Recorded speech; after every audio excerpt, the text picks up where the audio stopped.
Hello, hello. Hello, stream. I actually don't know if my audio is okay. I have no clue. No clue.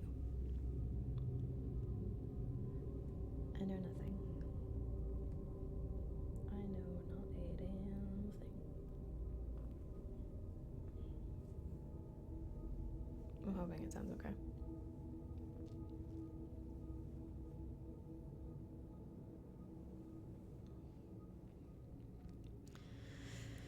It's 7:10. I was planning on starting in about 5 minutes. 7:15.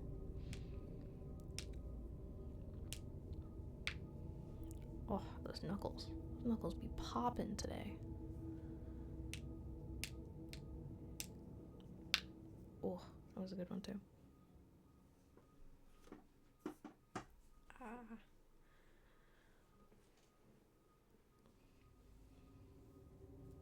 I should probably put my hair up. I feel like that would make my life a little easier.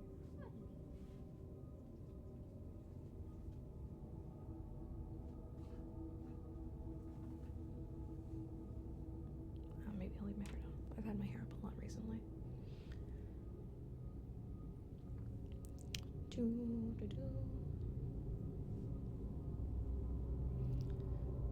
We'll go ahead and start in just 4 minutes.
Alright, that was accidentally 3 minutes. Whoops. But I really wanted to finish my rice before I got stuck playing this game for who knows how long. So hopefully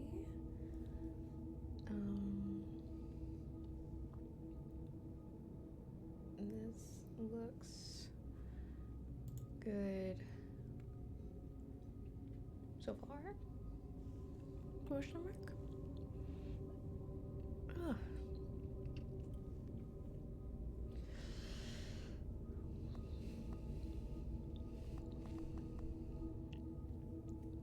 Alright. Well, I guess there's nothing else to really do other than to start. Unless maybe I should get a drink.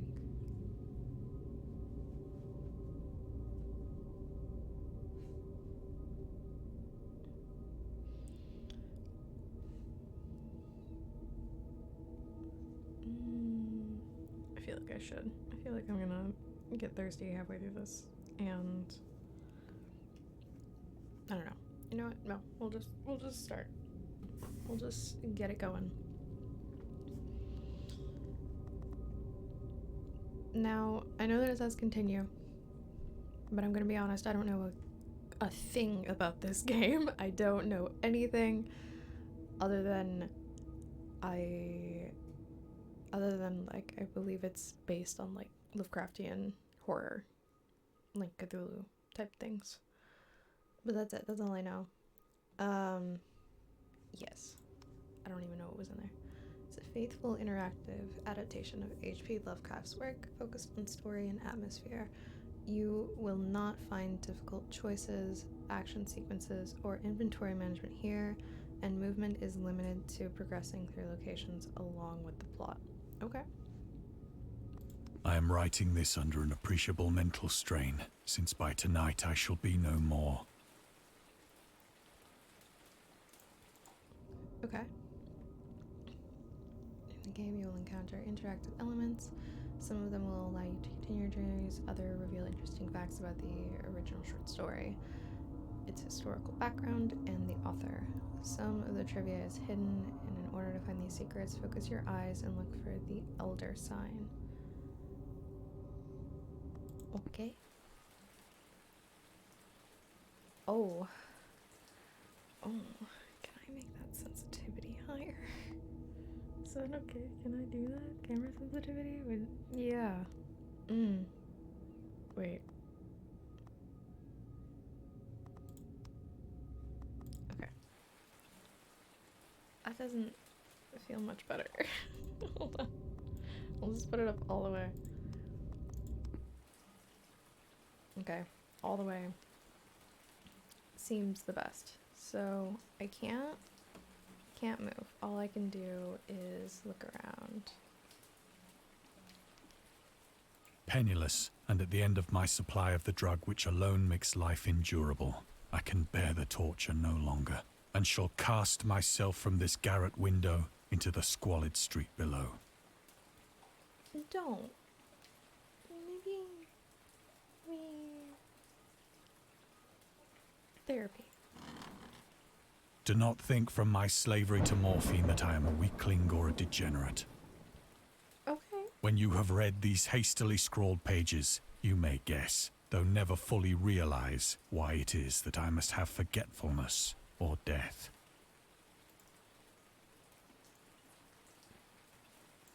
Sounds good, Sweet Pea.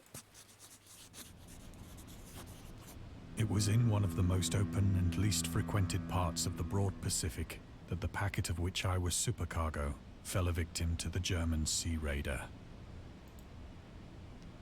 Oh wait, there was more stuff I could interact with in there. Wait! No! Bang.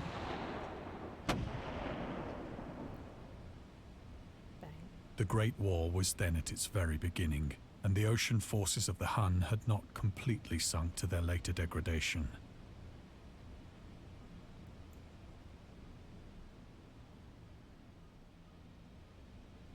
Is there anything so that our vessel was made a legitimate prize, whilst we of her crew were treated with all the fairness and consideration due us as naval prisoners. I absolutely adore the voice acting that's in this. This man sounds perfect for this role. Hey, I'm here with Water and Snackos. What are we doing? We are doing creepy, spooky, Lovecraftian horror today.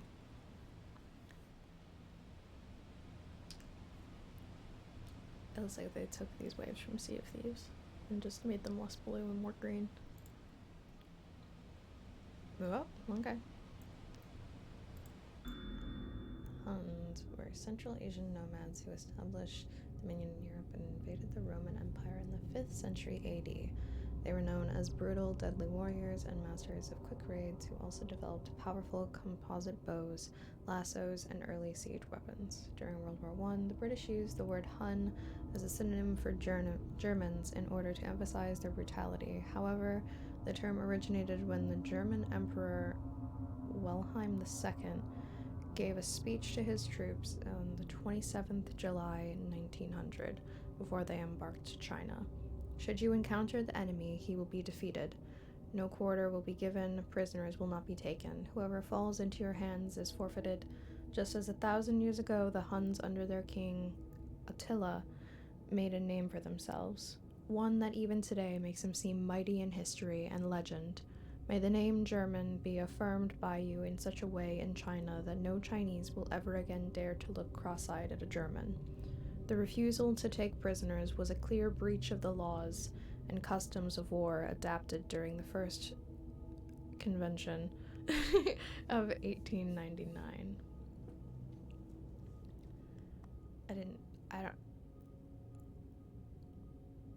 Hog. That's the best I can do for that interpretation of the word. You can read the Discover trivia immediately or go back to them later in the main menu. Turn off displaying trivia if you find that the feature distracts you from the story. Oh no, show trivia. Show trivia. I want to see the trivia. Right. So liberal, indeed, was the discipline of our captors, that 5 days after we were taken, I managed to escape alone in a small boat with water and provisions for a good length of time. I mean, for being captive, that's... I wouldn't say that that's enough. If you're, like, being very liberal about how you're using your resources, this might be enough to, like, get you somewhere. But here in the middle When I of the ocean, finally found myself adrift and free, I had but little idea of my surroundings. yeah, the ocean? Yeah. Never a competent navigator, I could only guess vaguely by the sun and stars that I was somewhat south of the equator. Of the longitude, I knew nothing, and no island or coastline was in sight.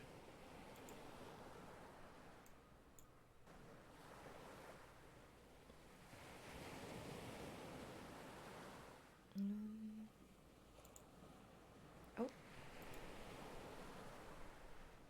The weather kept fair, and for uncounted days I drifted aimlessly beneath the scorching sun, waiting either for some passing ship or to be cast on the shores of some habitable land.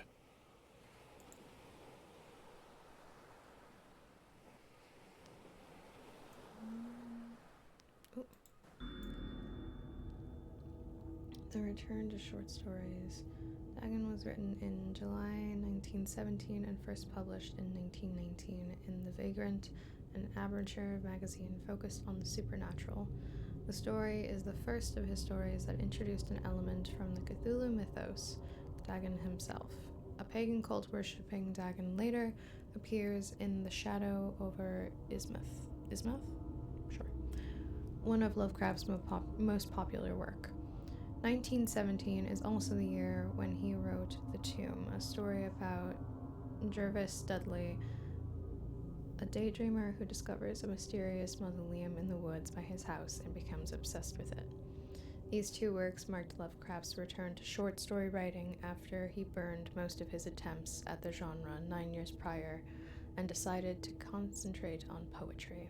Lovecraft stated that it was his friend William Paul Cook a literary publisher and critic who convinced him to start writing weird fiction again. Well, thanks for him. Alright, let's trek on. But neither ship nor land appeared, and I began to despair in my solitude upon the heaving vastness of unbroken blue. The change happened whilst I slept. The change? Its details I shall never know. What do you mean? For my slumber, though troubled and dream-infested, was continuous.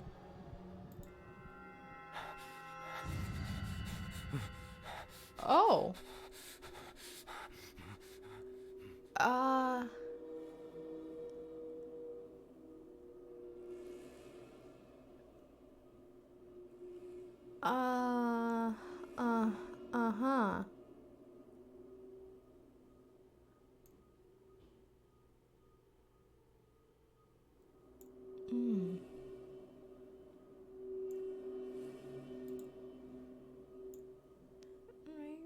When at last I awoke, it was to discover myself half sucked into a slimy expanse of hellish black mire, which extended about me in monotonous undulations as far as I could see, and in which my boat lay grounded some distance away. Though one might well imagine that my first sensation would be of wonder at so prodigious and unexpected a transformation of scenery, I was in reality more horrified than astonished. Relatable. I'd be horrified. For there was in the air, and in the rotting soil, a sinister quality which chilled me to the very core. The region was putrid with the carcasses of decaying fish, and of other, less describable things which I saw protruding from the nasty mud of the unending plain.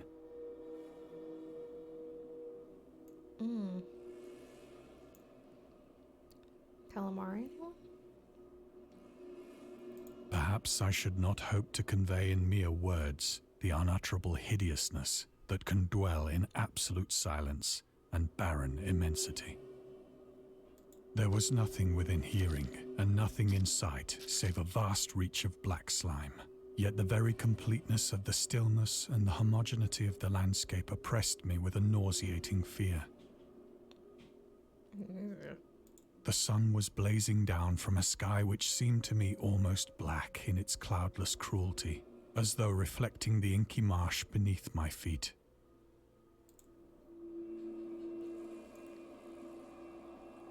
Oh, I didn't even see the mark there. The Origins of Dagon. Dagon seems to be inspired by Fishhead, a short novel by Irvin S. Cobb about unnatural affinities between a hybrid idiot and the strange fish of an isolated lake, supernatural horror in literature, H.P. Lovecraft, and Lovecraft's dream about a strange island emerging from the ocean and him crawling in the ooze that covered its surface. I dreamed that whole hideous crawl and can yet feel the ooze sucking me down. In defense of Dagon, H.P. Lovecraft. Lovecraftian's interest in the topic stemmed from his aversion to fish and sea smells, in his own words. I have hated fish and feared the sea and everything connected with it since I was 2 years old, but I cannot recall what earlier experience gave me such a profound and lasting aversion to sea and seafood. The Dweller in the Darkness, Lovecraft, 1927.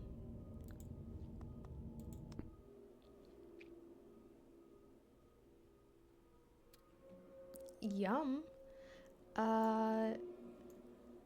I mean, the ocean is a very scary thing.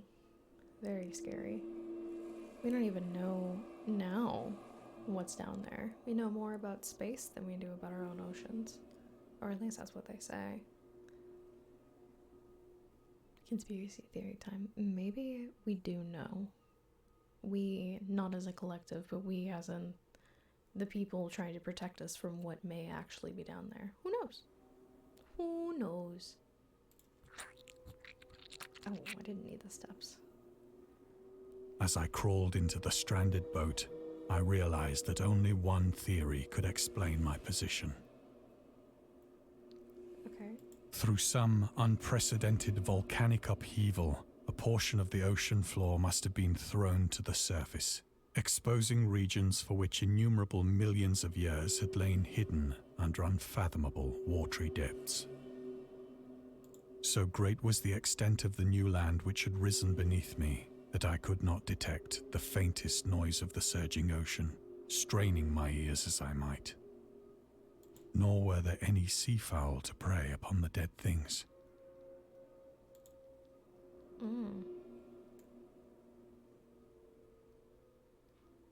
can't remember what the name of these things are. Okay. In honor of MatPat leaving us soon, I must look for any clues in lore. I don't like that that's undulating in the distance. Okay. For several hours I sat thinking or brooding in the boat, which lay upon its side and afforded a slight shade as the sun moved across the heavens. As the day progressed, the ground lost some of its stickiness and seemed likely to dry sufficiently for traveling purposes in a short time. I mean, I guess that's a good thing. That night I slept but little, and the next day I made for myself a pack containing food and water, preparatory to an overland journey in search of the vanished sea and possible rescue.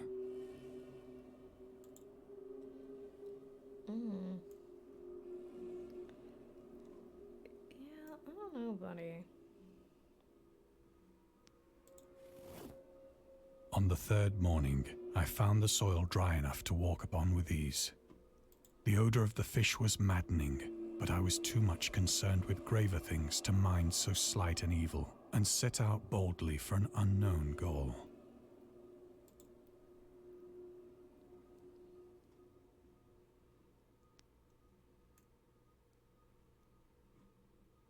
I have no clue what this thing is.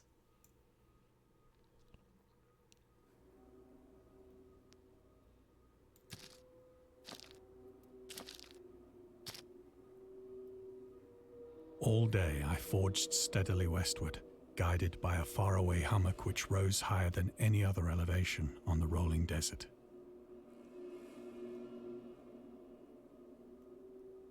Yeah, that don't look normal. The other ones I was like, okay, all right, you know, these are something that I can recognize. That though, I don't recognize that from anything.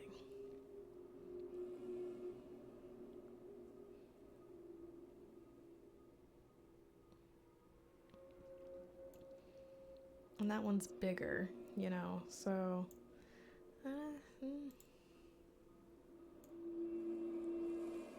nothing to investigate.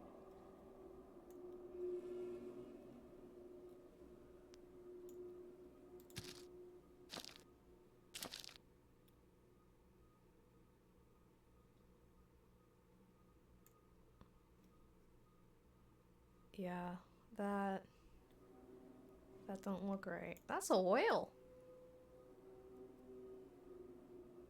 Buddy, I don't know how you got here, but I feel bad for you. You didn't deserve this.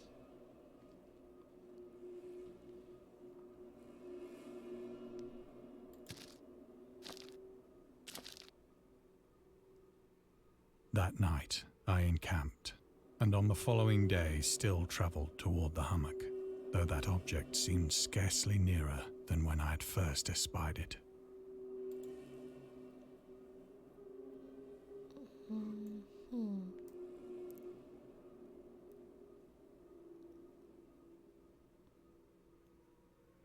Yeah, and these creatures seem to be getting larger. Oh. The horrors of the ocean, the creator of the Cthulhu mythos and fictional underwater city of Riley? I don't know. Was convinced that life could not exist at the bottom of the ocean because the water pressure would make it uninhabitable. Today, we know that the darkest depths of the ocean are home to many peculiar organisms. The deepest dwelling fish we have discovered so far, the marine snailfish, can live about 8,000 meters, more than 26,000 feet, below the ocean's surface, in never-ending darkness and at a hellishly crushing pressures, hundreds of times stronger than those found at sea level. Upon glancing at the modern photos of deep-sea creatures such as the anglerfish and the fangtooth or the viperfish, and their truly Lovecraftian characteristics, it's hard not to find some irony in this. I agree.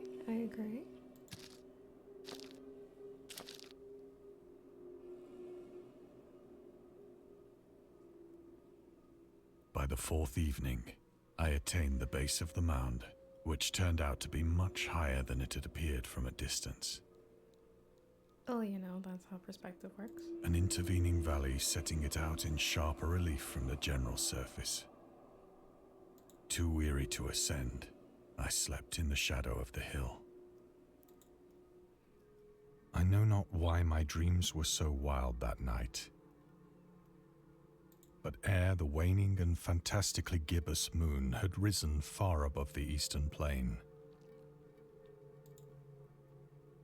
I was awake in a cold perspiration, determined to sleep no more. Such visions as I had experienced were too much for me to endure again.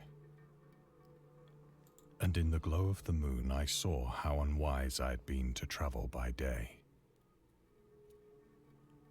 Without the glare of the parching sun, my journey would have cost me less energy.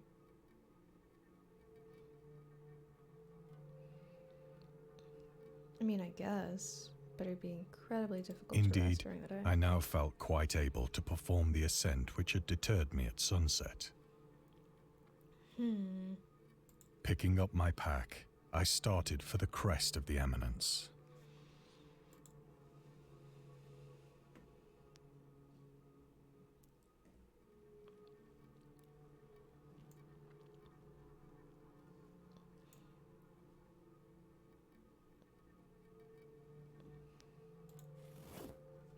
I have said that the unbroken monotony of the rolling plain was a source of vague horror to me.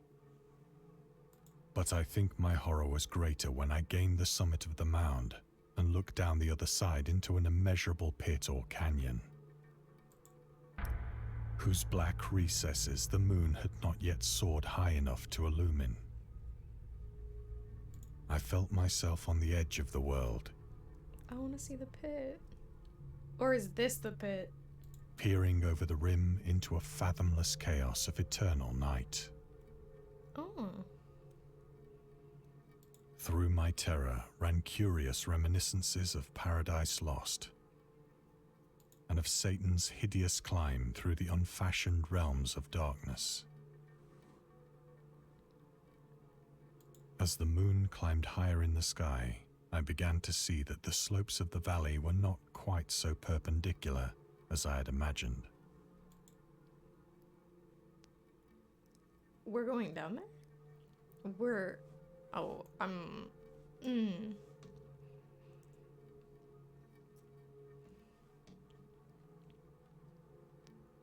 Okay. Ledges and outcroppings of rock afforded fairly easy footholds for a descent,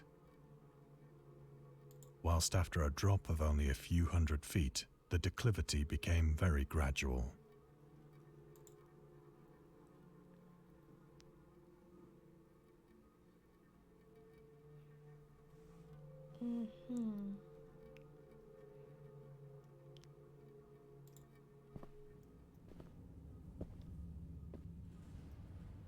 Urged on by an impulse which I cannot definitely analyze, I scrambled with difficulty down the rocks and stood on the gentler slope beneath,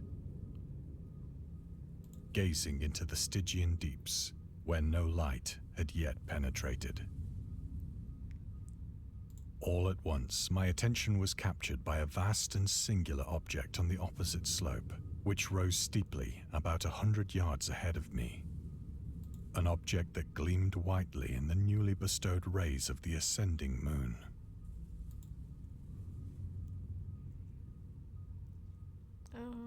If if the moon is there, it wouldn't be lit like that. You should move the moon over there. But anyway.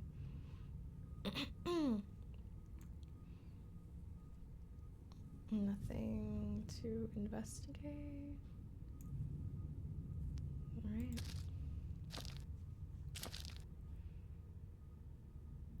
That it was merely a gigantic piece of stone, I soon assured myself.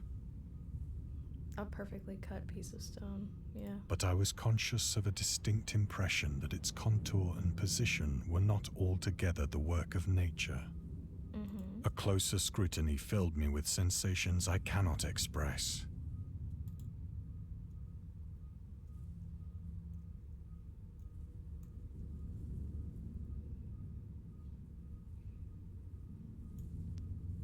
For despite its enormous magnitude, and its position in an abyss which had yawned at the bottom of the sea since the world was young, I perceived beyond a doubt that the strange object was a well-shaped monolith, whose massive bulk had known the workmanship and perhaps the worship of living and thinking creatures.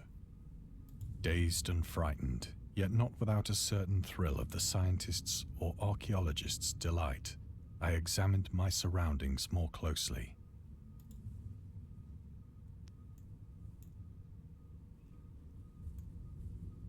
No lore? No lore?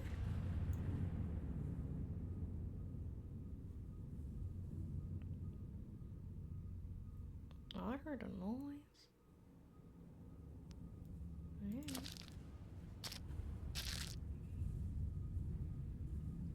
The moon, now near the zenith, shone weirdly and vividly above the towering steeps that hemmed in the chasm.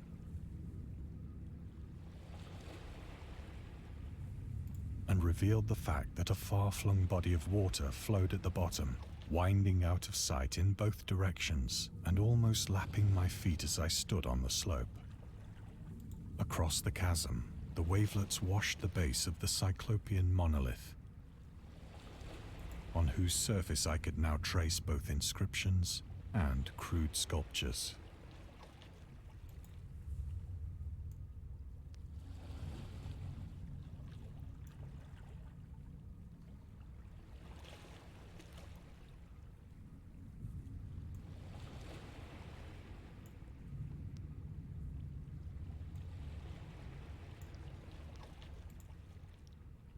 The writing was in a system of hieroglyphics unknown to me and unlike anything I'd ever seen in books, consisting for the most part of conventionalized aquatic symbols such as fishes, eels, octopi, crustaceans, mollusks, whales, and the like.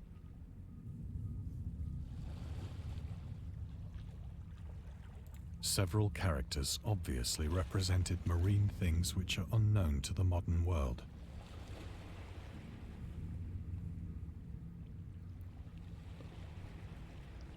But whose decomposing forms I had observed on the ocean-risen plain. It was the pictorial carving, however, that did most to hold me spellbound.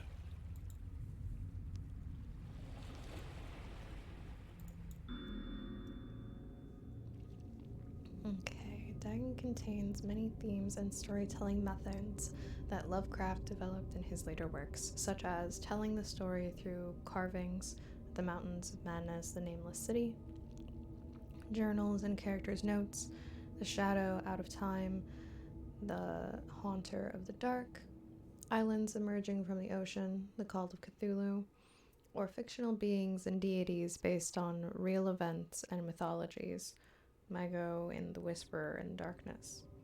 It's also considered the origin of the popular Cthulhu mythos. Some of Lovecraft's other stories also conclude in a manner similar to Dagon, but let's skip the details in order not to spoil the ending. Fair? Plainly visible across the intervening water on account of their enormous size were an array of bas-reliefs whose subjects would have excited the envy of a doré. What's a doré? I think that these things were supposed to depict men, At least, a certain sort of men. Oh, down there. Okay. Yeah, those look like mermen. Mer people. Though the creatures were shown disporting like fishes in the waters of some marine grotto, or paying homage at some monolithic shrine which appeared to be under the waves as well. Of their faces and forms I dare not speak in detail, for the mere remembrance makes me grow faint. Grotesque beyond the imagination of a Poe or a Bulwer. Ooh, these look cool.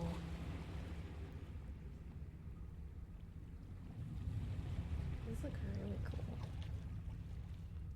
They were damnably human in general outline, despite webbed hands and feet, shockingly wide and flabby lips, glassy, bulging eyes, and other features less pleasant to recall. Curiously enough, they seem to have been chiseled badly out of proportion with their scenic background. For one of the creatures was shown in the act of killing a whale, represented as but little larger than himself. I don't think that that's misrepresentation. I think he's just a big boy. I remarked, as I say, their grotesqueness and strange size, but in a moment decided that they were merely the imaginary gods of some primitive fishing or seafaring tribe. Yeah, totally. Some tribe whose last descendant had perished eras before the first ancestor of the Piltdown or Neanderthal man was born.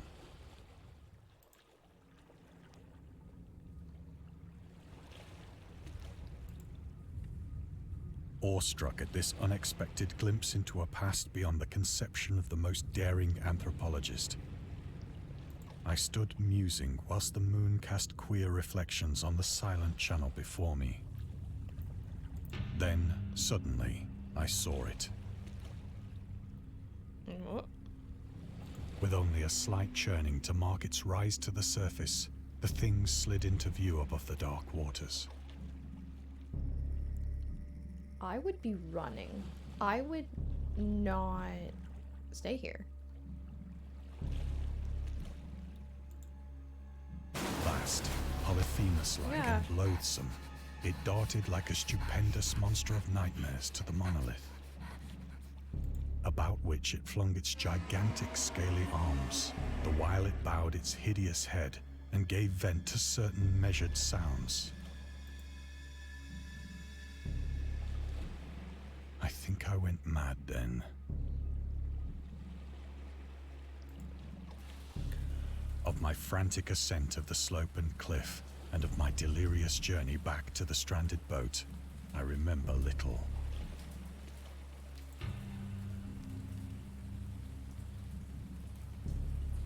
Oh yeah, we just going, huh? Nothing? No lore? No lore, let's go.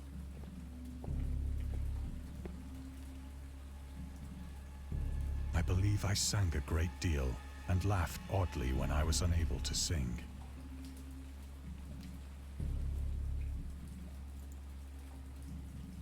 Okay.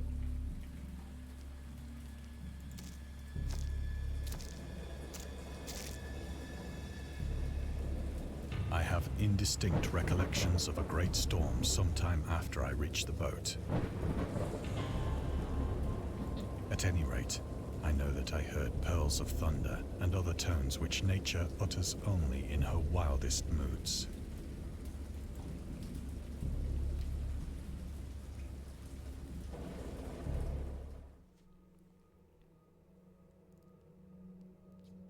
When I came out of the shadows, I was in a San Francisco hospital, Oh. brought thither by the captain of the American ship which had picked up my boat in mid-ocean. In my delirium, I had said much, but found that my words had been given scant attention. Of any land upheaval in the Pacific, my rescuers knew nothing. Nor did I deem it necessary to insist upon a thing which I knew they could not believe.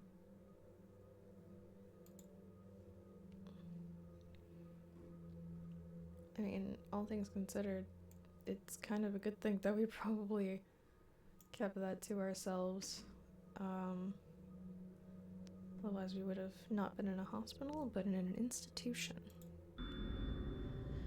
Alright, Lovecraft was a prominent figure in the world of amateur journalism in 1915. He started publishing his own journal called The Conservative, which included political and social commentary, poetry, short stories, and literary criticism written by him and other authors. Howard was a skilled wordsmith, but he also took criticisms to heart, which resulted in his decision to step away from writing poetry and concentrate on weird fiction again. For the first time since his teenage years, Dagon published in 1919 is one of the short stories written during that period. In this example excerpt from The Conservative, the master of horror fiction explains his attitude towards warfare and the idea of world peace. Oh god. I haven't read it yet. Here we go. Why any sane human being can believe in the possibility of universal peace is more than the conservative can fathom. Should the entire civilized world agree simultaneously to disarm one or more nations, would undoubtedly retain secret armaments? I don't know what that word is. And at the proper time take advantage of their more altruistic and less astute contemporaries in a wild career of conquest against unarmed victims. No country is or ever can be above warfare until the basic impulses of the human animal shall have miraculously changed. You know, I would agree with that. I feel like humans as a whole are a very destructive species of animal. Like, do we do a lot of good? Yeah. But do we do a lot more bad? Yeah. World peace is a very nice thing to hope for, but I don't believe that I will ever see it in my lifetime.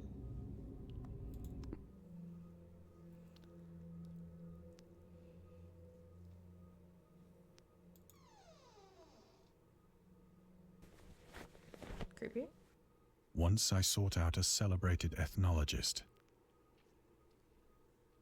and amused him with peculiar questions regarding the ancient Philistine legend of Dagon, the fish god. Oh, Dagon. I've been saying Dagon. Whoops. Dagon. I'll fix it. Oh, now you tell me. Dagon was the main deity of the Philistines? Worshipped throughout the Middle East as the ancient god of fertility and crops. In Hebrew, the word Dagon was common noun for grain. The rulers of Akkad, Mesopotamia, chose him as the patron saint of their war conquests. He also appeared as the judge of the dead in an Assyrian poem and an underworld prison warden in one of the Babylonian texts. He is often mistakenly taken for a fish god due to the wrong interpretation of his name, as in Hebrew the word dag means fish. Or dag, sorry. In H.P. Lovecraft's works, Dagon is an underwater deity ruling over the deep ones, a humanoid race with fish traits that reside in the oceans. He is worshipped by a secret cult called the Esoteric Order of Dagon.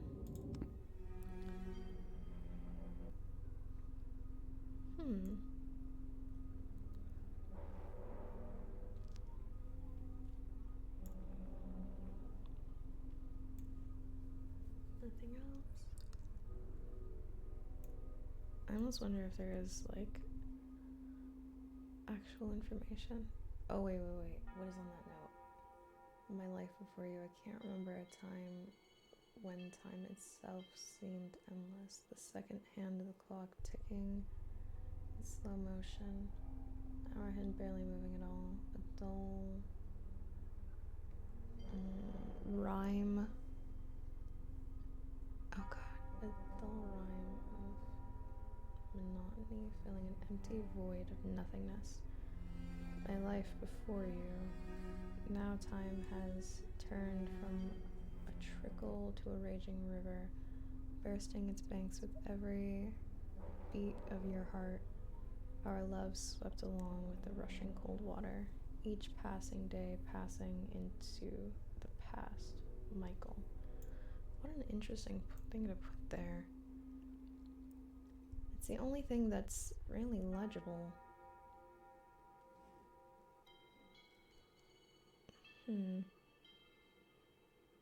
Okay.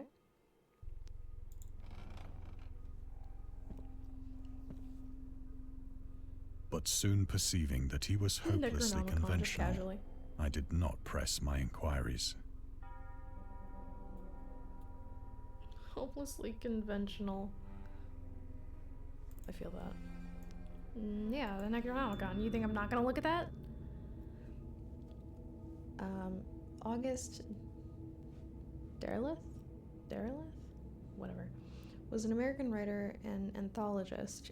He also befriended Lovecraft and published many of his works through his company Arkham House.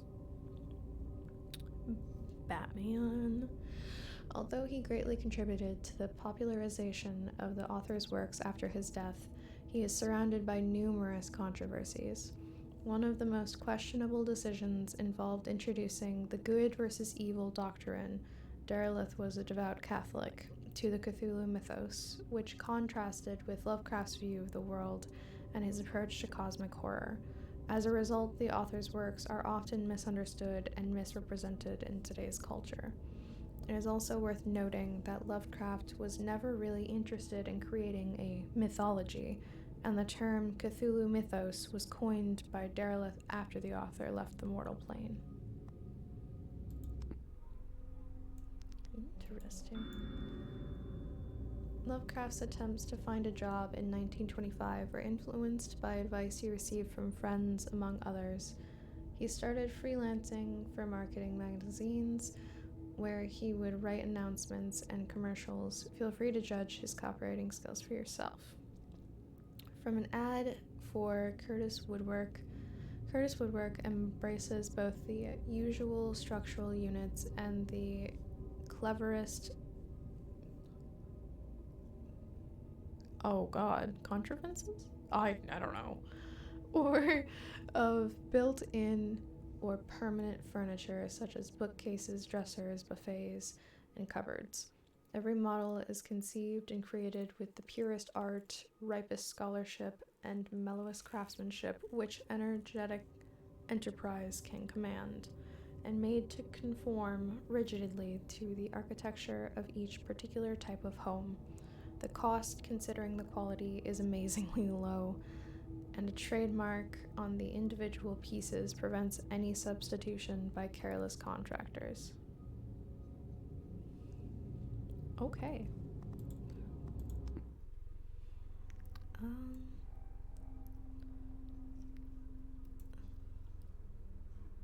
Oh, I can turn all the way around. Oh, okay. I'm not used to this much freedom now. So that's how to progress, but is there anything else? I don't think so.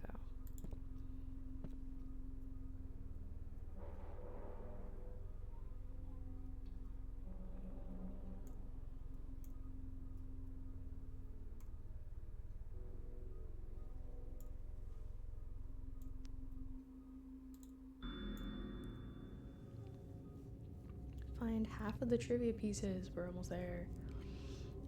These days, the word scientist is a widely accepted term, but at the time Dagon was published, it was subject to a wide debate. After the author used it in the story, critics pointed out that my bad. Critics pointed out that man of science was a more approachable term to employ.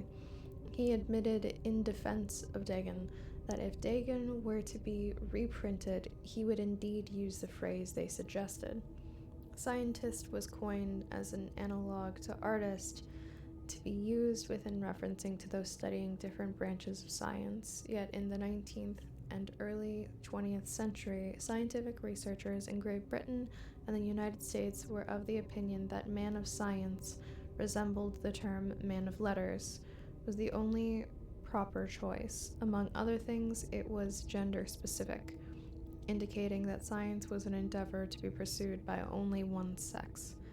The term scientist became more accepted only after World War II, and man of science started fading into obscurity as an old-fashioned synonym.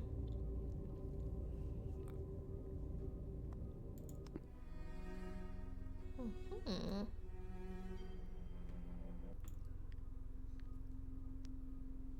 Okay, that's our way out.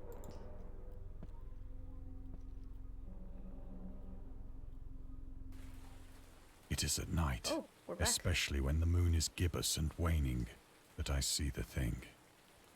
I tried morphine, but the drug has given only transient surcease and has drawn me into its clutches as a hopeless slave. Yeah. So now I am to end it all, having written a full account for the information or the contemptuous amusement of my fellow men.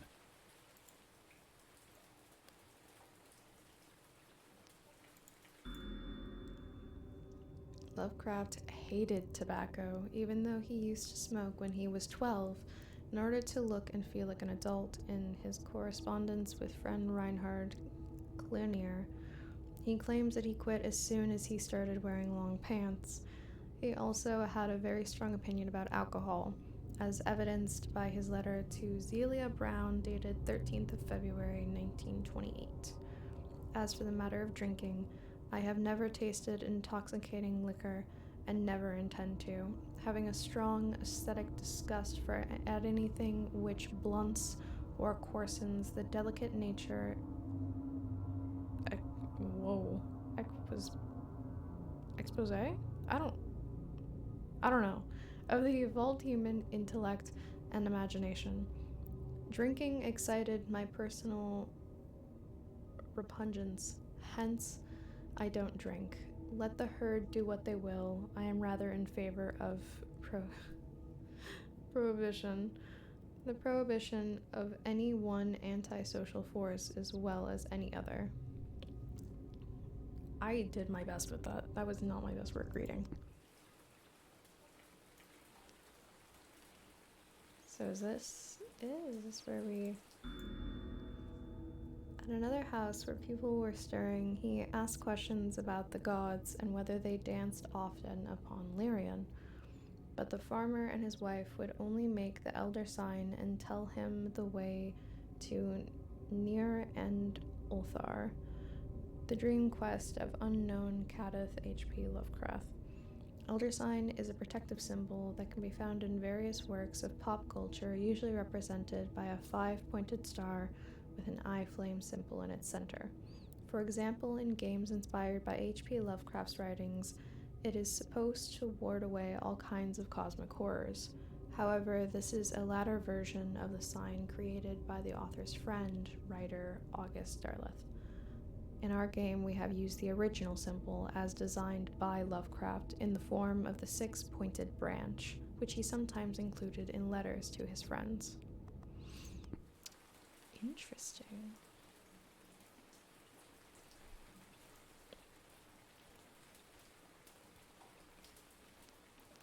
Let's see here. I don't see any more. Oh, is this going to be our last shot of morphine? Often, I ask myself if it could not all have been a pure phantasm. A mere freak of fever as I lay sun-stricken and raving in the open boat after my escape from the German man of war.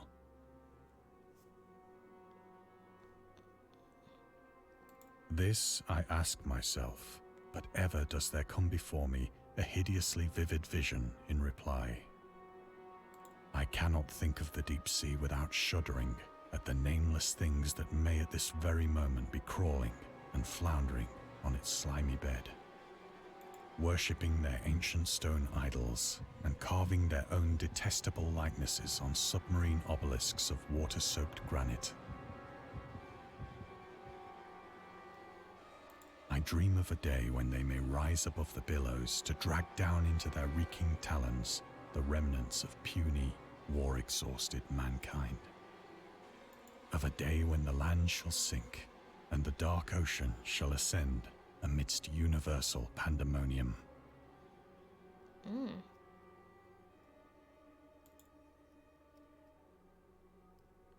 That is quite an image.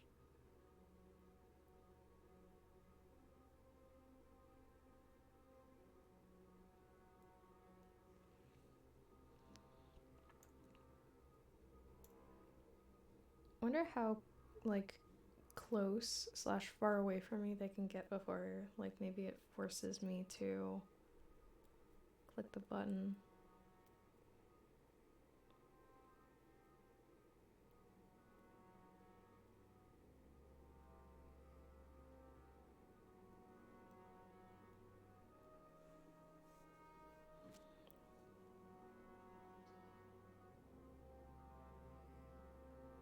I don't know.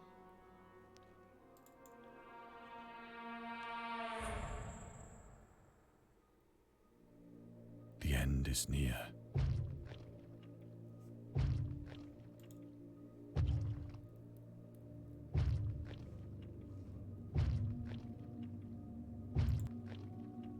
I hear a noise at the door, as of some immense slippery body lumbering against it.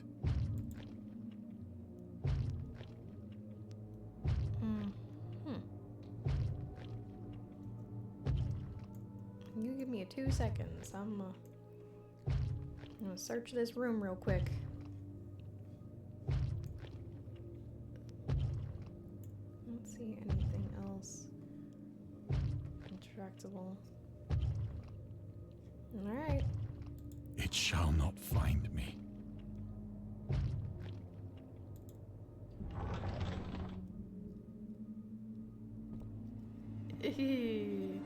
God, that hand!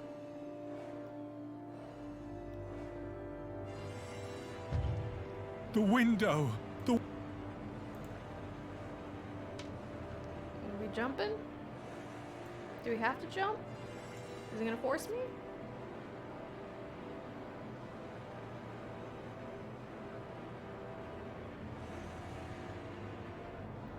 Am I being forced?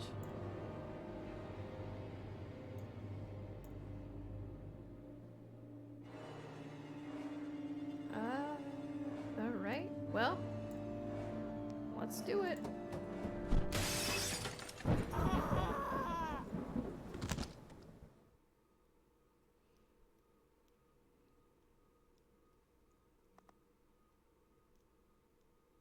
From madness to oblivion is the achievement we just got.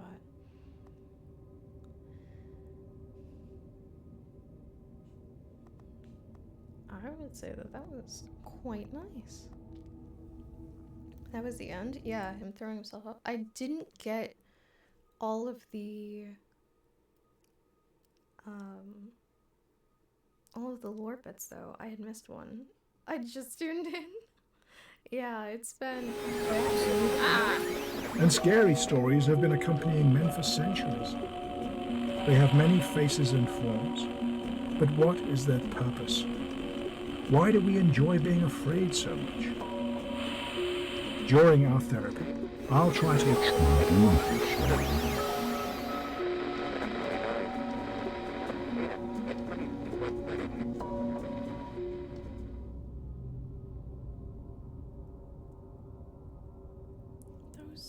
Okay.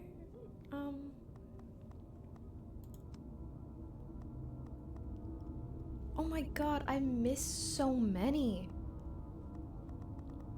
Oh my.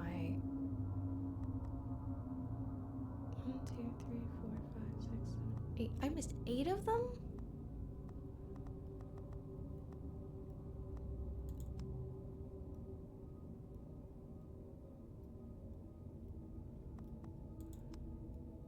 Wait. Should I... Is there like a different ending? Wait. I hear hear a noise at the door, as of some Okay, immense so this is slippery... just the end bit.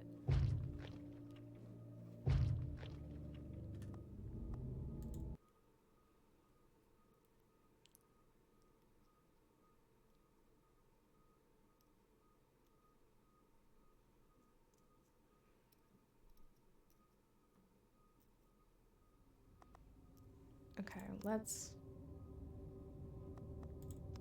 restart, because I am think writing I this missed. under an appreciable mental strain, since by tonight I shall be no more. Okay. So I know that I for sure missed something in this area, because I was not ready for lore.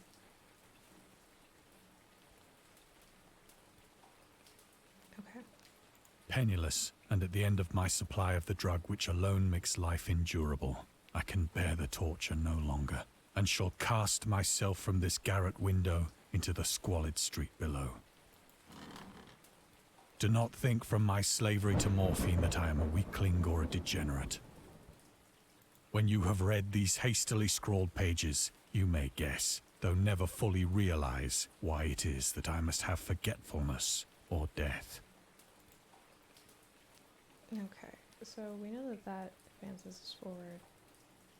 Is there no... mark? Oh, there's one.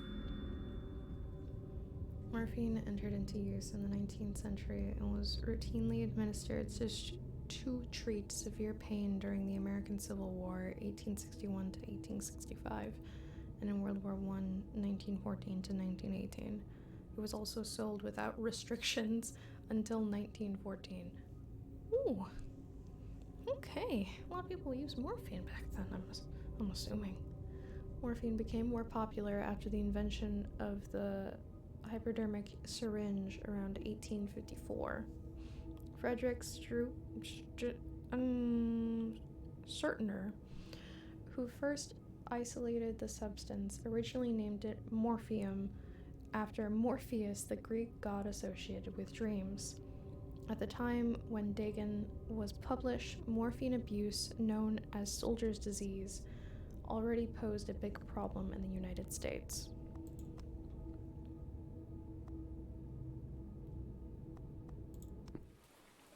Okay, so that's one that we missed.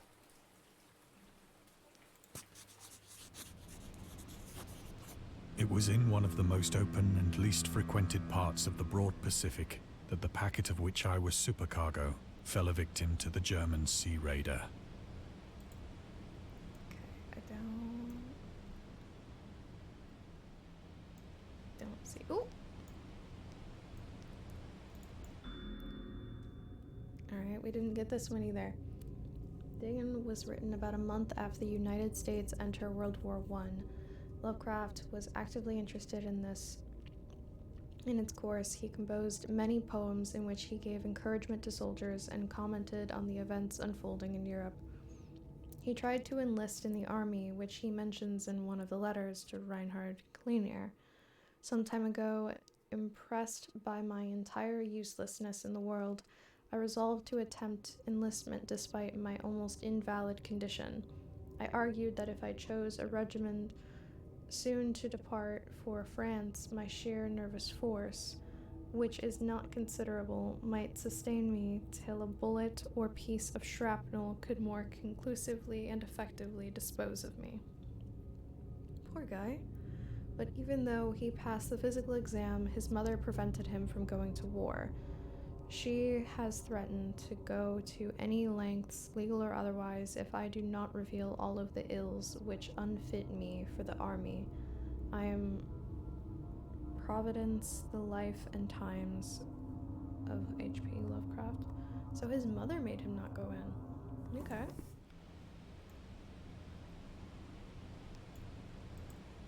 Okay, so that's two that we missed.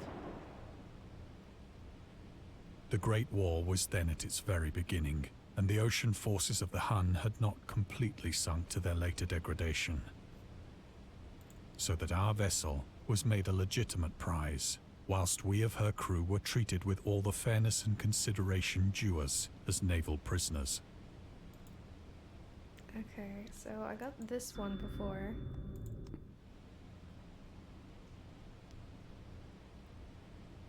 Don't see any others.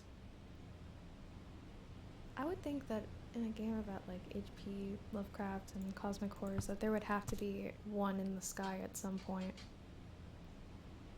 So liberal, indeed, was the discipline of our captors, that 5 days after we were taken, I managed to escape alone in a small boat with water and provisions for a good length of time.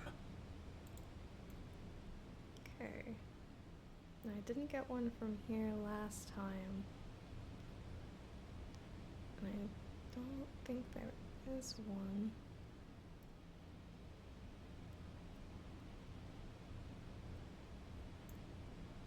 Okay.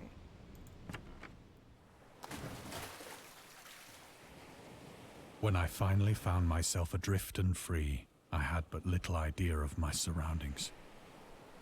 Never a competent navigator, I could only guess vaguely by the sun and stars that I was somewhat south of the equator. Of the longitude, I knew nothing, and no island or coastline was in sight. Okay. So that's our progression. And then I know there has to be one somewhere here. No?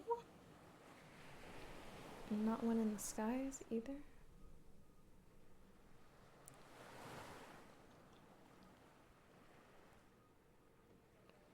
Okay. Definitely don't see one.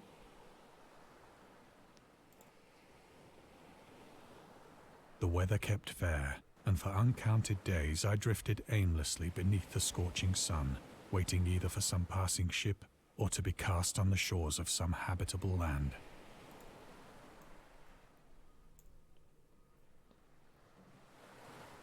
That's our forward. And we got this one previously.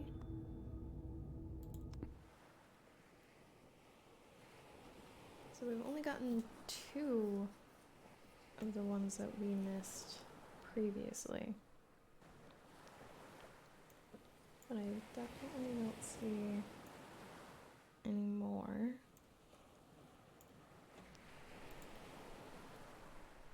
But neither ship nor land appeared, and I began to despair in my solitude upon the heaving vastness of unbroken blue. The change happened whilst I slept. Its details I shall never know. For my slumber, though troubled and dream-infested, was continuous.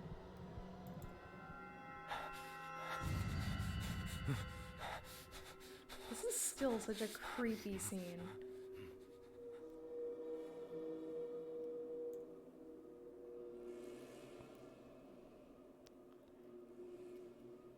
No, I didn't get one for this area either. But I don't know if there is one.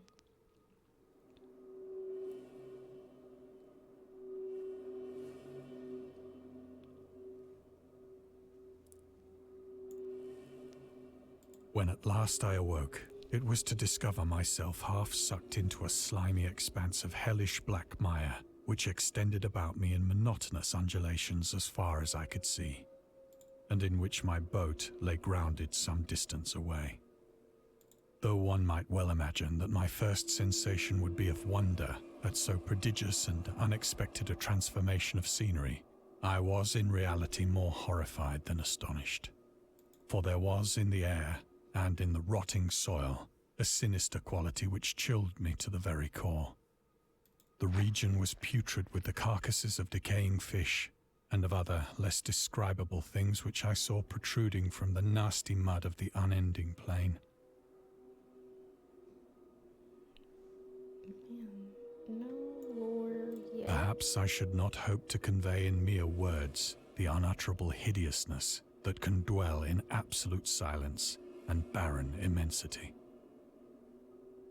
There was nothing within hearing, and nothing in sight save a vast reach of black slime.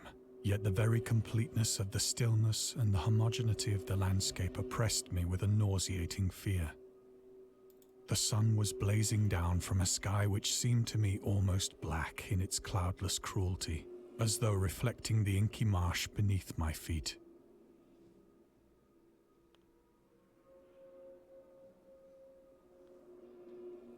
No lore. So we got this one previously, but it's not there? Oh, there it is. Okay, that one we had gotten before. But not seeing any others.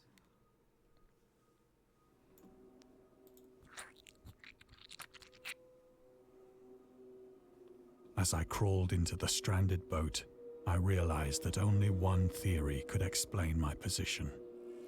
Through some unprecedented volcanic upheaval, a portion of the ocean floor must have been thrown to the surface, exposing regions for which innumerable millions of years had lain hidden under unfathomable watery depths. So great was the extent of the new land which had risen beneath me that I could not detect the faintest noise of the surging ocean, straining my ears as I might. Nor were there any seafowl to prey upon the dead things.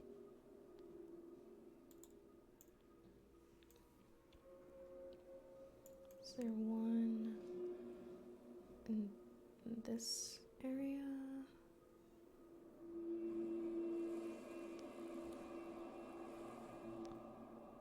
Oh, there we go. I didn't see that before. Volcanic eruptions sometimes result in the creation of islands. Most of them are transient and erode after some time, but some prove permanent.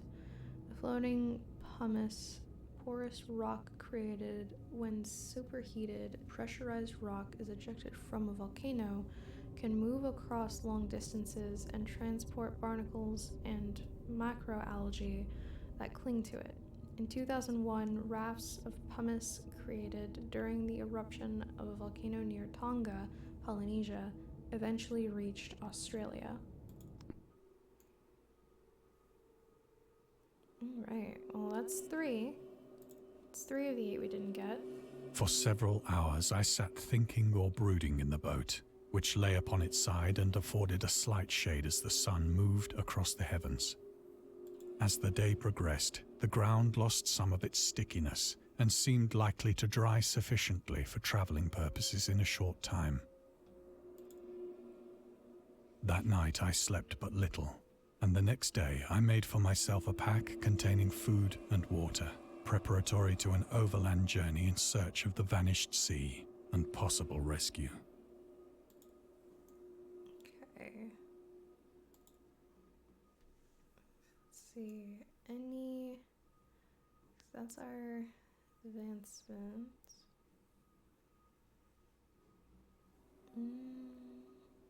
Not seeing any lore. Any lore up here?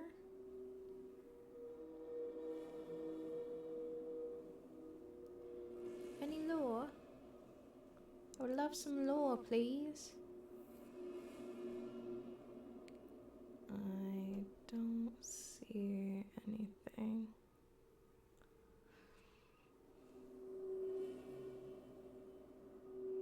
Okay.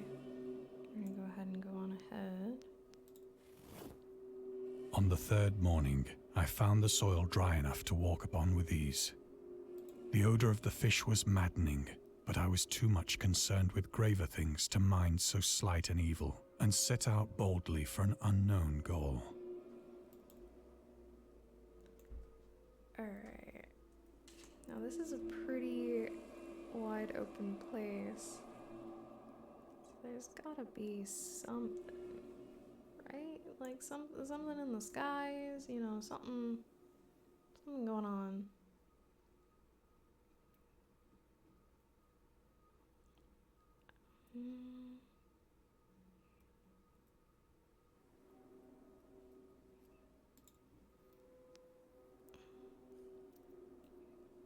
bread. Hello, bread. I don't know where this lore is. I want the lore.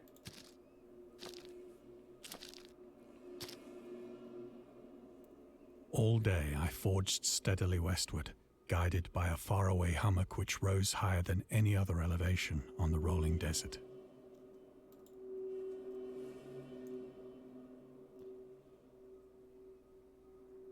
Surely there must be lore here.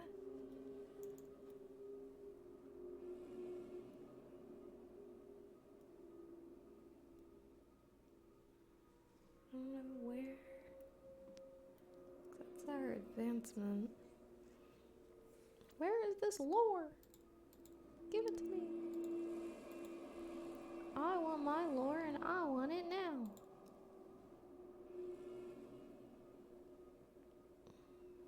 I'm not seeing that 6-branch symbol anywhere.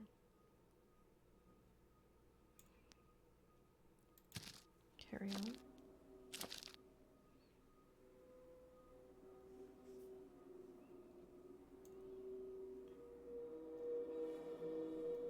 Maybe.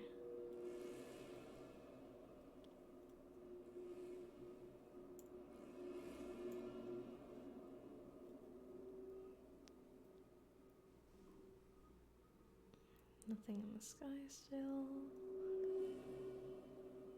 Damn, I want these lower bits.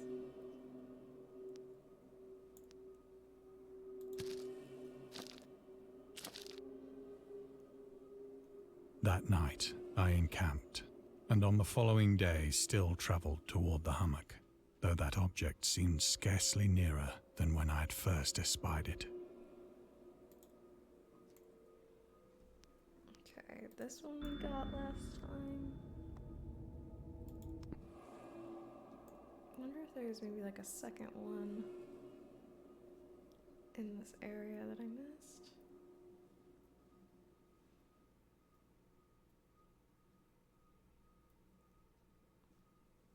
Damn. And still none in the sky. That's surprising to me.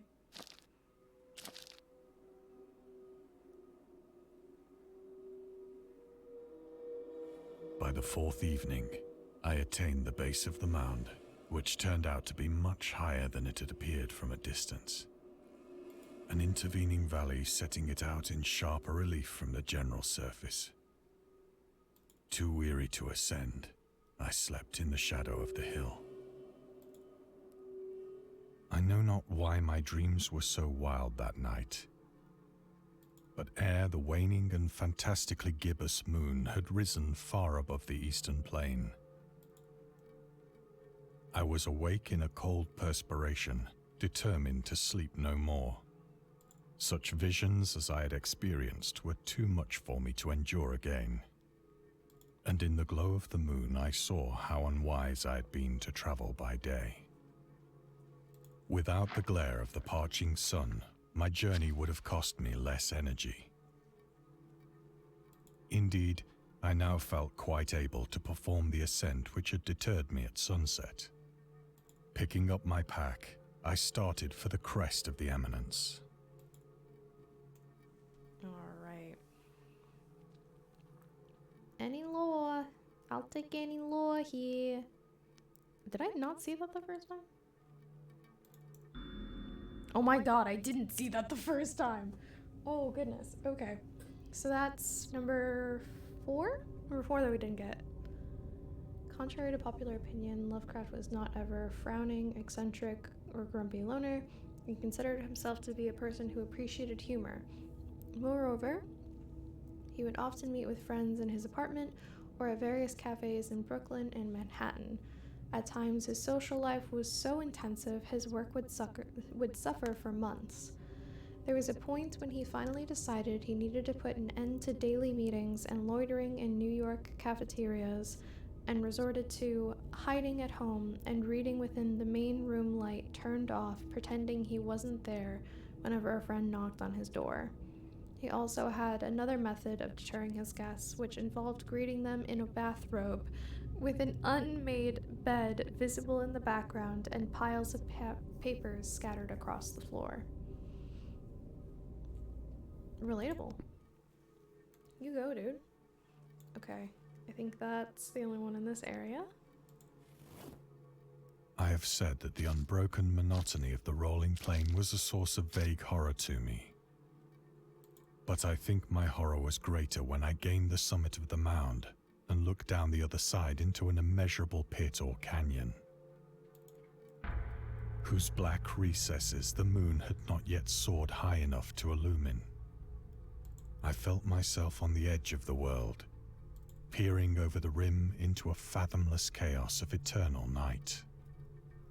Through my terror ran curious reminiscences of Paradise Lost, and of Satan's hideous climb through the unfashioned realms of darkness. As the moon climbed higher in the sky, I began to see that the slopes of the valley were not quite so perpendicular as I had imagined. Okay.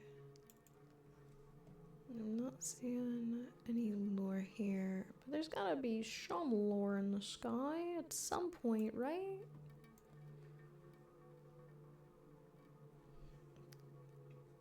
Not seeing anything. Ledges and outcroppings of rock afforded fairly easy footholds for a descent, whilst after a drop of only a few hundred feet, the declivity became very gradual. Okay. Now, I didn't get anything here either. Looks like it's glowing. I don't think we're gonna find a lore bit here.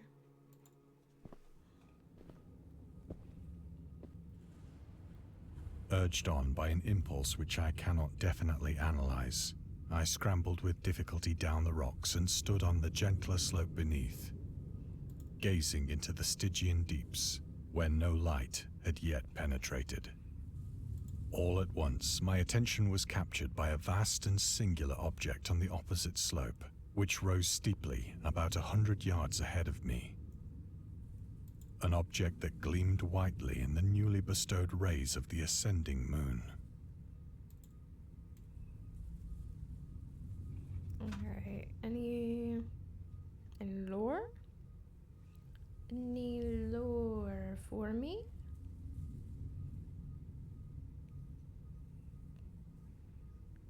No lore?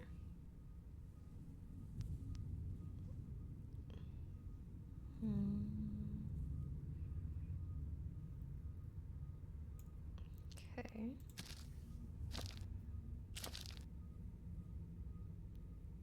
That it was merely a gigantic piece of stone, I soon assured myself. But I was conscious of a distinct impression that its contour and position were not altogether the work of nature. A closer scrutiny filled me with sensations I cannot express. Okay. Still nothing. No lore in the sky.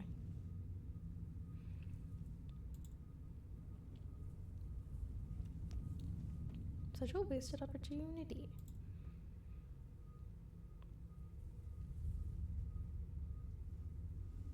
Nothing at my feet.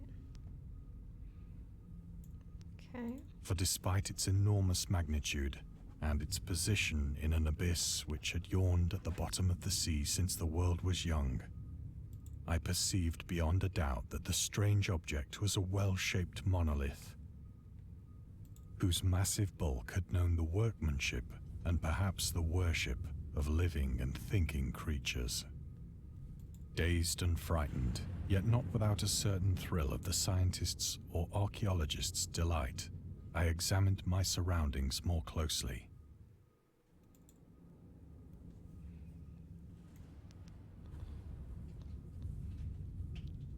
Okay, maybe now that we got that dialogue.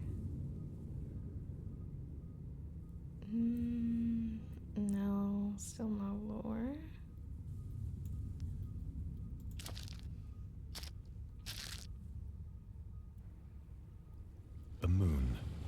near the zenith shone weirdly and vividly above the towering steeps that hemmed in the chasm, and revealed the fact that a far-flung body of water flowed at the bottom, winding out of sight in both directions and almost lapping my feet as I stood on the slope.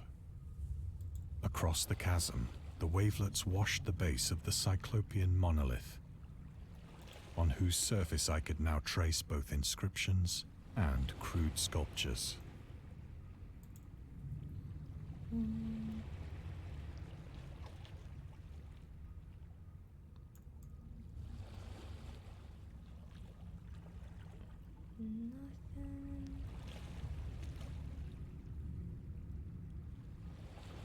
No lore?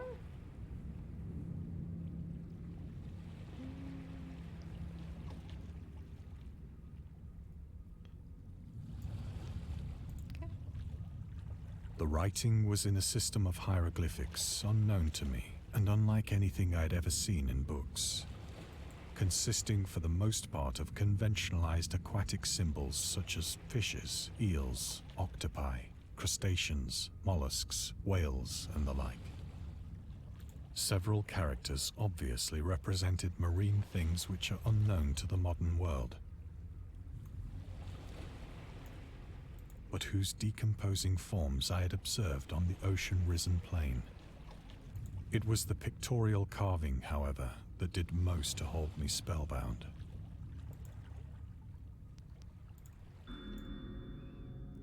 And then this one we got.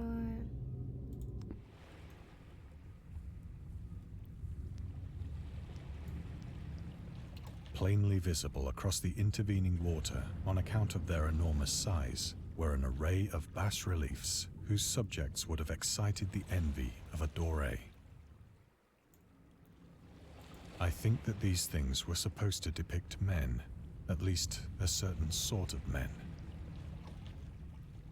Though the creatures were shown disporting like fishes in the waters of some marine grotto, or paying homage at some monolithic shrine which appeared to be under the waves as well. Of their faces and forms I dare not speak in detail, for the mere remembrance makes me grow faint.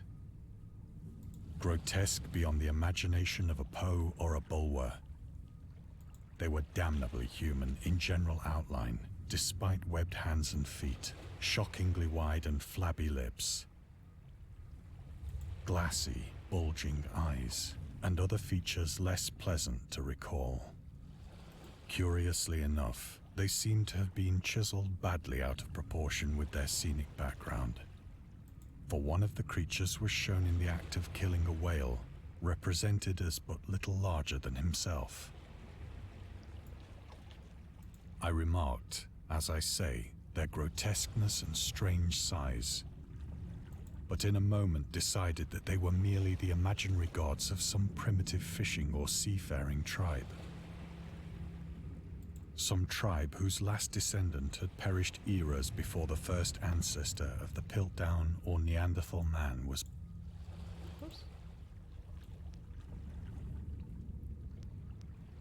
Oh, Jesus, right there. Okay, that's number 5 that we missed. Lovecraft would often use the latest scientific discoveries as inspiration for his works. Oh my god! Why am I yawning so much? He would even update his stories at the last moment in order to make sure they reflected the latest breakthroughs. I mean, that sounds great. Unfortunately, this method was not without its flaws. After Lovecraft's death, the pitfall man discovered mentioned in Dagon turned out to be a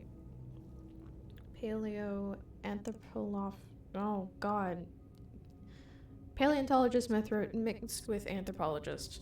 That word. Fraud.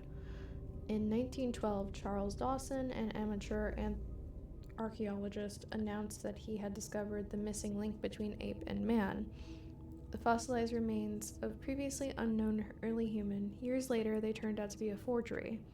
But by that point, the fraud had already managed to negatively affect the early research of human evolution. In the year when the discovery took place, the majority of the scientific community believed Dawson indeed found the missing link. In 1953, Time magazine published evidence proving that Dawson was a con man. It turned out that the fossils of the previously unknown early human consisted of a human skull, the jaw of an orangutan, and chimpanzee teeth. Popcorn reading is not helping me right now. Okay.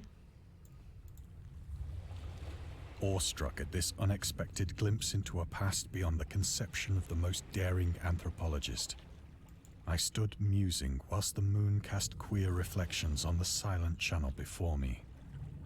Then, suddenly, I saw it. With only a slight churning to mark its rise to the surface, the thing slid into view above the dark waters. Vast, Polyphemus-like and loathsome, it darted like a stupendous monster of nightmares to the monolith, about which it flung its gigantic scaly arms, the while it bowed its hideous head and gave vent to certain measured sounds. I think I went mad then. Of my frantic ascent of the slope and cliff, and of my delirious journey back to the stranded boat, I remember little. Okay. I don't think that there's anything here. I'm gonna go with no.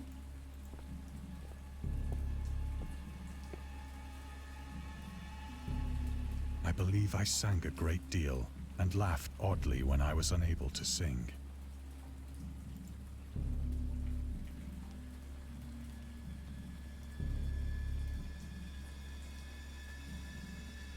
No lore? No lore for me?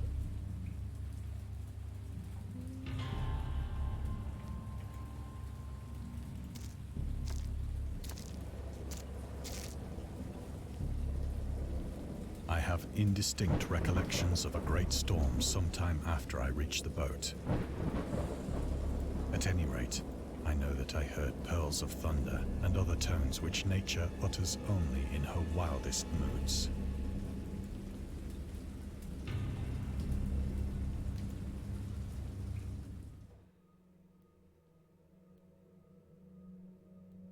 When I came out of the shadows, I was in a San Francisco hospital, brought thither by the captain of the American ship which had picked up my boat in mid-ocean.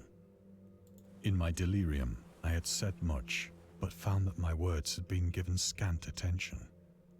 Of any land upheaval in the Pacific, my rescuers knew nothing. Nor did I deem it necessary to insist upon a thing which I knew they could not believe. Right there. I missed that one too.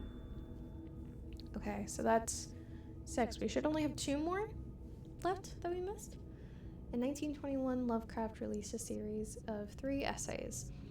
The Defense Reopens, The Defense Remains Open, and Final Words, later published as a collection titled In Defense of Dagon, in which he rebuked a series of criticisms directed at his works. Some notable quotes: "I paint what I dream, and I will let the public settle the rest among themselves." Mr. Monday asked the raisin... Oh god.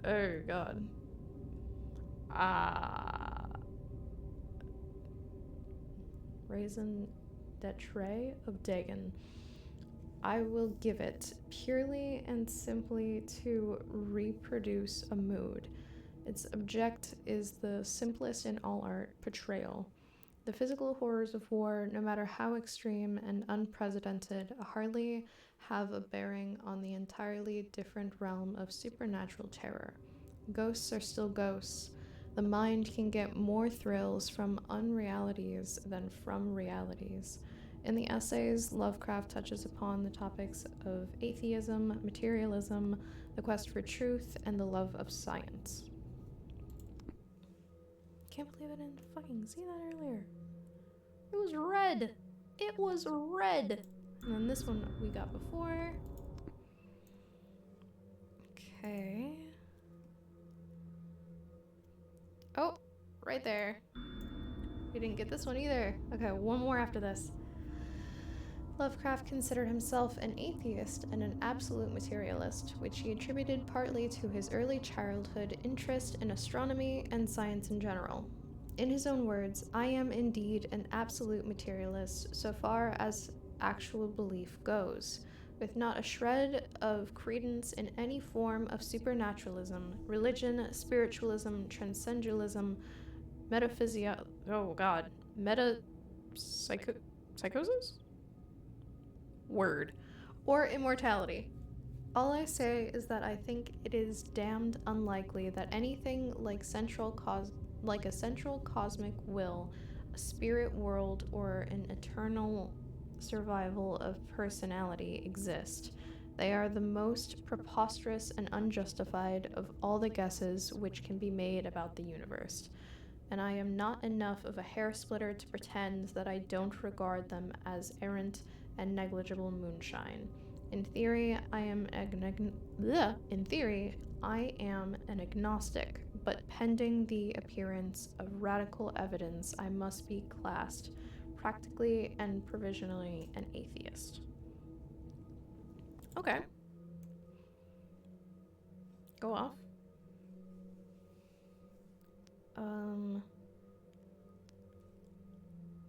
So there were 3 in this area. That's crazy.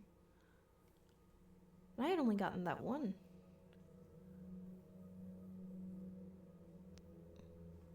Okay, we'll go on to the next area. Once I sought out a celebrated ethnologist and amused him with peculiar questions regarding the ancient Philistine legend of Dagon, the fish god. And then in this one, we got this. And I had read this note. Because it's the only one that's really legible.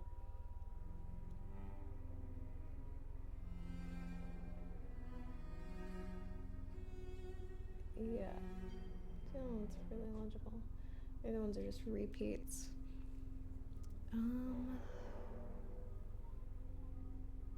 There's gotta be one more in this room.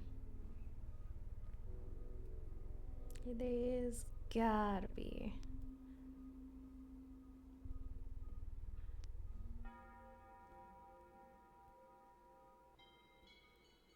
Just checking everything. Kind of expected one to be hidden in this carpet somewhere.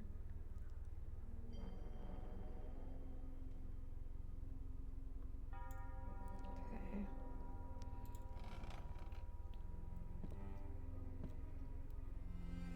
But soon perceiving that he was hopelessly conventional, I did not press my inquiries. And then we had gotten this one. We had gotten this one.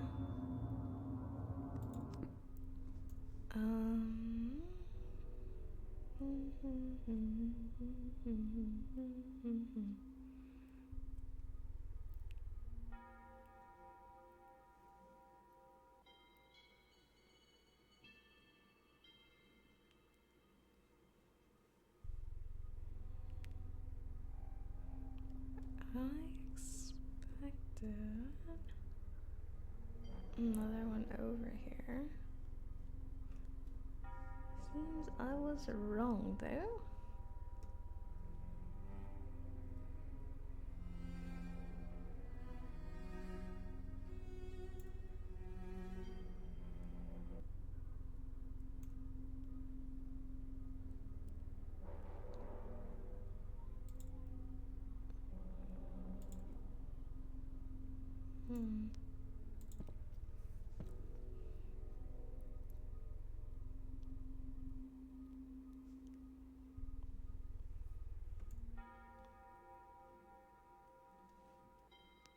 Oh, right there. Oh, that's the one that we had gotten before. Damn it. Damn it. I just want the last lore bit.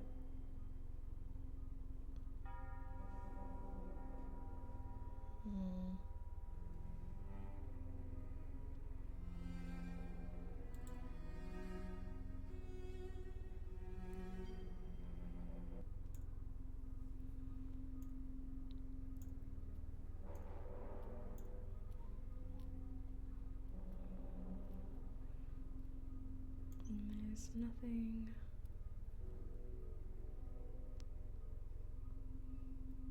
And nothing else.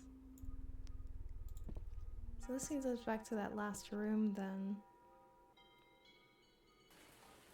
It is at night, especially when the moon is gibbous and waning, that I see the thing.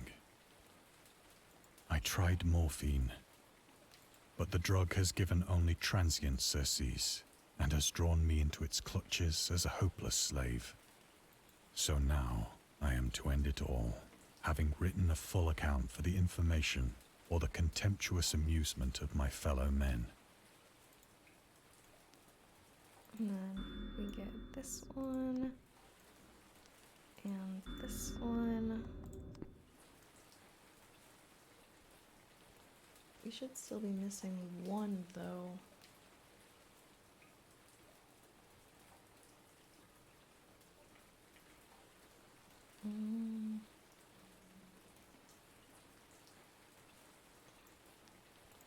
Maybe it shows up when that thing shows up? Often, I ask myself if it could not all have been a pure phantasm. A mere freak of fever as I lay sun-stricken and raving in the open boat after my escape from the German man of war.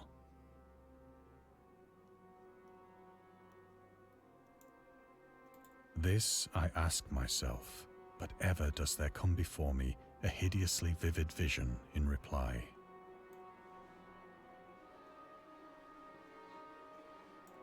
I cannot think of the deep sea without shuddering at the nameless things that may at this very moment be crawling and floundering on its slimy bed, worshipping their ancient stone idols and carving their own detestable likenesses on submarine obelisks of water-soaked granite. I dream of a day when they may rise above the billows to drag down into their reeking talons the remnants of puny, war-exhausted mankind, of a day when the land shall sink and the dark ocean shall ascend amidst universal pandemonium.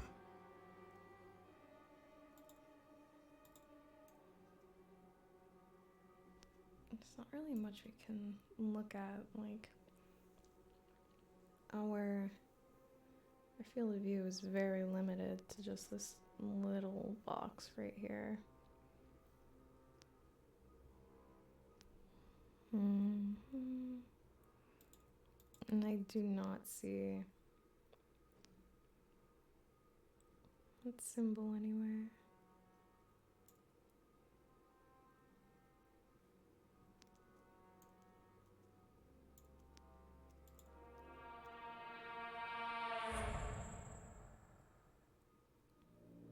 The end is near.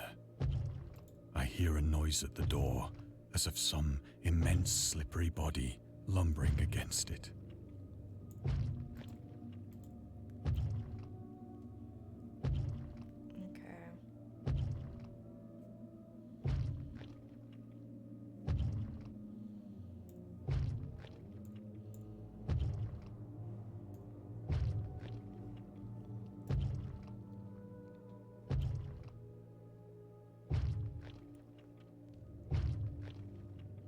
Don't see. I thought somebody was knocking on my door. Yeah.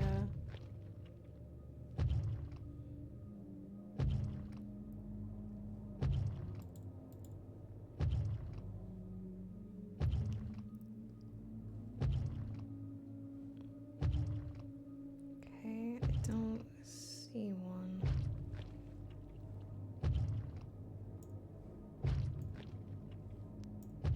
It shall not find me.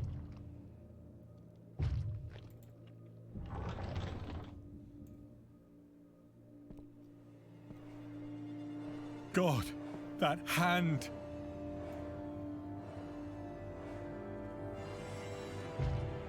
The window! The window!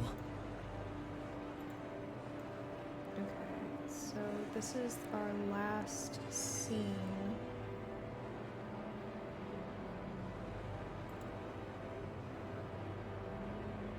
I don't think we have a time limit exactly.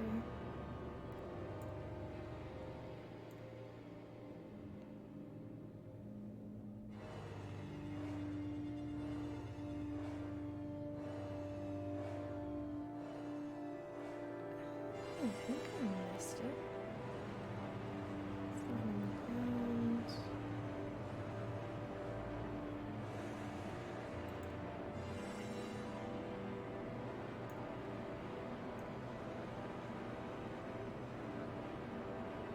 Oh wait, it's right there. I can't reach it though. I can't reach it. Wait, it's right there, but I can't click it. I can't click it. Is it like quick time? Do I have to be quick?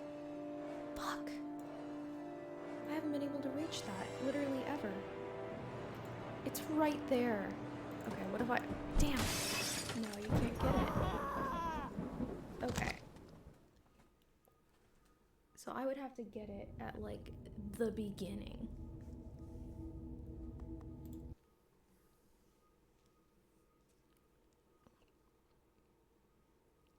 Damn.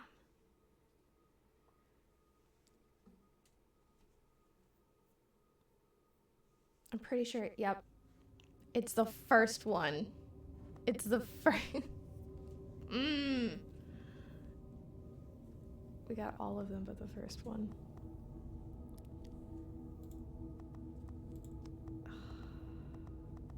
And I can't continue because it'll just bring me back to that area.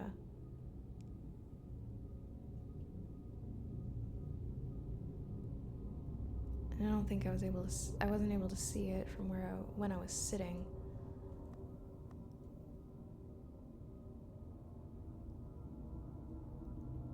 I don't know, is there even a point in time where you can click that? I'm doing this for like the achievement. No, shush. Shush your face. Shush. Shush, shush, shush. Hey! Find all trivia pieces hidden in the game. You guys can't see it, but the Steam gave me the thing. Alright, this is our last one. As to letters, my case is peculiar. I write such things exactly as easily and as rapidly as I would utter the same topics in conversation. Indeed, oh god, epistolary expression is with me largely replacing conversation as my condition of nervous prostration becomes more and more acute. I cannot bear to talk much now, and am becoming as silent as the spectre himself. What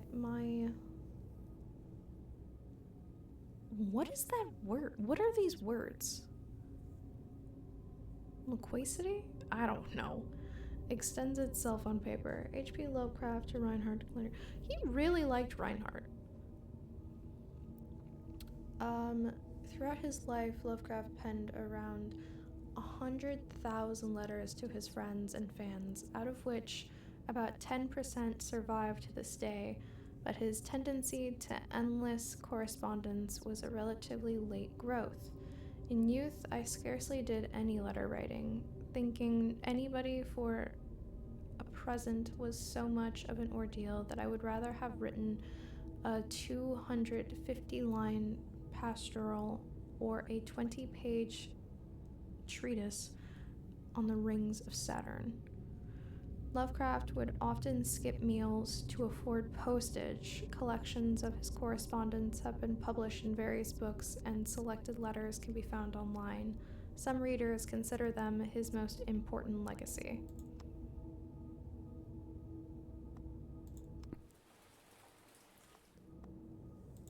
Alright, I wonder if that... I don't know. It's probably not going to show all of them together now on the same screen.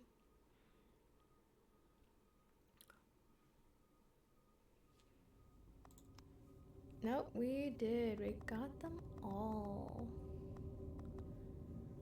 That was really nice. Well, interesting. It keeps your other ones in here as well.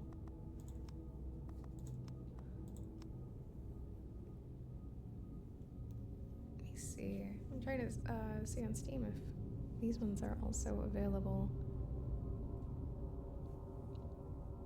Oh, these are the DLCs. Okay.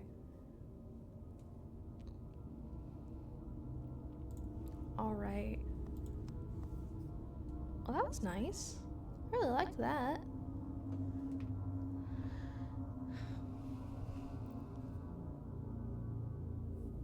Let's go ahead and... Do we have any final thoughts? What does everybody think?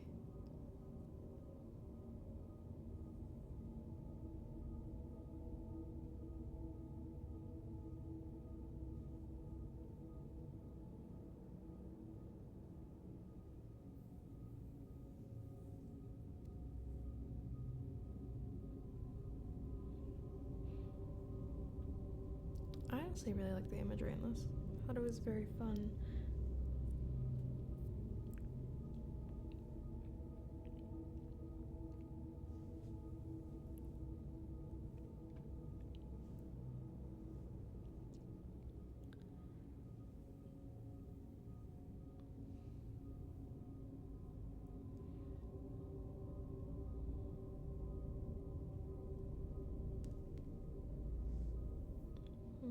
Let's see. What should we play next?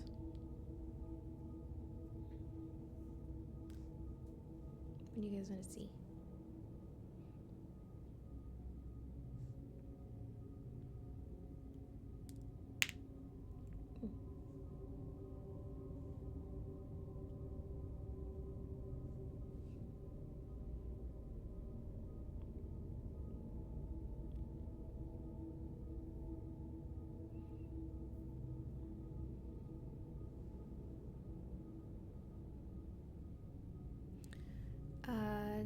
Different game? Yeah, I am trying to figure out what exactly I want to do.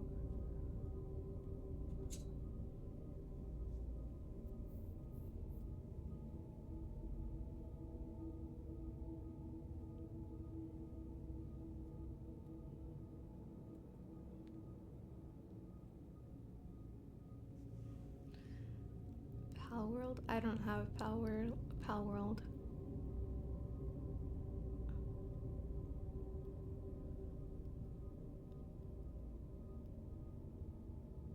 I don't think I'll be getting Pal World anyway. It doesn't look appeasing or appetizing to me. I think it's on Game Pass. I do not pay for Game Pass.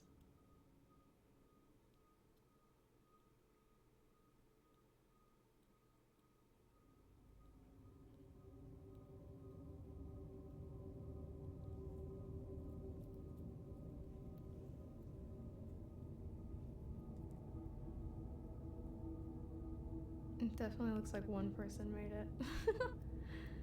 Yeah. I know that my roommate says that it's really good and that he really likes it. That it's just like Pokemon with slavery and guns. But the only thing that I've seen actually be like Pokemon is the whole trapping creatures in balls. Everyone's favorites, yeah.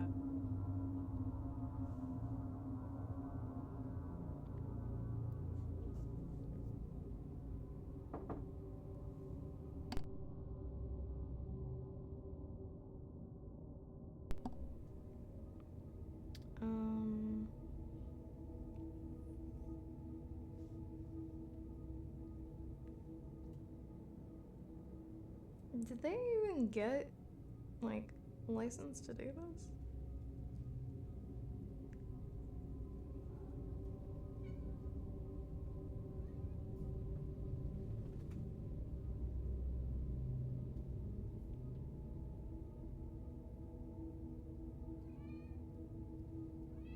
I'm like looking it up right now.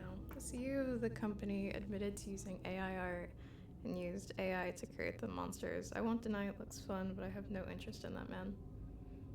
Fair. Fair. I won't play it alone, but if my friend demands me to play, who am I to deny their enjoyment? Yeah, I mean, that's fair. Like, me personally, I don't think anything is gonna get me to play the game. It doesn't.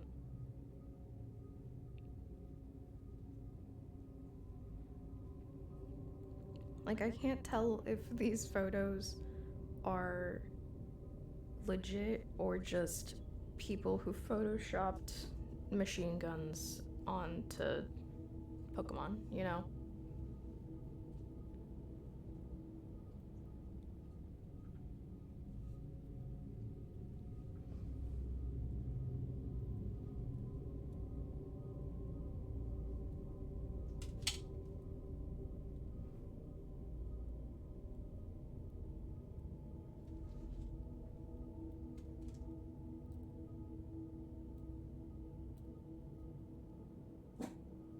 Shh, don't bark. Don't bark, Finn.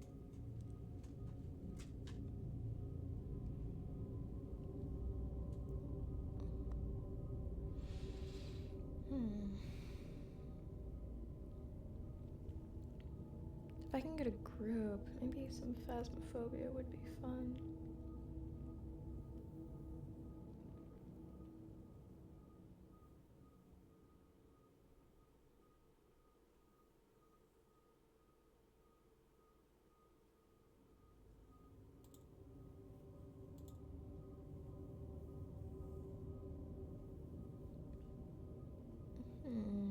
I don't know.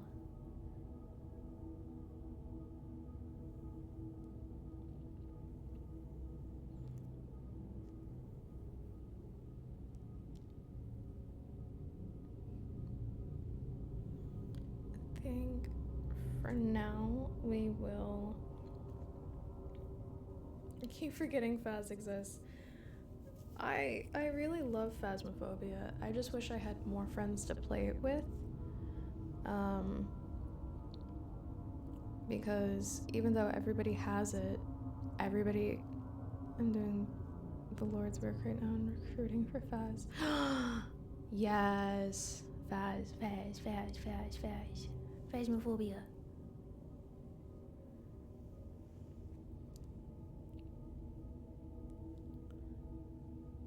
I guess we'll switch that to this instead.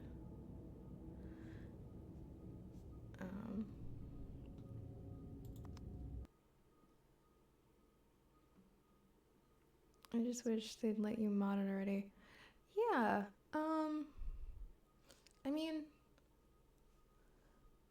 what would you really mod onto it though? I mean, I guess you could mod into it kind of like Lethal Company does with maybe your friends can like after they die be the ghosts, or you know, you could hear your dead friends on the Lethal Company got an infinite amount of fun for mods.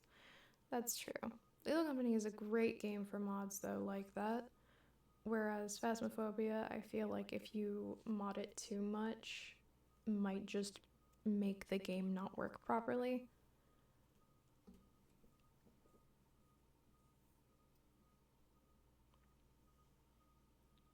I'm sure somebody out there has modded Phasmophobia though. Allow us to have 3D VTuber models in Phas. That would be cool. Like being able to put in your own model instead of those ones. No Fortnite skins in Phas. No, I veto that one.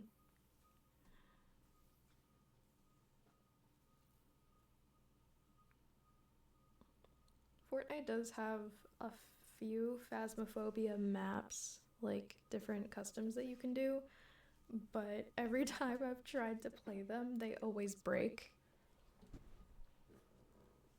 Master Chief, gonna dunk on the Raving Gritty. What?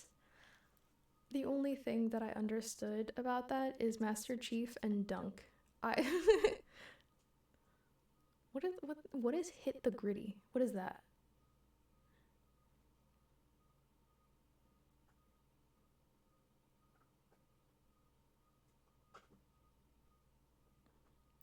What?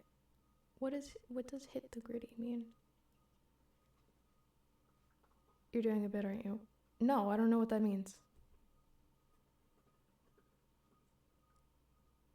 Master Chief, Dunk, and Wraith. Those I understand. I do not know what hit the gritty is. I really have to... What is it? What is it? What is it? Wait, I'm just gonna Google it because you're not gonna tell me.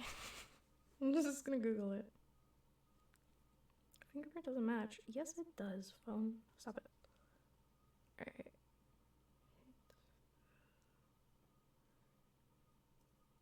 Meaning.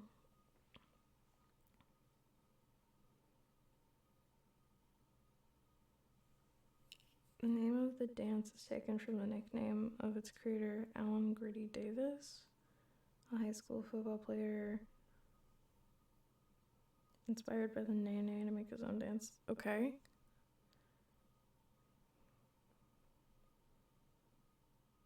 So it's a dance move? Even people on Reddit are asking what the fuck that means.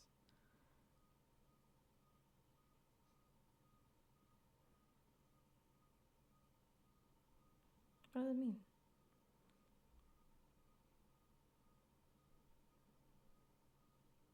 Oh, everybody on Reddit's as useful as fucking always. Dude, my grandpa asked me about the gritty at Christmas. Totally, sure.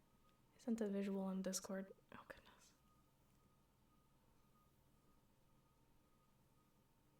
Some people are just saying it's just a goofy-ass looking dance kids do to pretend to be cool. I mean, that sounds about right. I had to show a visual explanation. Oh, no! Let me see. What is this? What does this look like?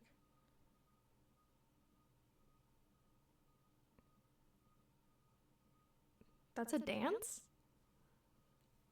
Wait, what? So just like stomping around like a 4-year-old that just got a piece of cheese is a dance? Is it the finger thing by the head? Is it the whole thing? What is it? What the fuck?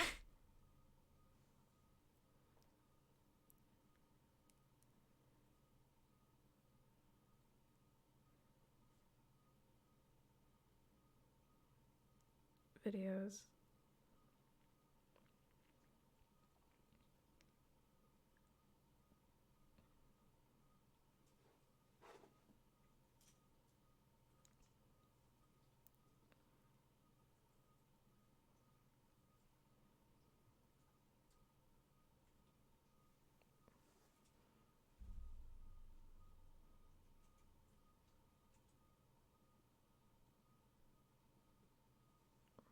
So it's flailing and the whole thing. So it's just flailing and putting your fingers up by your face in circles.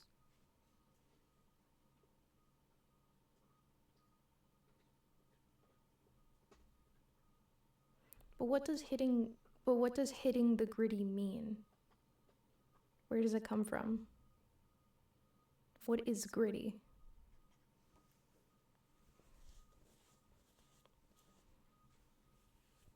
No one said it was a creative dance. I mean, most dances that we see nowadays aren't fucking creative. They're lackluster or annoying.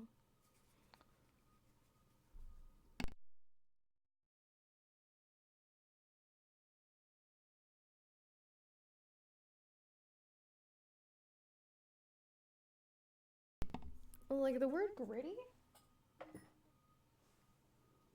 isn't like a thing. The origin of the dance says that it's just some kid at a fucking high school football game. I've never even seen it in a meme.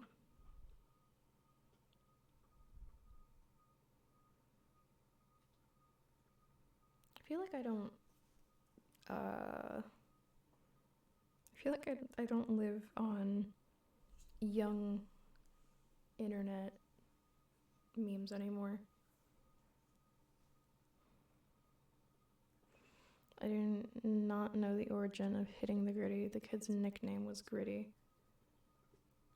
You have an old soul, so they named it the Gritty. Okay, so the kid's nickname was Gritty. Okay, that makes sense. I can get with that. That explanation makes sense.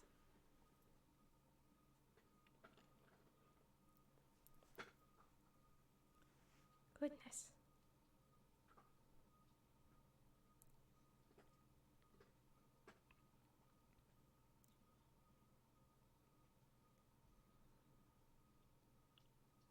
Oh, of course they put the dance in Fortnite. Of course they did. Fortnite is the biggest cash grab there is.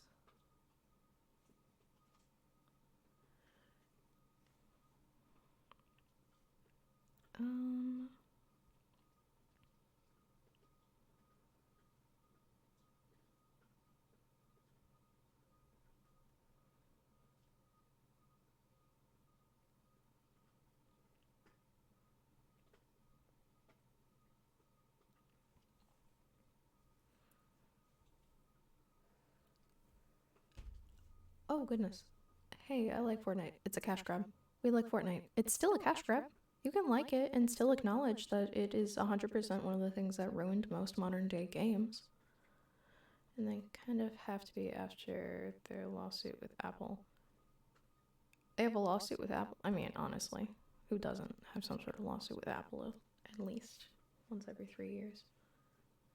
Why do they have a lawsuit with Apple? I mean, I know that Apple had to deal with a lawsuit from another company, and you can't even use some of their watches anymore. Like, you can't buy them in the US because they're illegal. They used other people's tech, claimed it as their own, even with patents.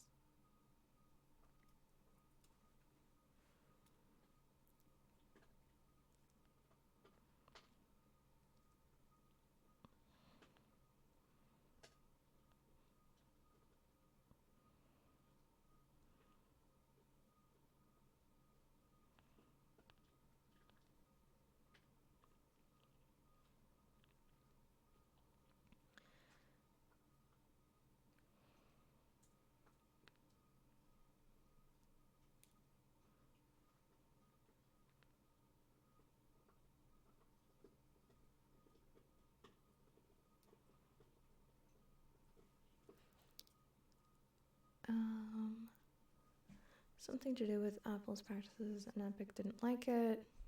Makes sense. Valve were the ones who introduced microtransactions, and they're seen as good guys, but Fortnite guided it, and they're evil. I don't want to live in video game hell. Why can't we just enjoy games as a service? Why can't we actually own the games that we buy and pay for? And why do most of these big companies think that us wanting to actually own the game that we purchased with the money that we barely get paid from jobs that don't pay us enough, we don't deserve? Because EA said no, yeah, we're just not allowed to own the things we've paid for. Yeah, and then we should get used to it.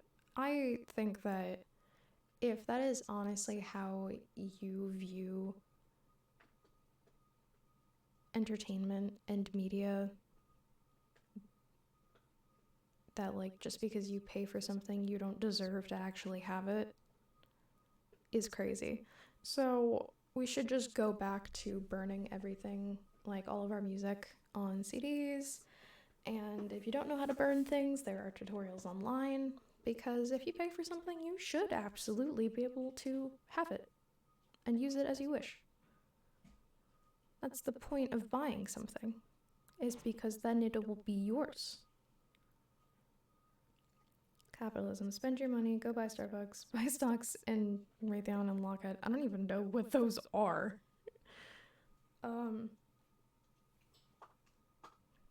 But like, why should any person right now, in their right or unright mind, buy anything from those companies? Like, after EA said that, I'm not buying a single thing from EA until they either remove that person or take back that statement.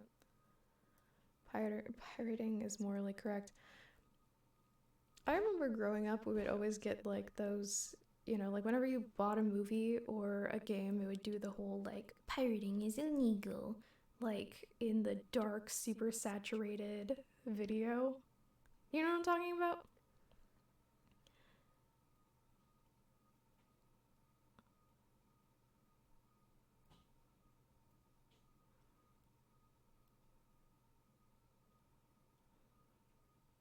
Scurvy. You wouldn't download a ship, would you?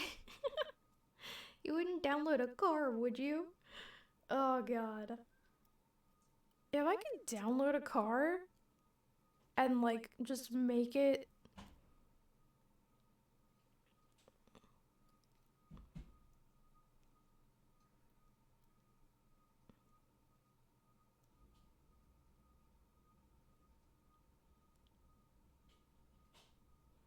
now there's 3D printers where you can actually download and print cars. Good. Why don't we go back to before Prohibition, when everything was able to be run on homemade alcohol, like the cars were able to be run on that alcohol, people could drink that alcohol, everything ran on it. It's a theory on why I think Prohibition even happened, not because people were necessarily more aggressive than they naturally are, just the fact that like big companies couldn't make money off of people. People were able to make their own fuel. I know for 100% fact that I would download a car if I could. Yeah, who wouldn't?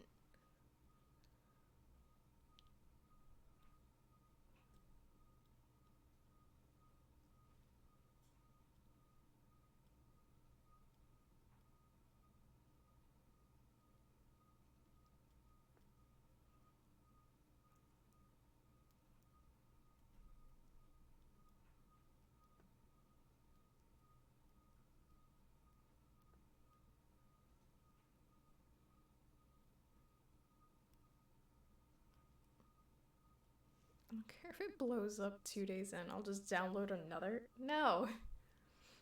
No. So it looks like we might actually be doing Among Us.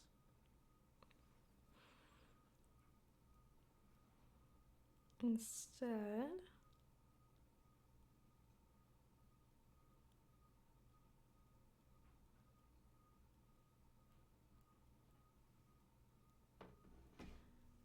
Yeah, there is a group that is currently doing Among Us right now.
Don't forget to change the title if you start playing. Gotta get that hype. You are absolutely right.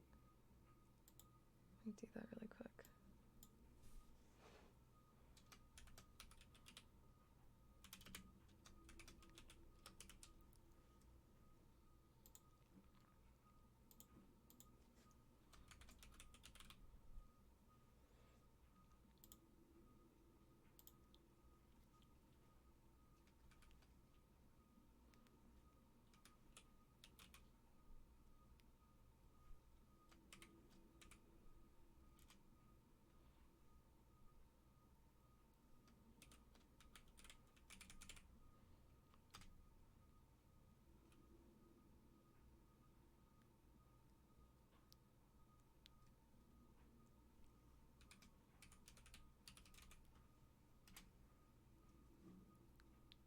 Okay.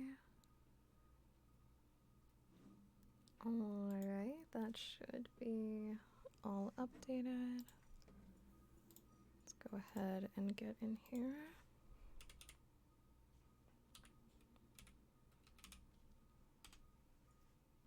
Couldn't find that game. What do you mean?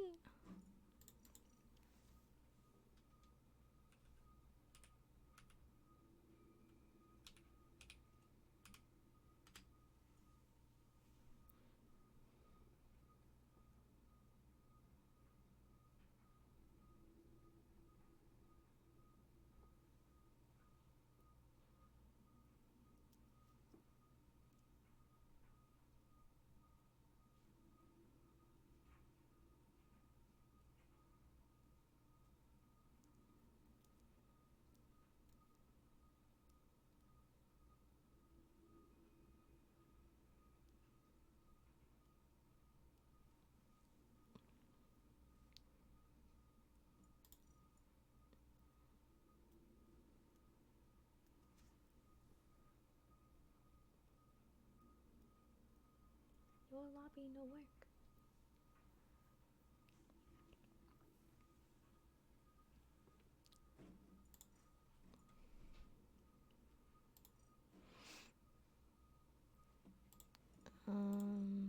We got a new code.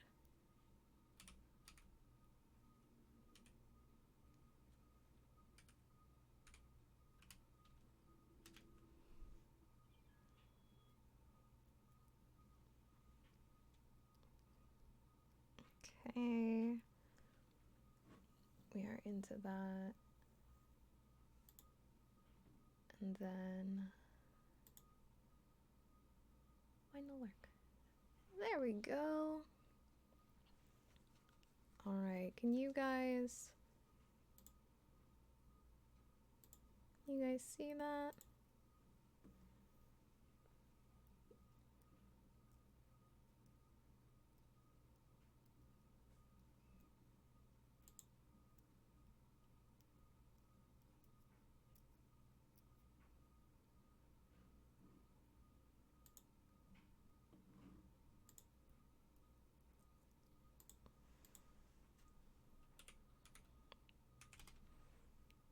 Okay. Oh goodness, how do I...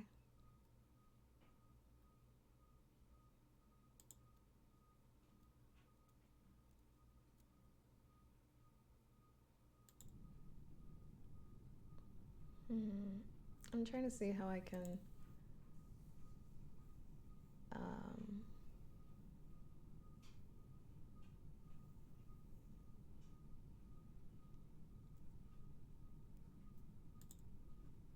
I don't know. I'm bad at streaming. I don't know anything.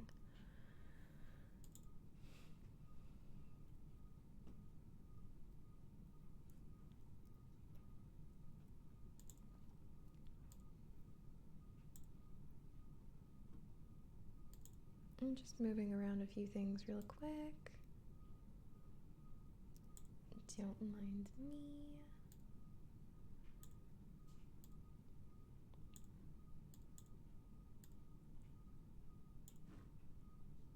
Good golly.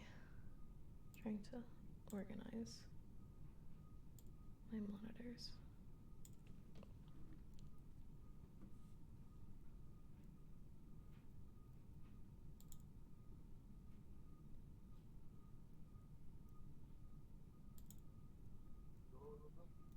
Cheyenne! Hello! Hey! Okay. I think that's working? Yes, I can hear you. Okay, wonderful. Stream, can you hear them?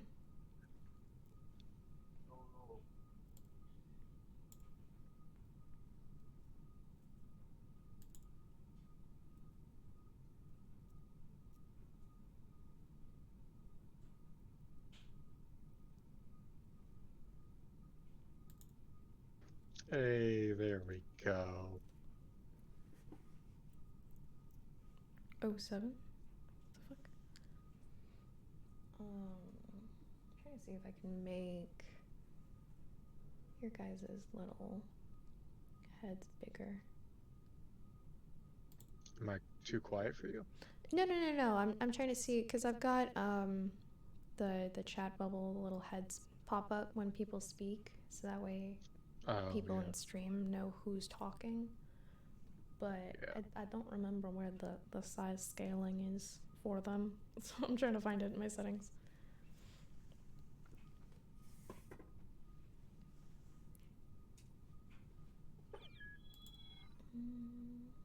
Hey, there you are. Okay, large. Should be better. Oh, that's a little bit bigger.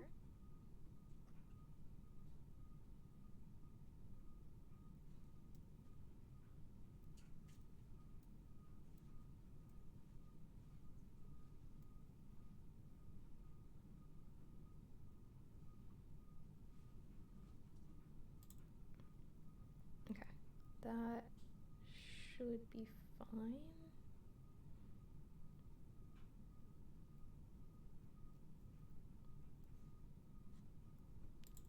Should be fine, maybe, possibly. Are we getting anybody else in here? I just messaged T. Zach says he'll be on later once he's done streaming Overwatch. And Eric says he probably won't be on for a while, so he's probably not gonna make it. Okay. Do you have anyone you could invite? I'm gonna text Ari and see if she wants to join. They said that they are hyper fixated on building a house in Minecraft right now. Sag, indeed. And they are not really in the mood for Amogus. Yeah, that's what Connor said as well.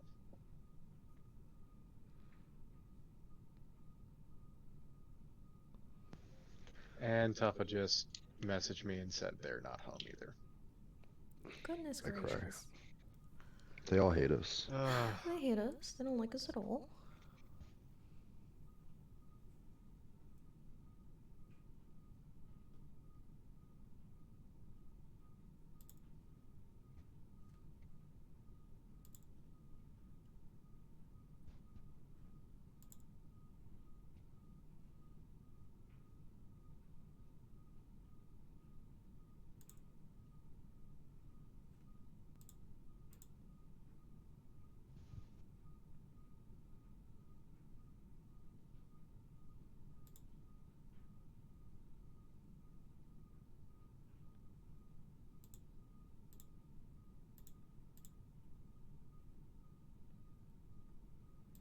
I also messaged Amber, Brady, and Aiden, so I'm waiting on them to reply.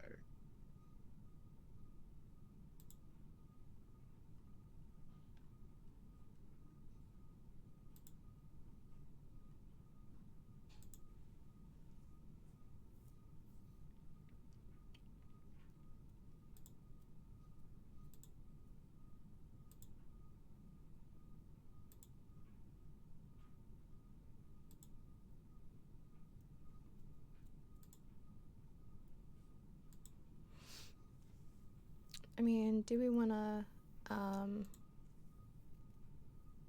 go through and play with some randos really quick? How do I do I just set it to public? Yeah, you just go ahead and click on public and people should file in. Alright, cool. I'm using, I think, default settings. Is that cool? Yeah, that should be fine. Alright.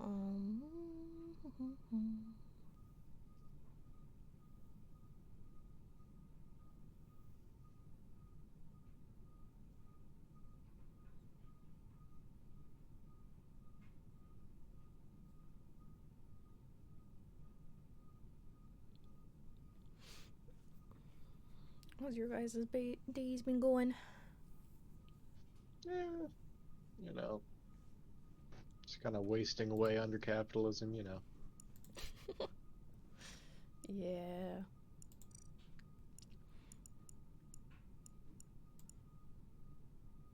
How you been doing? Not bad. I've been streaming for like 2.5 hours, I think. Ooh.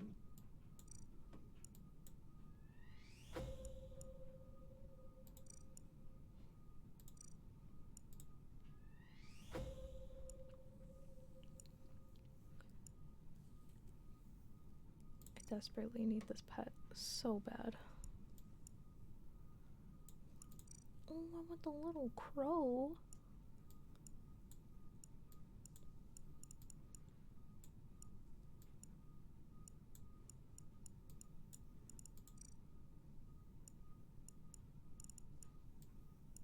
Who am I kidding? I'm doing this entire Cosmic Cube. Which one is it? It's the indie Cosmic Cube.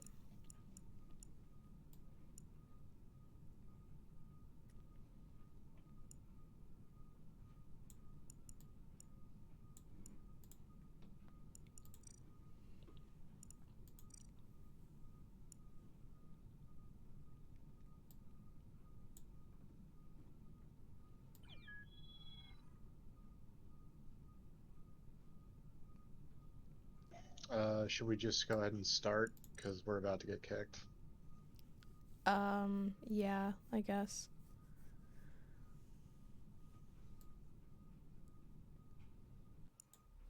Oh. Oh, for fuck's sake. Yep. Alright, do one of you want to host it? I'm not very good at it. I can host it. Dum, dum, dum, dum, dum.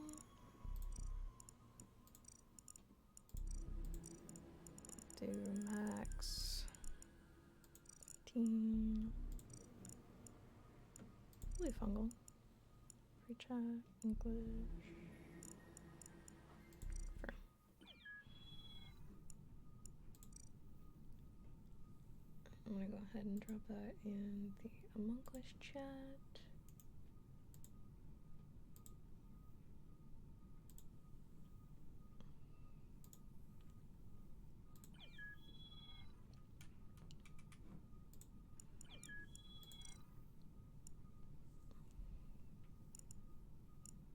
Alright.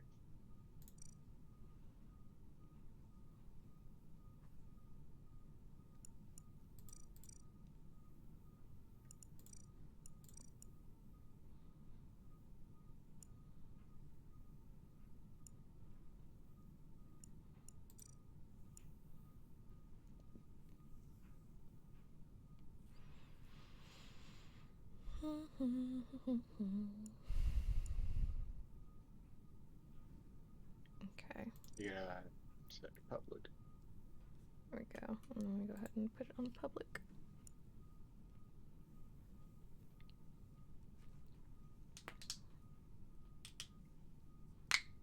Ooh. I know you guys didn't hear my fucking knuckles crack, but damn. Hold on, see if you hear this. You hear that? No. No, I cracked my neck.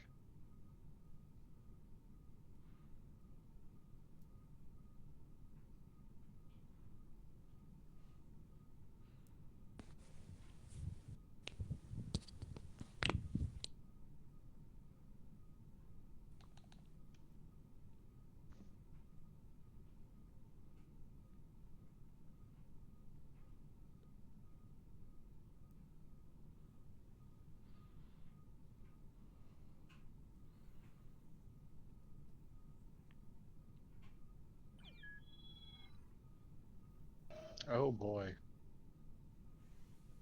Mr. Cum.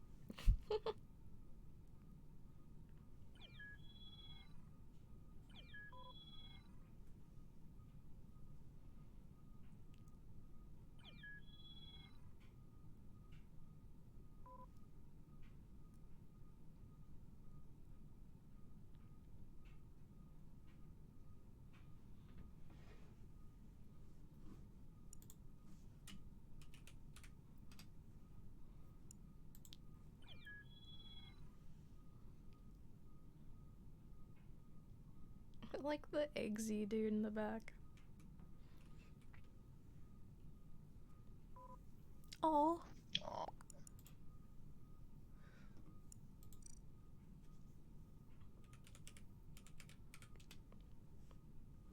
I forgot a space. That's fine.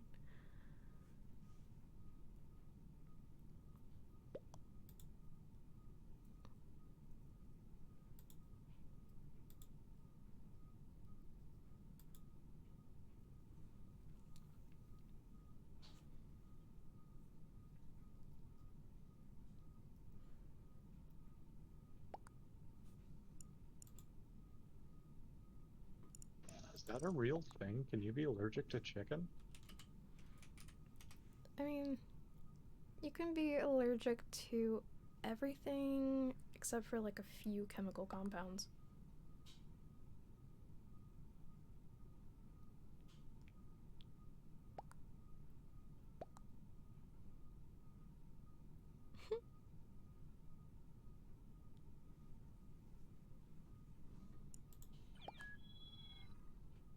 No. Wait, that was somebody joining. I thought they left.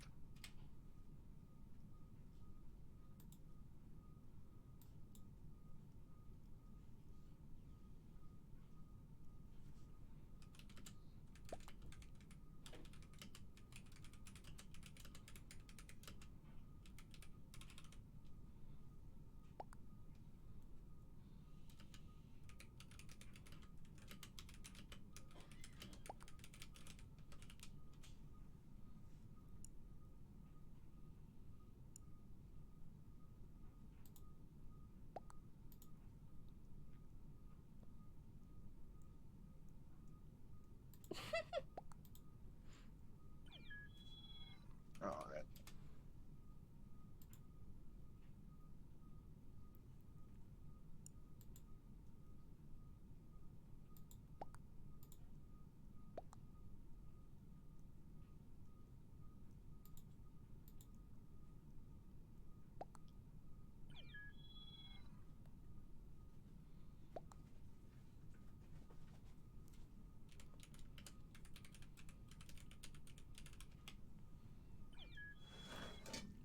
Alright, we just need one more person to start.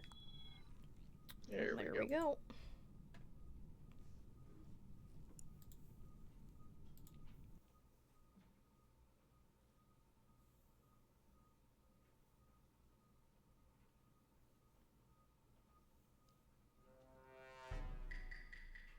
Alright, motherfuckers, you go ahead and mute. Okay.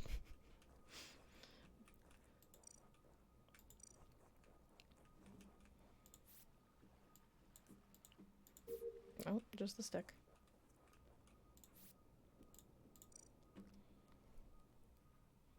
Gotta give it that good roast. So yeah.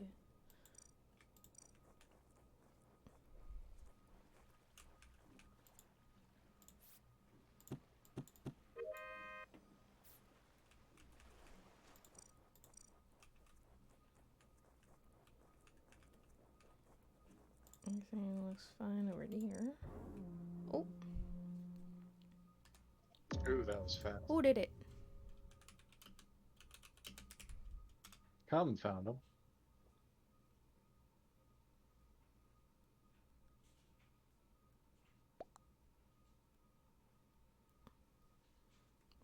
Bottom left corner of the map.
Interesting.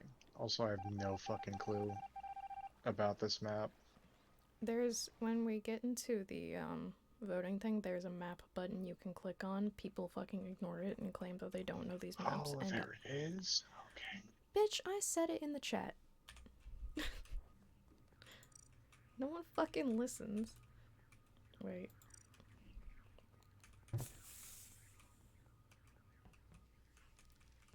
Where? What is it? Oh, there it is. Oh, I gotta hold. Okay.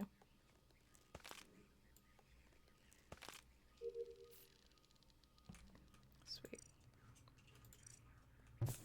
Ah!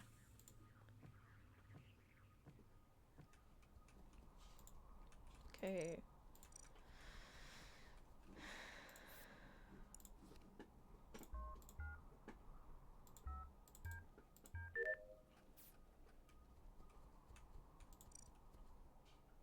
Okay, I gotta go to comms. Okay, Insane Girl was up here. That's good.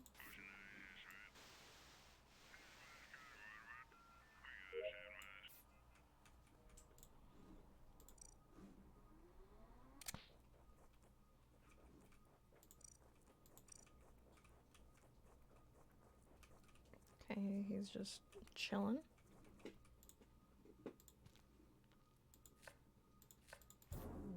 Ah.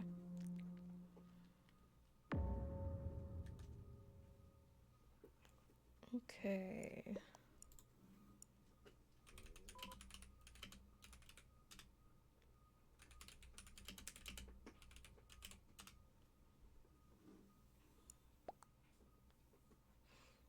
Wait, does it show you on the map where they died?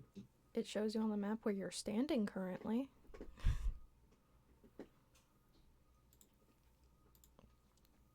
Outside, below meeting room / dorm. Okay. Where is that?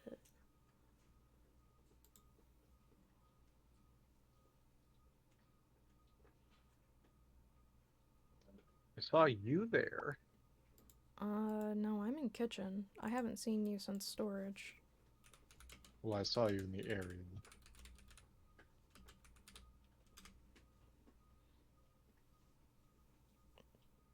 But I haven't been near meeting room / dorm in a minute. You're... no.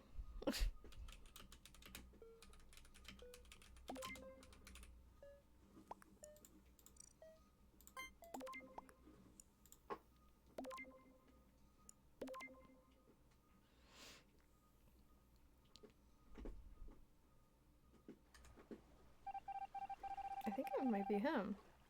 I think it might be Rose. Because I haven't been up there in a minute.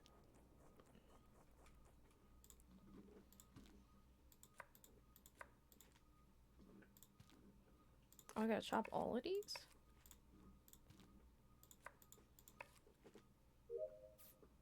Do I gotta cook it? No, cool, I'm done.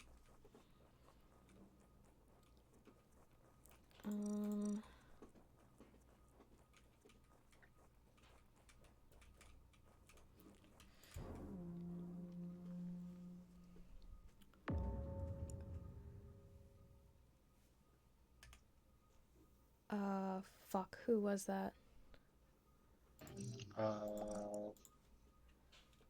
That was purple.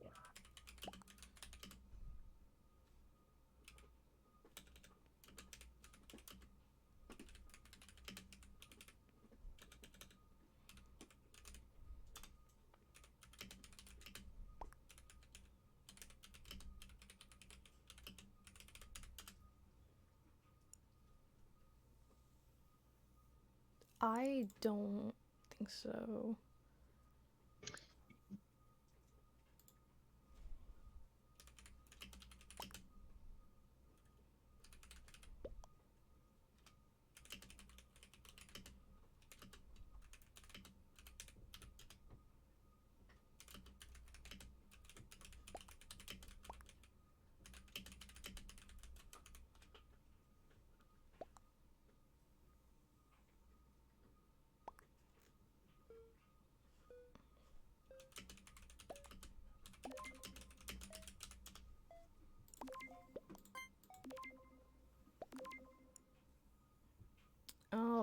Okay. Okay. Interesting. Interesting. Got a bit of a split vote. Hmm. I think it was Din. 100%.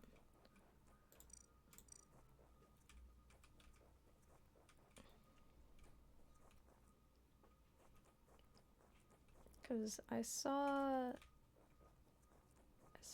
come in here too. I thought I saw that name.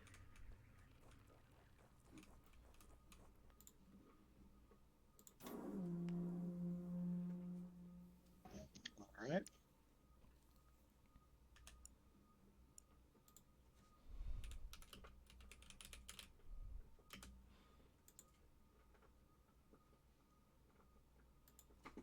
So,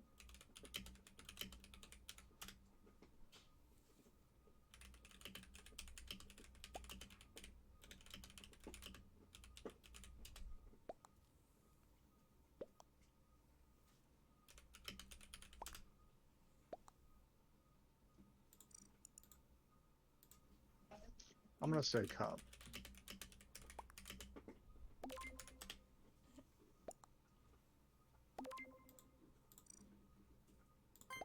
I'm gonna vote for come this time around.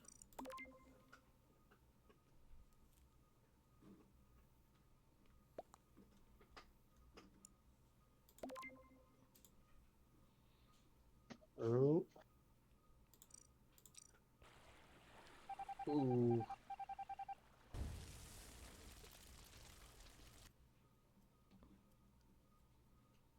I ain't moving. I got nothing else to do.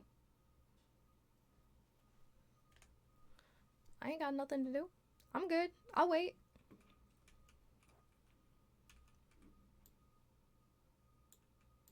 Let me pet my pet, bitch. There we go.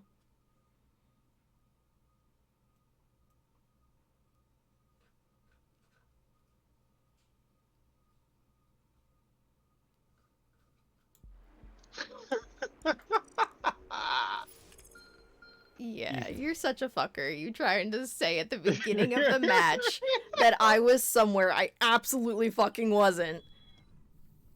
But still, I was it you that killed that body in meeting room? Or was I it killed Moldy? the one right outside, yeah. No, it was in meeting room. Oh, that one? No, I killed the one right outside of it. Yeah, because that one... Because I knew it wasn't Cyan. And you were sus as hell for trying to sus me at first. But Cum also was suspicious as hell. Like... Yeah, they're a little standoffish. I don't think that really helps them. It was totally me.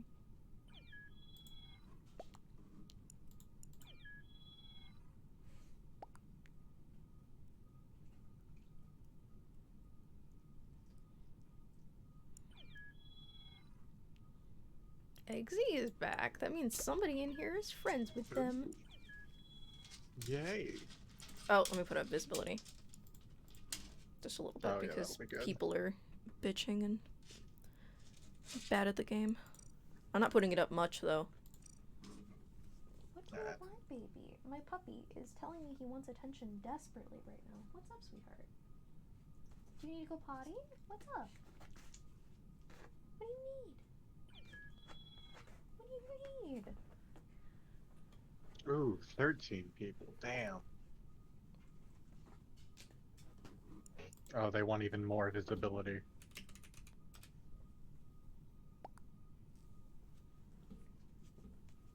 I'm not turning it all the way up. So they can fucking cry otherwise. Is there any more in between?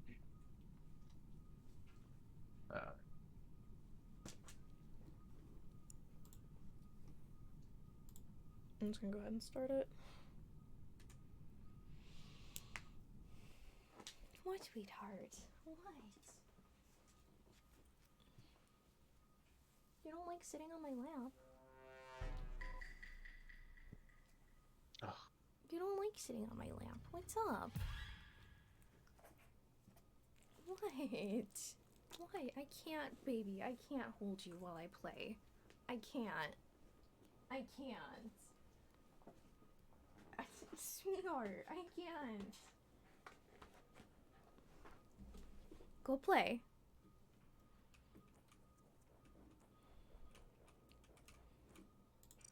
Okay. So how are we gonna do this? We'll go down to Splash Zone first. Where the fuck is Splash Zone? Oh, it's in here. Pretend to do this. We'll do one of those.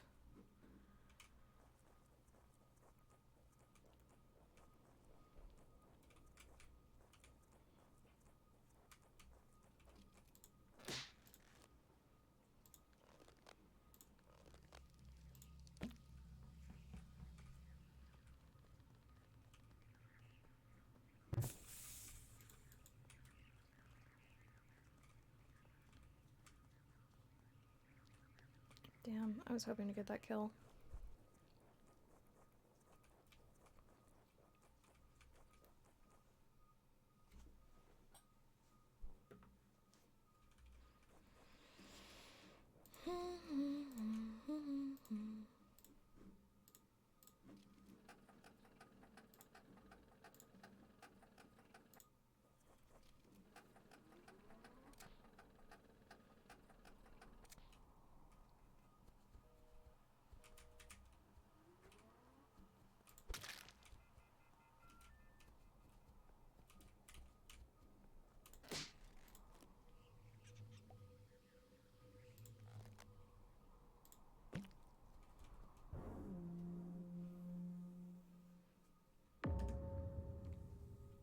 Okay.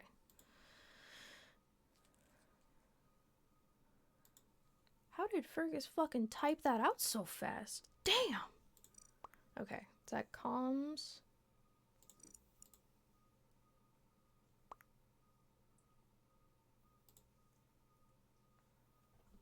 I'll clear Caleb because he was alone with me for a while and he had a chance to kill me.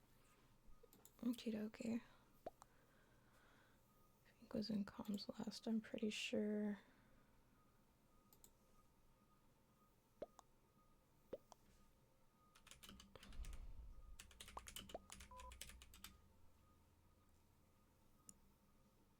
They left the game? What, because they got killed? That's stupid. Yeah, there was a couple of people who did that last round. Zion at the beach.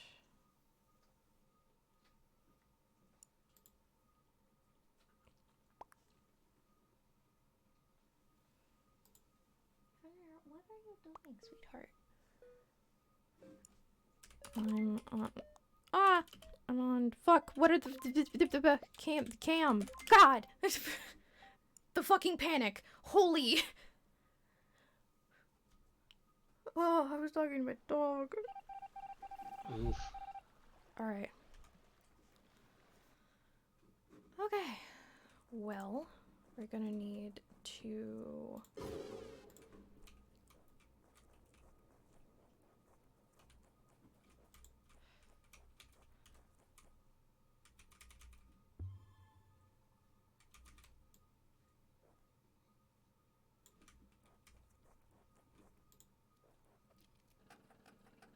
Okay.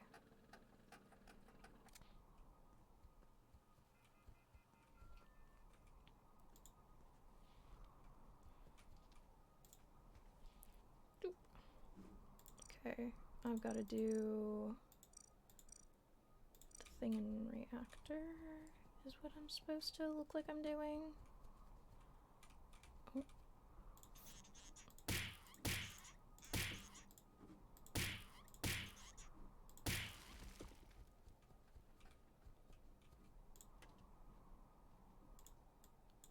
Oh, goodness, I don't know how to use that.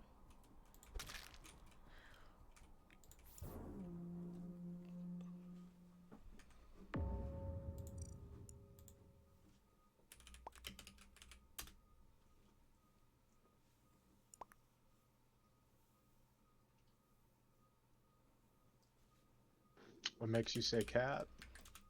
because I had just walked in from opening the mushroom door, and Smelly Cat was in there by the fucking telescope. Killed, you just confirmed you were not an SS. SS? Shapeshifter, is that on? Shapeshifter... No.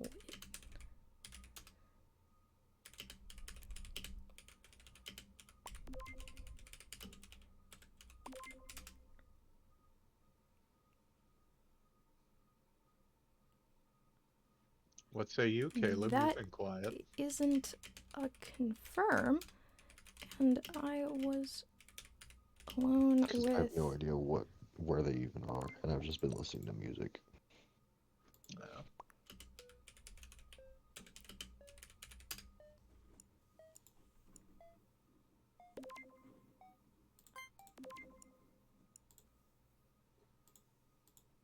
Oof. What? We'll see ya.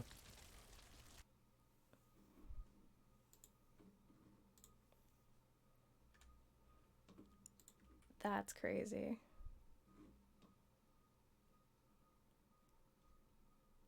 Why are you following Cat? I wasn't following Cat!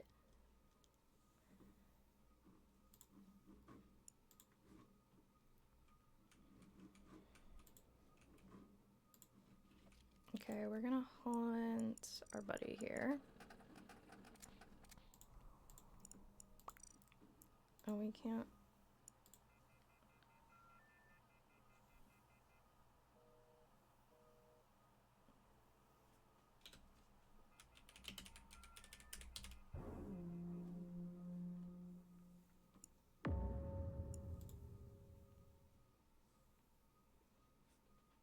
Bold of them to assume that asking me who's imposter. Black was slept with Rose. What? Black slept with Rose? Telescope. Black was left with Ross.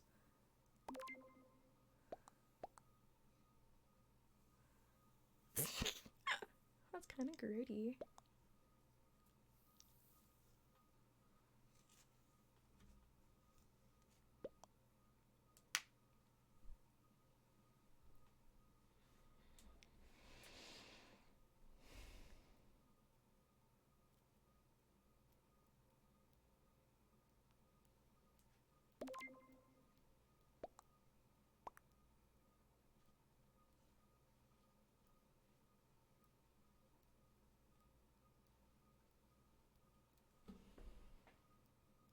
I should have just said that I was on security cam and didn't see it.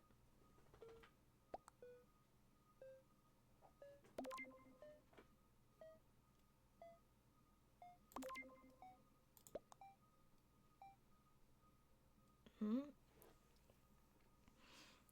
Good job, buddy. Good job.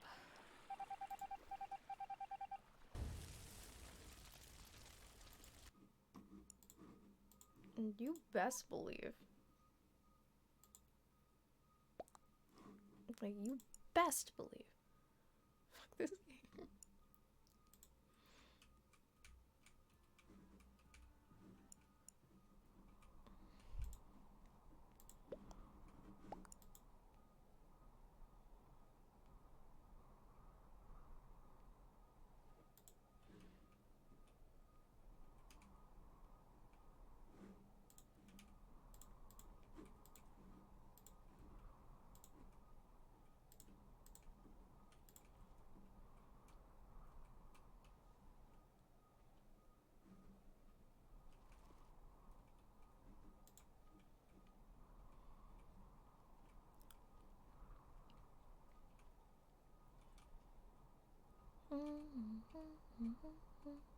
Let's cause a little chaos.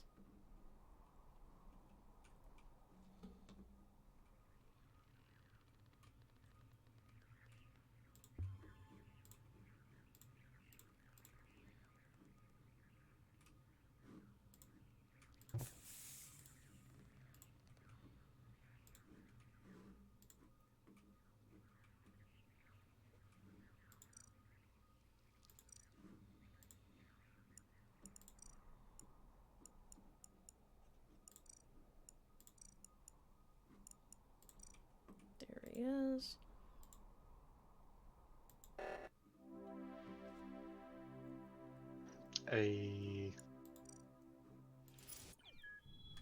Good job.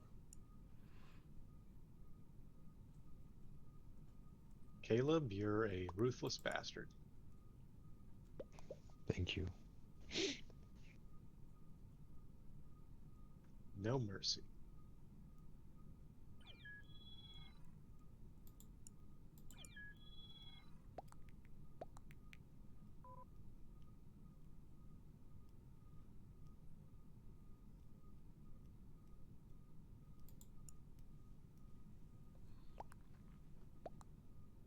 Hey, buddy.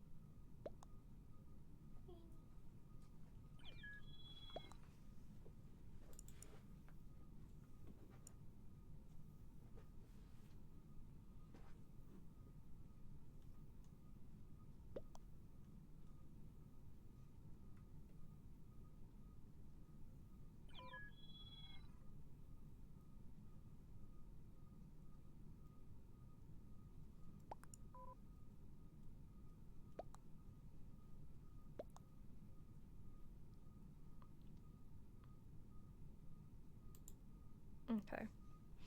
I'm gonna take my dog to go potty really quick.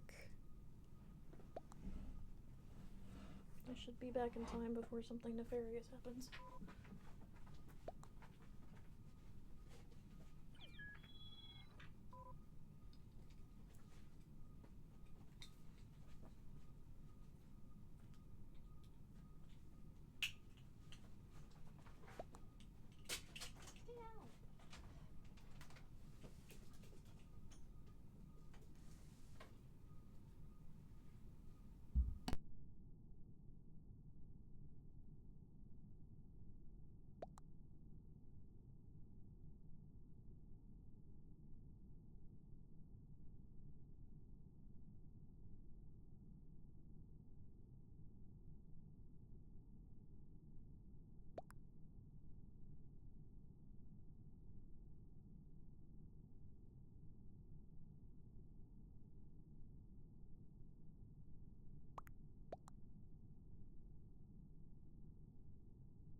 Cheyenne!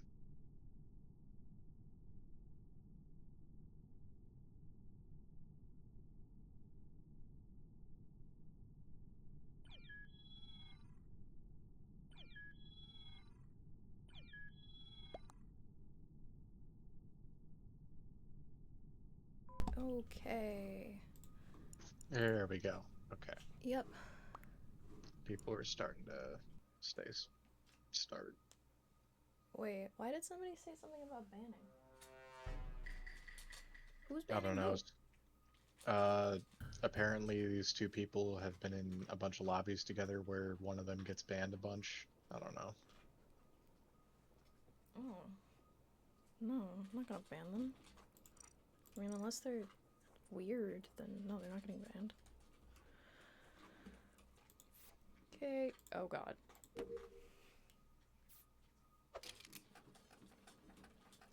Okay. How the okay, I didn't think you could get through.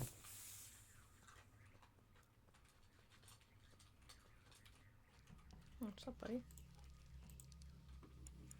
Oops. He's such a good boy. He ate all of his food.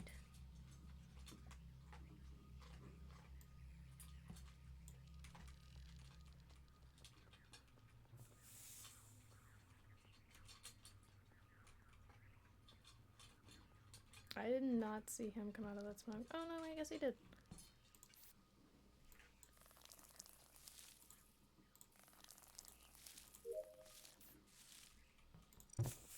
Okay.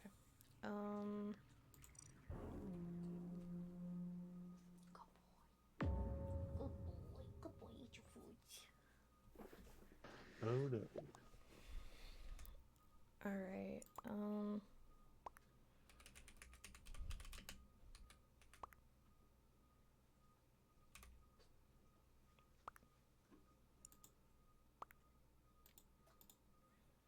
wait, what? Caleb's dead?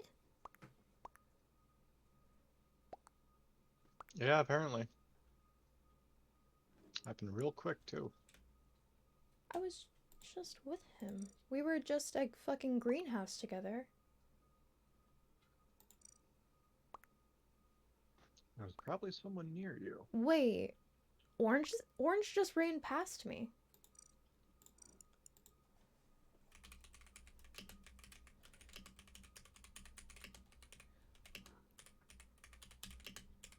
By upper? Where is... Oh, upper engine. Okay.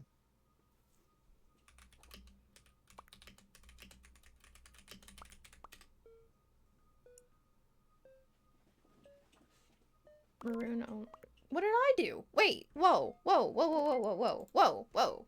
Whoa. Whoa. Whoa. What did I do? Who voted for me? What? Wait. I didn't even do it. What? I didn't even do anything. Who said me? Who was it? Maroon only. Said yellow. I run with my map out, so that's where my tasks are. See anyone that pass you? Rose and purple near react. I didn't fucking what? Yellow just pointed me out? Ouch. Okay.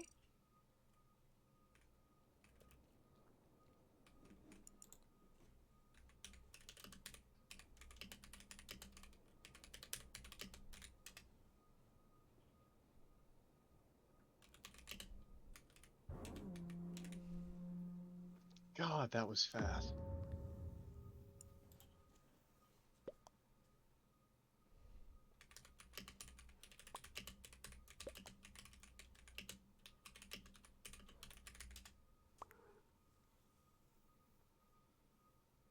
Why is confirm ejects off? Because it makes it so that way the game is fucking harder and better.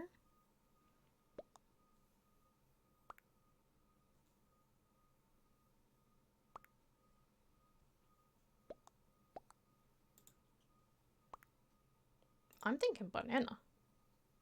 I'm thinking it's gotta be banana. It's gotta be. River got me. Okay. I haven't done anything. You killed me.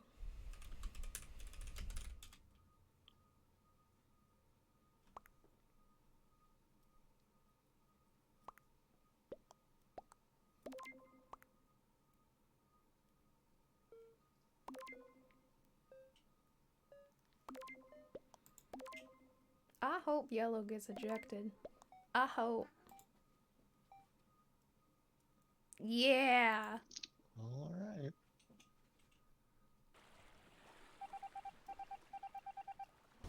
Yeah, get ejected.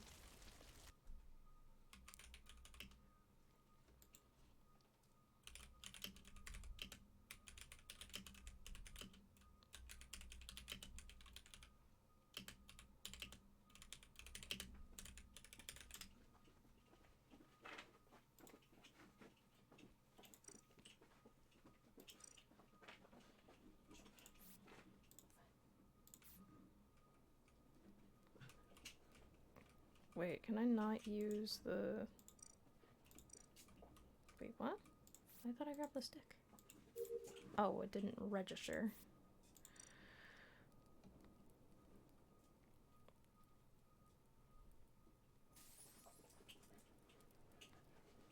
Unfortunate. Oh, you can burn it? Oh, Jesus. I was about to say it's unfortunate you can't burn it.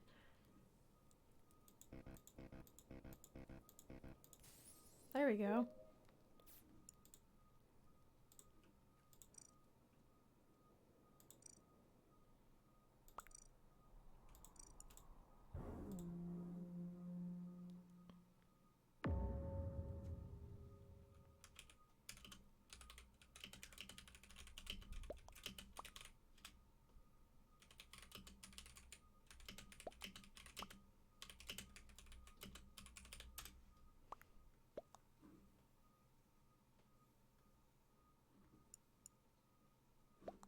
If I get one more person telling me to relax when I call them out, mad?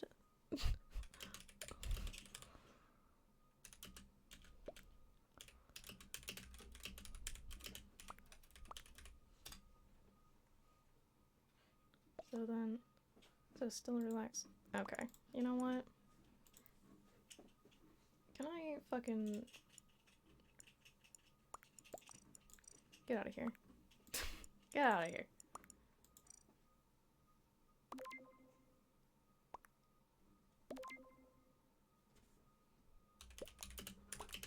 It's S. It's shapeshifter. Okay, because I was gonna...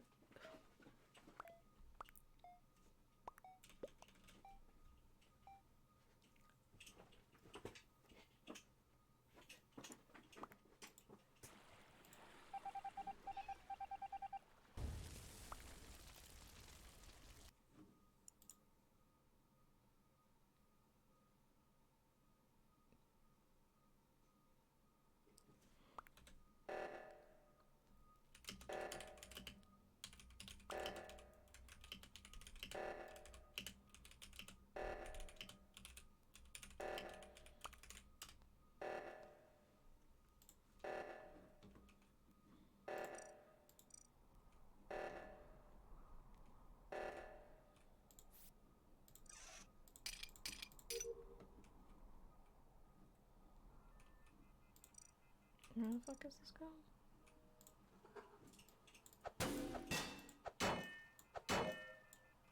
Okay.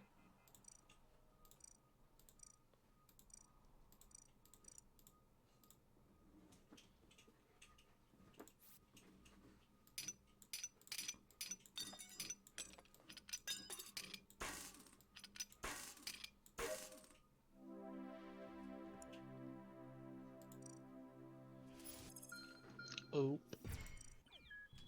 That was the stupidest round. A little bit. Half the people don't know what a shift shaper does.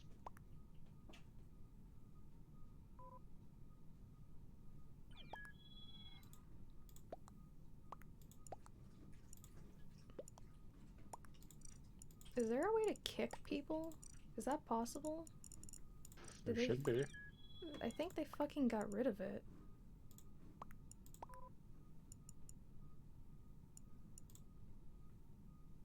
Oh, there we go. Yeah.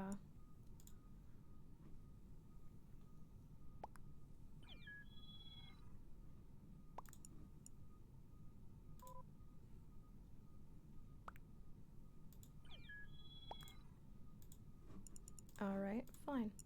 You're banned now. Why'd you kick them?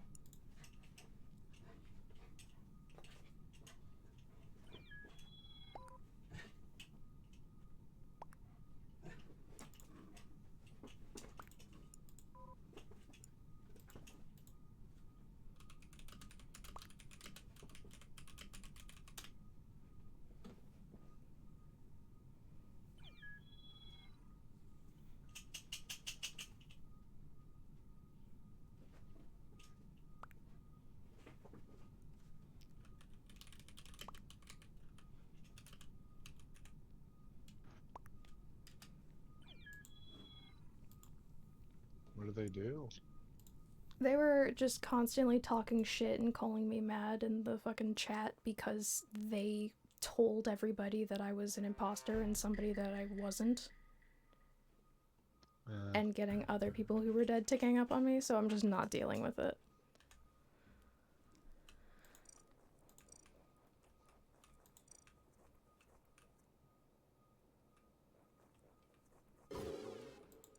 Oh, Jesus. You know what?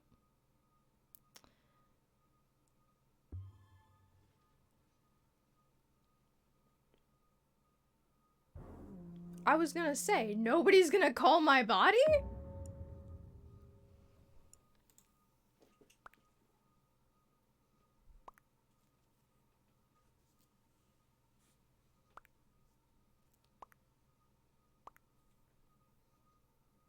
Who killed House?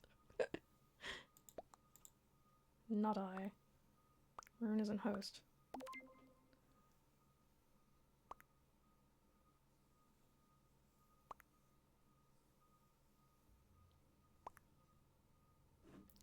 I don't know why Fergus said Maroon isn't host when I'm absolutely host.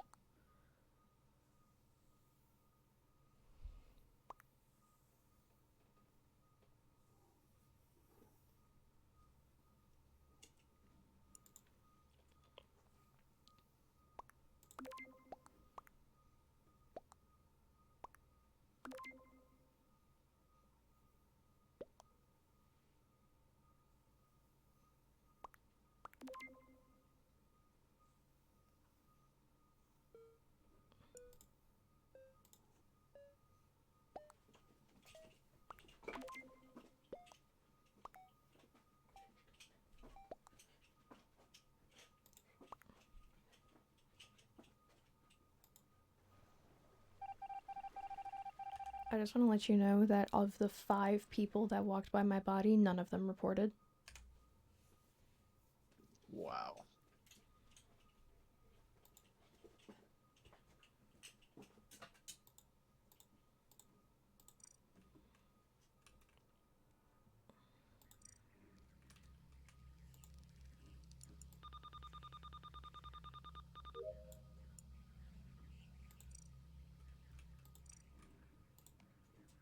I don't understand why people try so hard to fucking throw this game.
Oh, you can't protect while comms are down?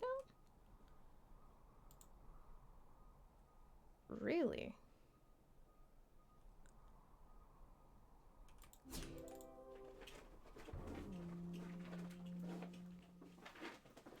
What are you two doing?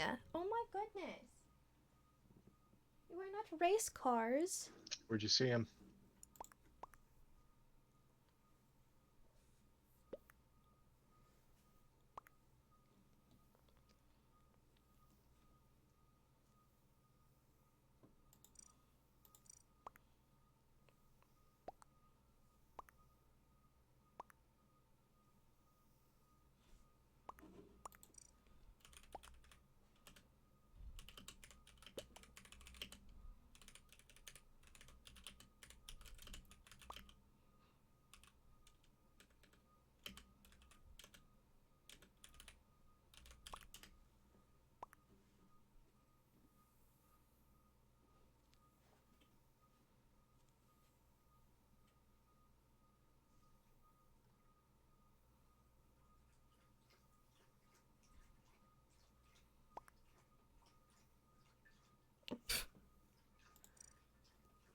Saying you don't know where you are.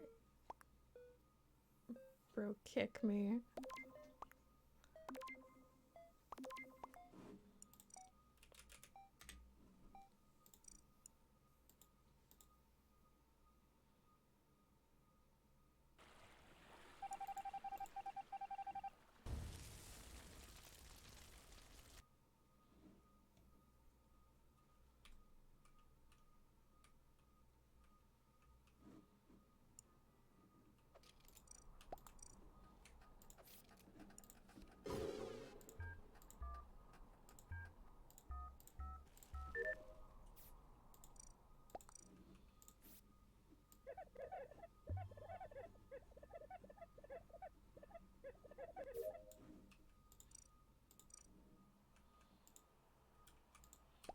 Wait.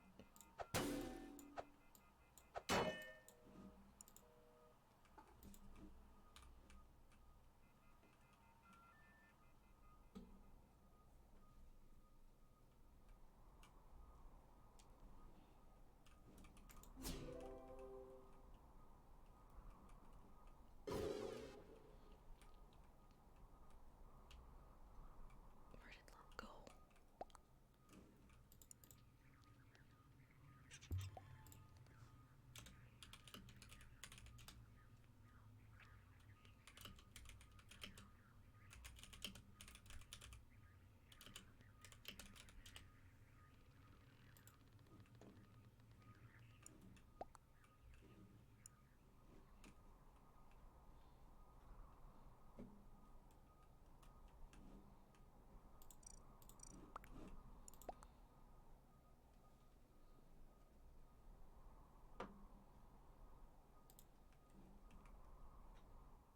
Oh goodness, that was some lag.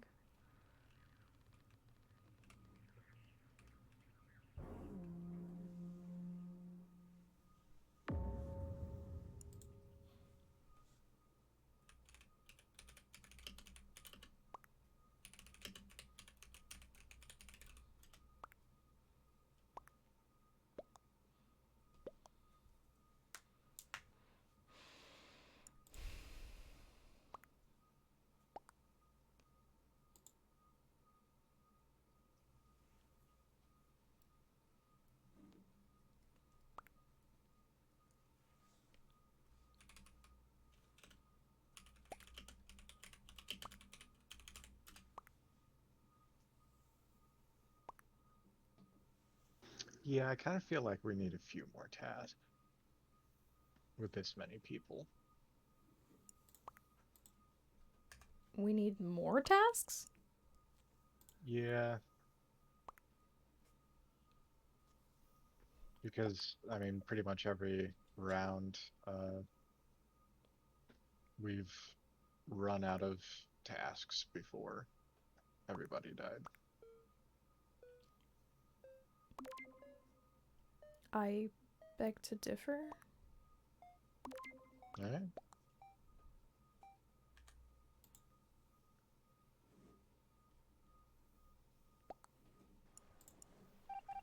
Wait, what?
It's not letting me fucking follow people for some reason.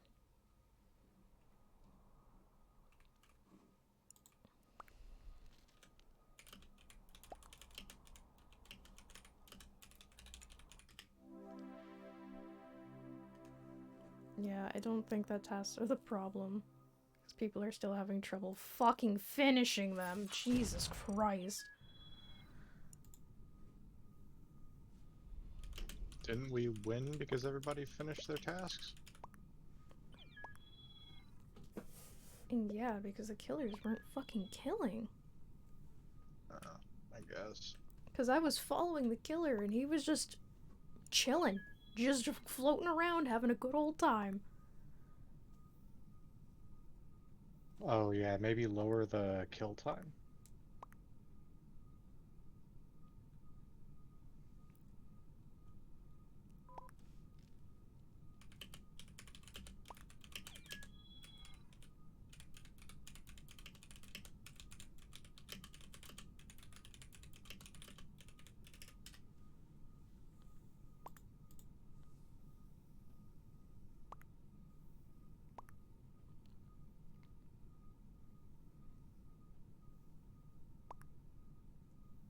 No, someone took my pink. I either need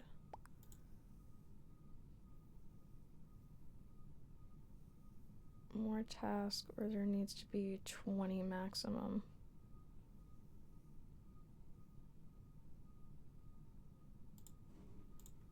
God, people whine so much.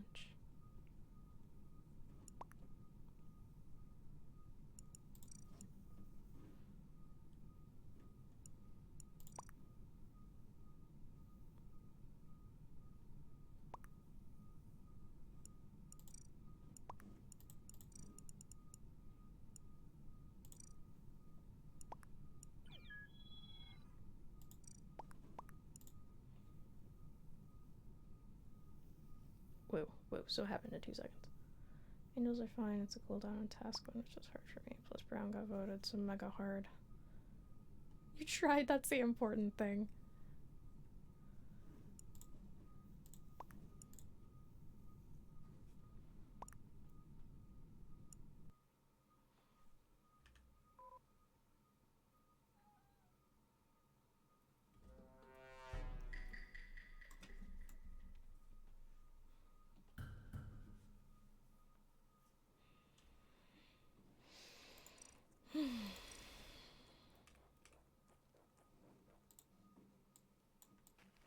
Oh god, I hate that task. It took me so long to figure out how the fuck to do it. I ain't going in there. Mm-mm.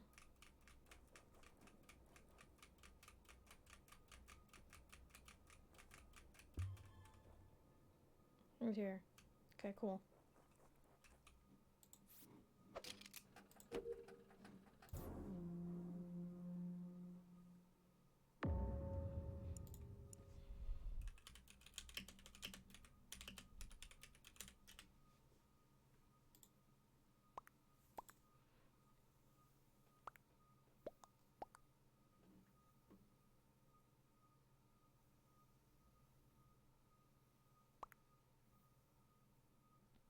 You there, Caleb? Wait, am I unmuted? I'm not unmuted. My bad. Oh, yeah. But yeah.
Okay, I need to go down.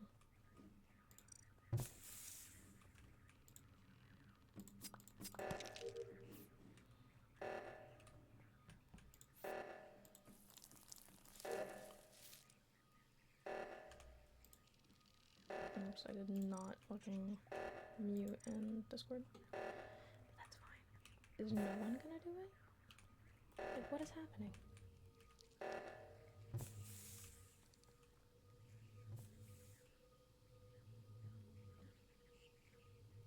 Don't do it. Don't do it.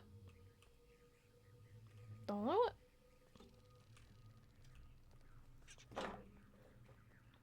Don't do it. Don't touch me. Don't touch me. I'm not gonna lie. I was just standing in the room with you like, don't do it. Don't do it to me. Don't do it. The whole time. I was waiting too. So you're clear. I mean, I've been cleared by Zelda and the first kill basically not happening because all four of us were next to each other.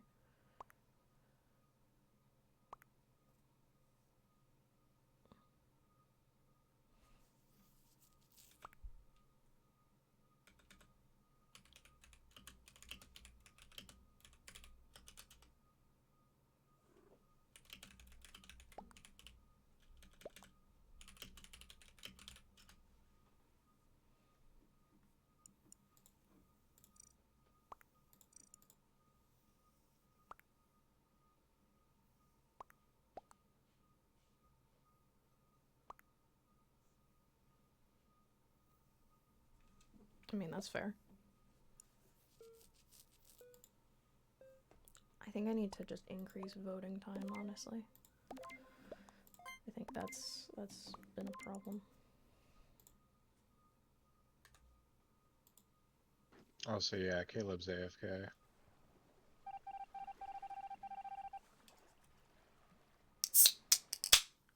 Sorry. It's not beer, it's a Coke. It's a Coca-Cola.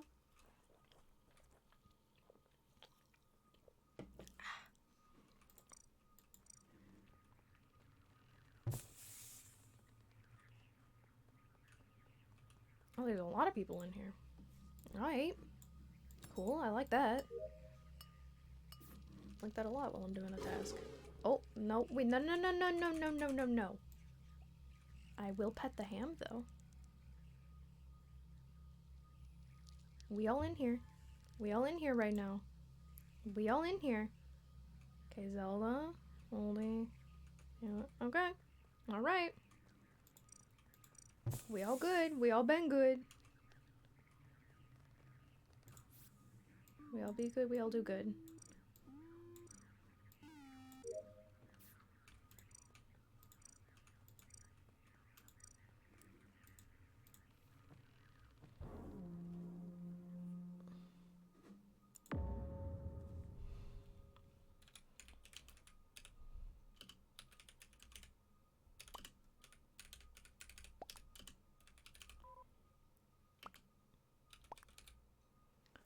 And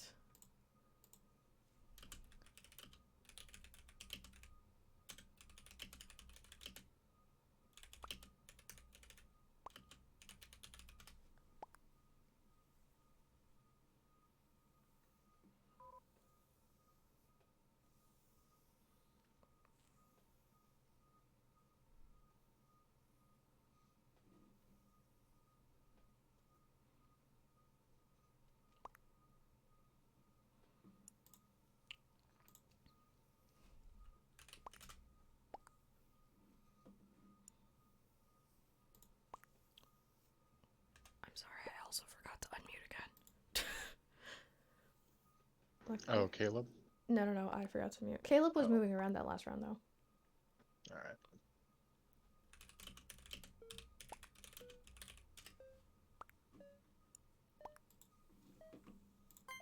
I don't think there's enough info. I haven't really seen Black do anything. I saw purple leave the area towards reactor. Okay.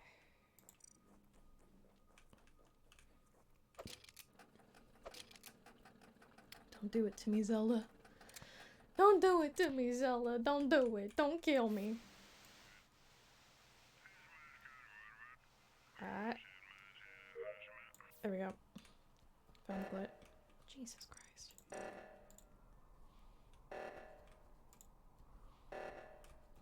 Fuck. Okay. Okay. Alright. Alright. Okay. Okay. Okay.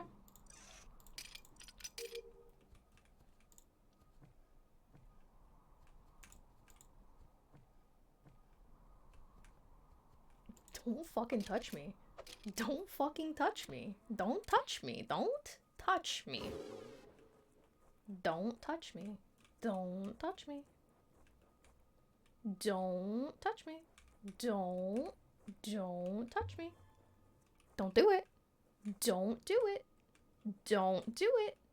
No, no, no. No. You stay the fuck away from me.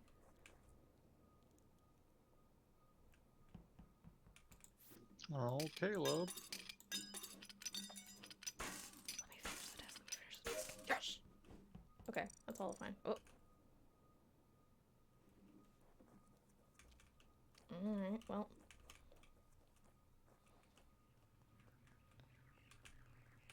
There's a fuzzy right here.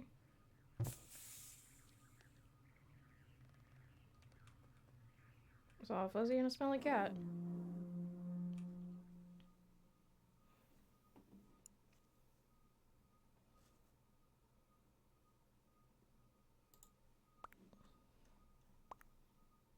Kill someone already. They really just said kill someone already.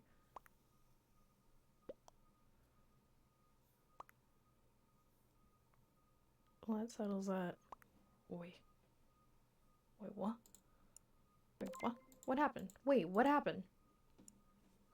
I don't know, it's an emergency meeting.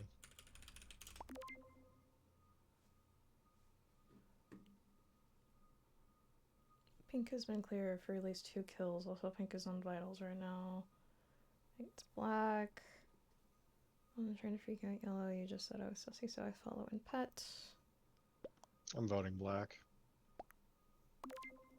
Seems to be grouping, or is just trying to see if someone event kills pink. You vented in the splash zone area. Black attempting to frame me. Voting black. Black was with me. Be for real.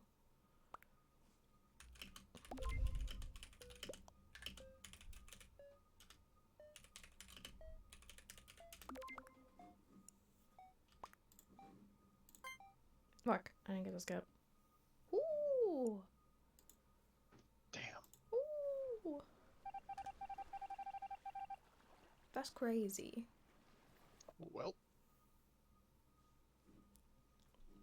I mean, I got nothing else to do. I can just chill here, real. I'm just...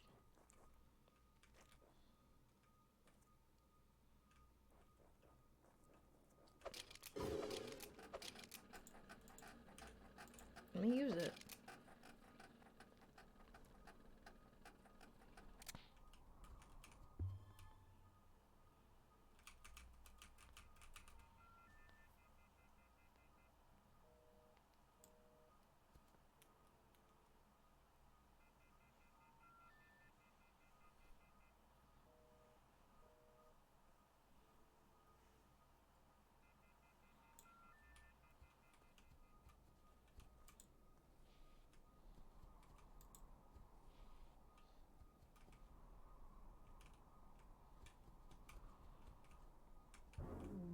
Jesus.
Oh. Wow. Why would you still vote black? We just... Oh my god.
I'm voting purple, personally.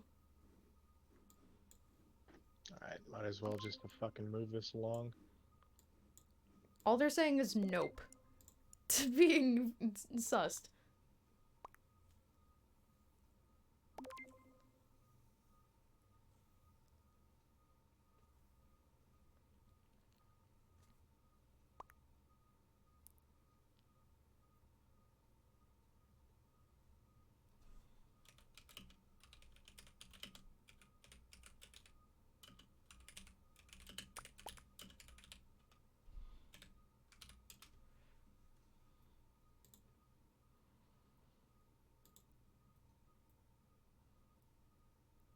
Go ahead, I need to pack a bowl anyway.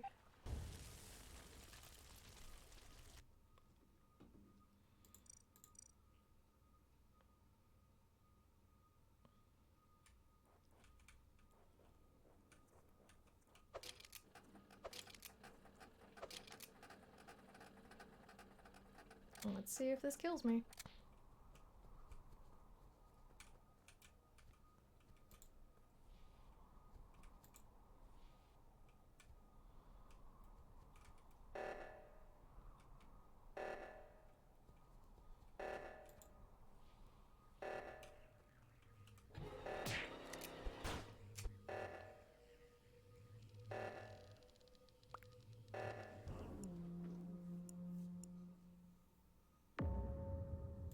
Oh, god fucking damn it. I saw Caleb kill you, and then a moment later, Moldy came up and snapped my neck.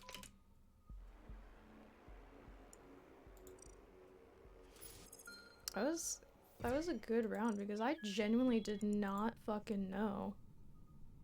Yeah. I mean, I definitely was like, okay, Caleb's one of them. But the other one, I was like, who the fuck is the other one?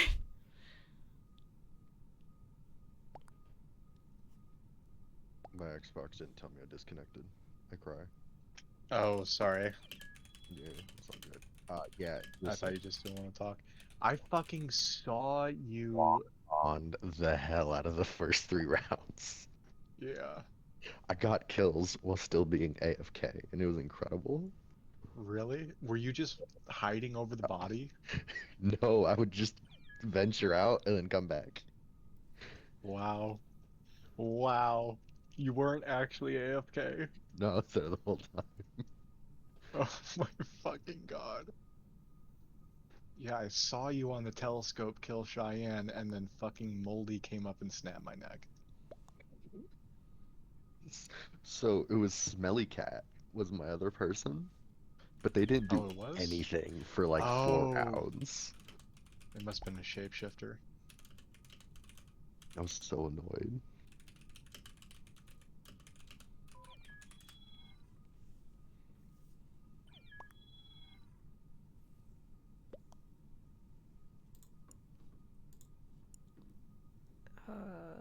Hold on. I need to change the discussion time to like 30. Just give us a little bit more time.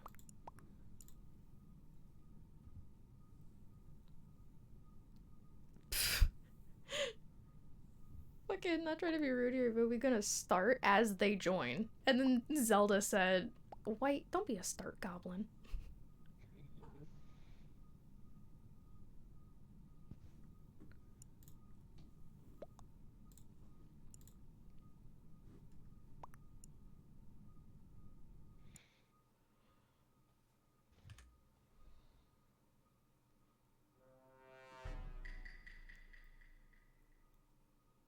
Good night, gamer. Hope you win this imp. Oh, thank you.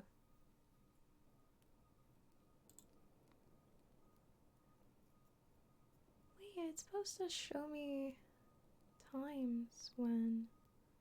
Oh, I don't know.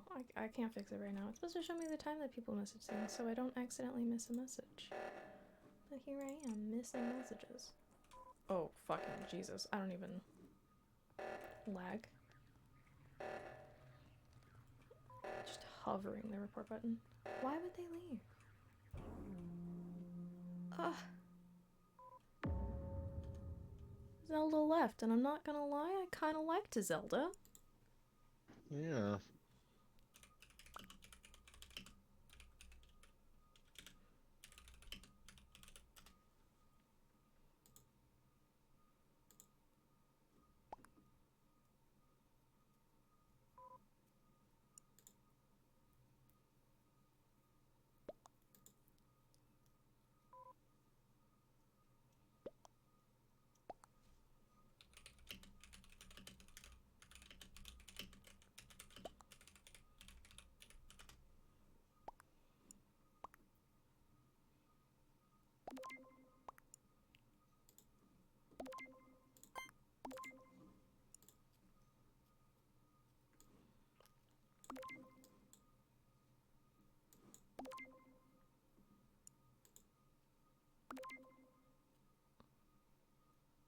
That means that altogether we just lost 5 people. Jesus. Who voted for cum?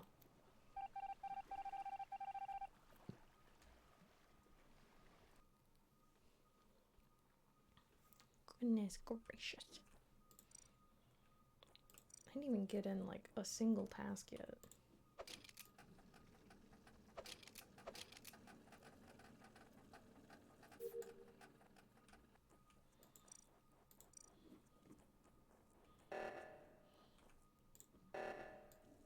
I'm filling the jug. I'm filling the jug. You guys can wait.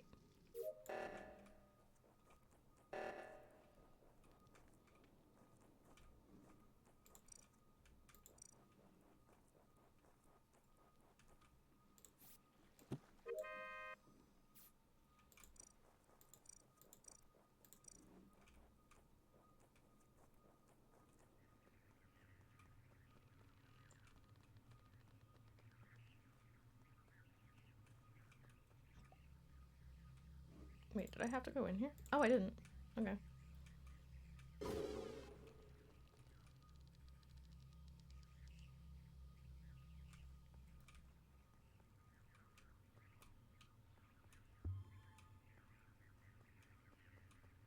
Okay. Cool.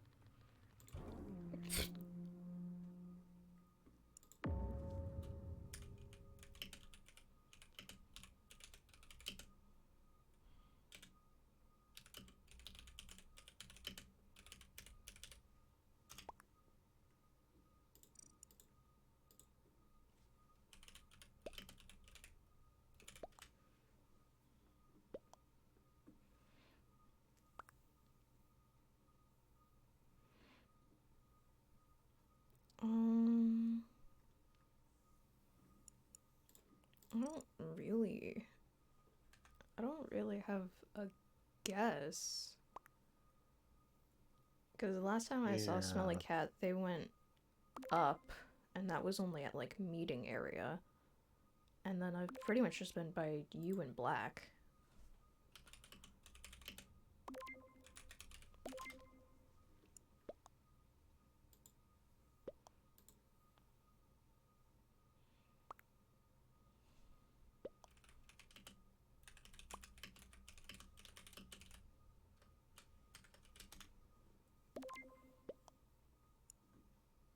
I guess just skip.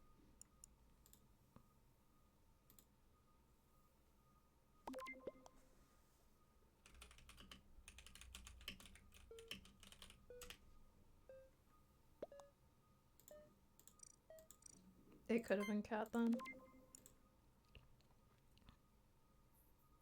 I don't have an official sus, but it could have been Cat.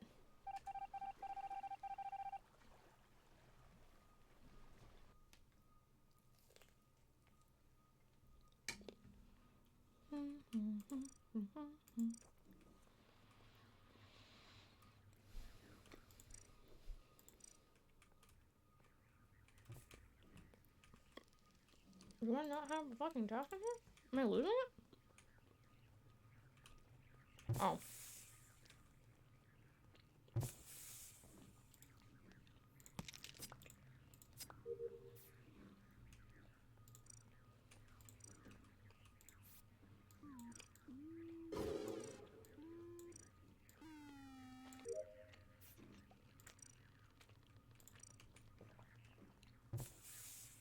That was a...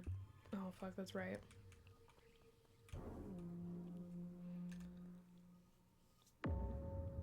Okay.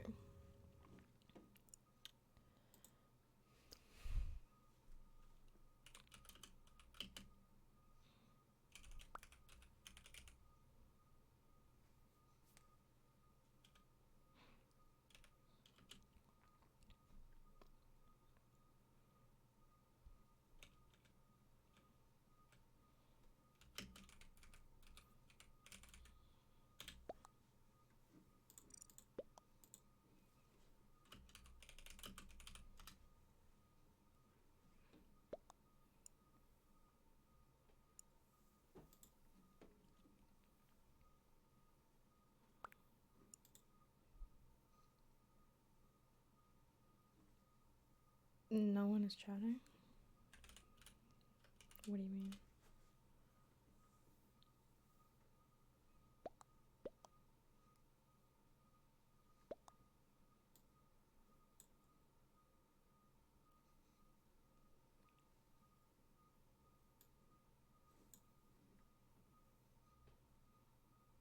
I'm seeing chats. No one has said where? Yeah, they did. They said in lab. Wait, SSGSS Goku's the one who called the thing.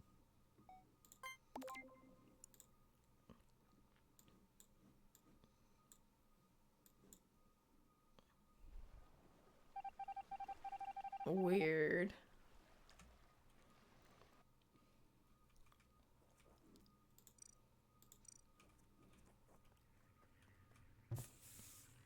Yeah, I ain't going that way. I'll go this way first.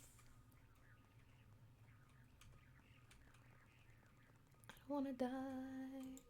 I don't wanna die. Okay, and I think I'll go to lab now.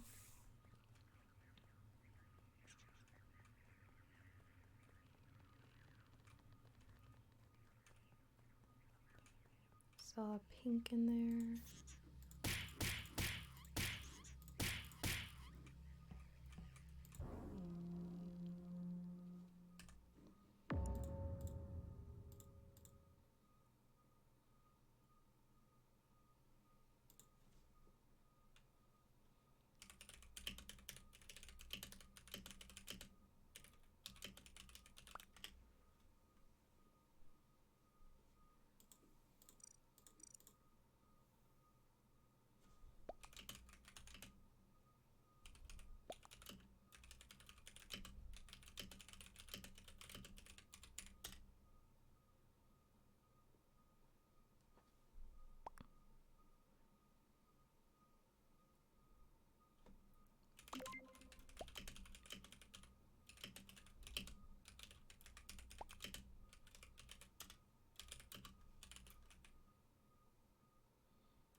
Jesus.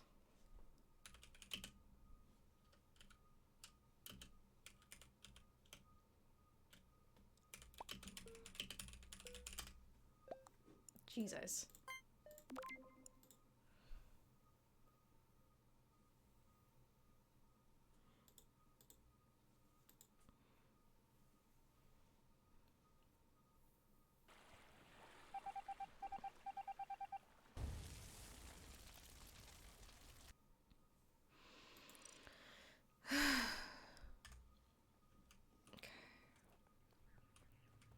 Moldy is just chilling. Just straight fucking chilling.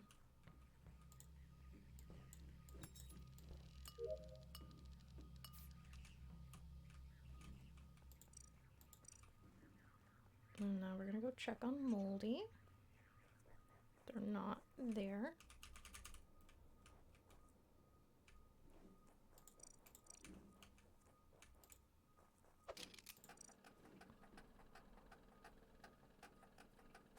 Okay, Cummins down there. Do I have to go in here? Nope.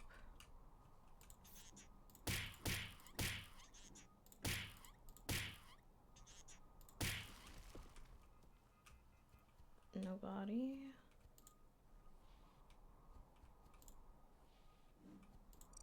Oh, it's right there. You're such a dick.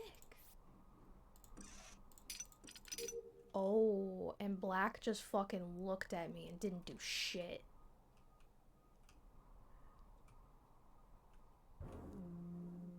Oh. Oh. Wait, when the fuck did you have time to do that?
Caleb, why do you keep getting imposter?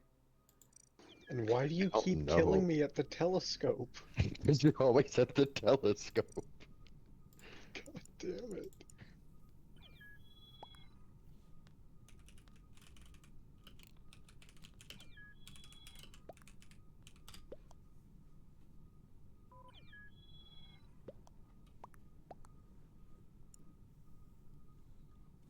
Oh, Peepo, really?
Welcome to Calm Down. Right in between your messages. Oh god.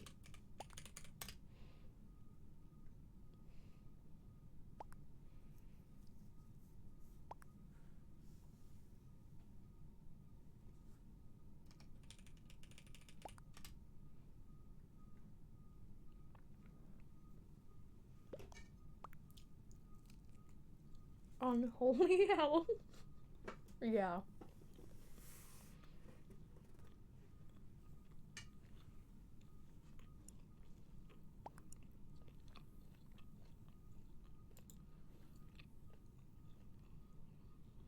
Let's go ahead and just start. Oh, whoops. There we go. Got so wrapped up in the conversation. I'm in the middle of typing. Fuck.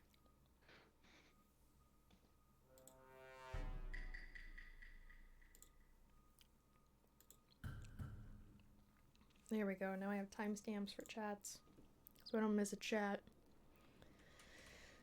So much going on in the Splash Zone. Ooh.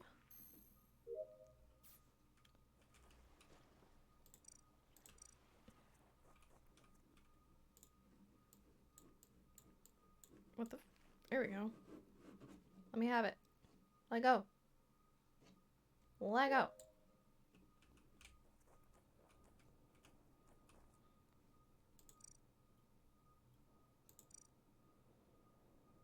Man, none of us could get that, huh?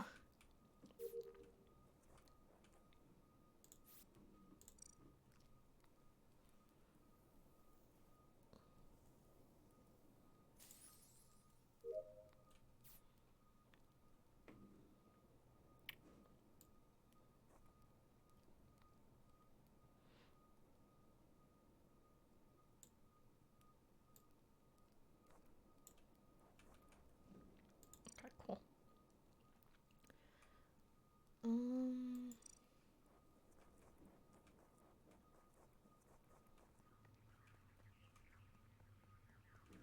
Skills couldn't really be Caleb. He hasn't moved none.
Who was in kitchen, didn't see shit. Relatable.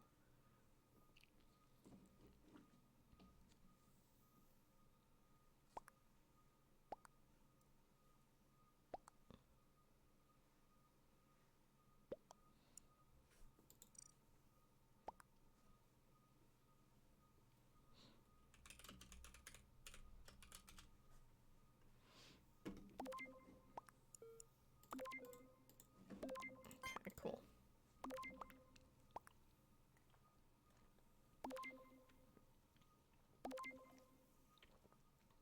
Who still voted Caleb? Bro, I had to go deal with something with my card. I scream. No, it's okay. I made sure that they didn't eject you and that you were Thank safe. you. You're good. I went to order wings, and then it was like, declined, so I had to go fix my settings for stuff. Anyways, I have wings coming, so that's cool. Pog. Yeah, they're atomic and plain. It's a mix. It's gonna go.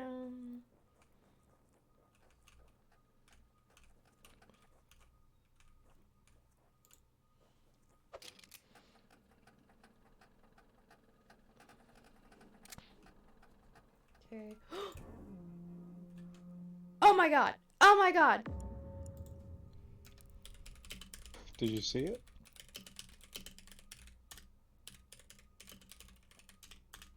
Oh fuck!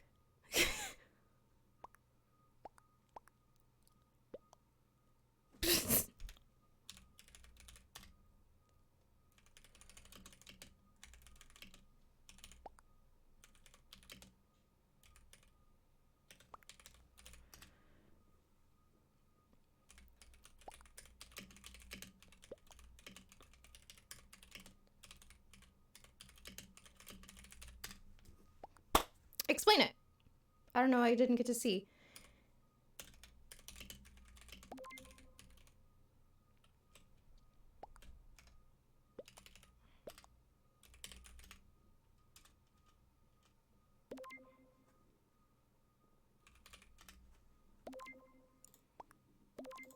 This is the only time I've sussed black. The only time.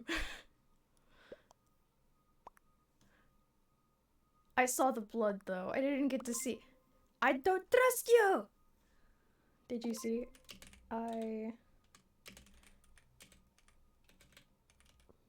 Fuck. I used zip up. He was running from the body.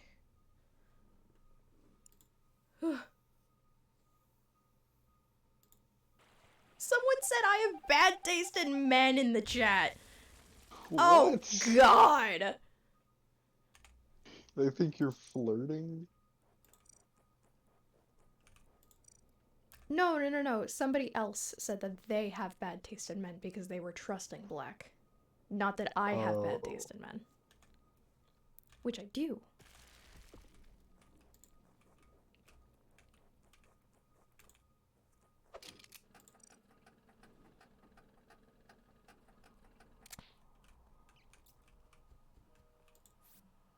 Oh God.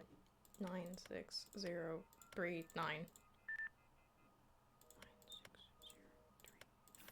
Sweet. Don't do it, Caleb.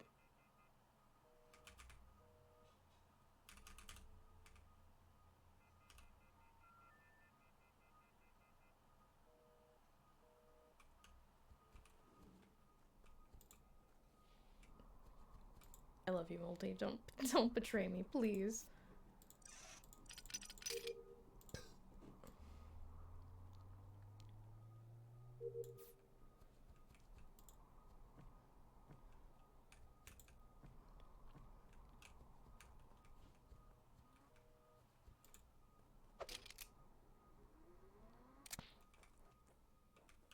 It always sounds like somebody's getting smacked when you get down from the zip line. Okay, you wouldn't come in here if you didn't have this task. Because no imposter would go in there without that task.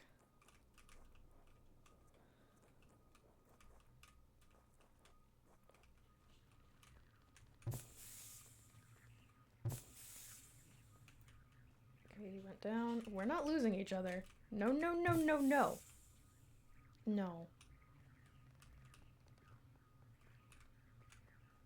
Okay.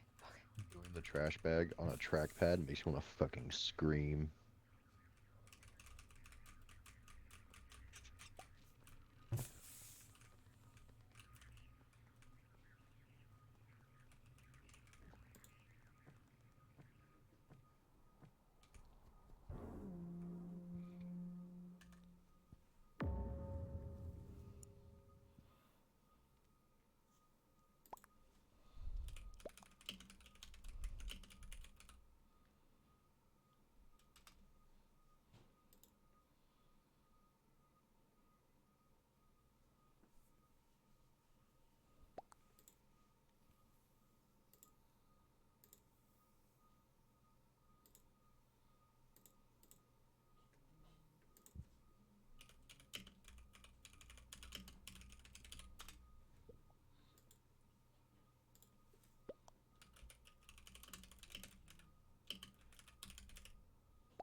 I'm literally vibing. I just finished my task. Okay, I think it was red. That's pretty sus. Guy's an asshole.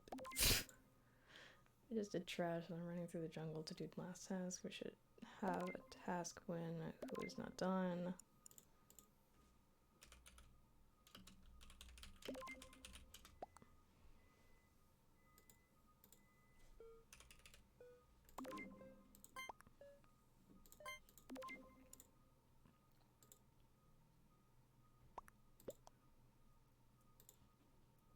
You're skipping through your chores or you're grounded.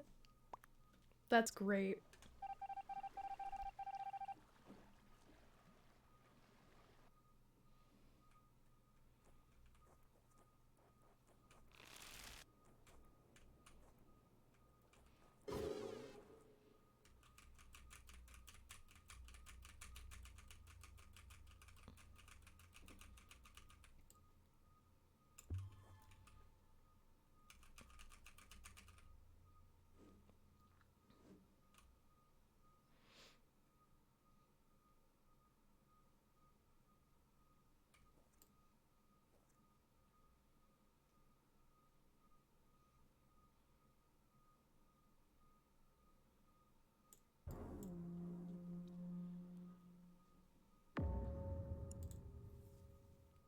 Oh no.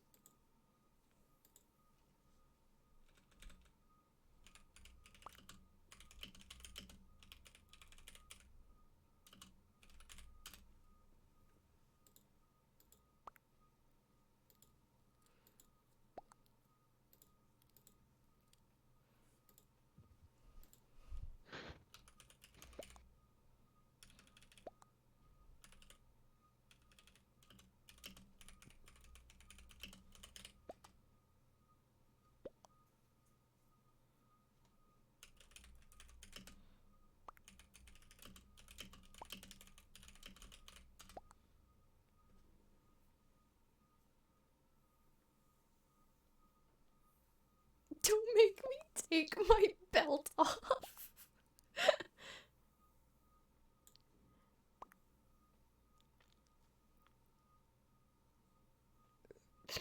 I'm not reading that one. I'm not reading that one.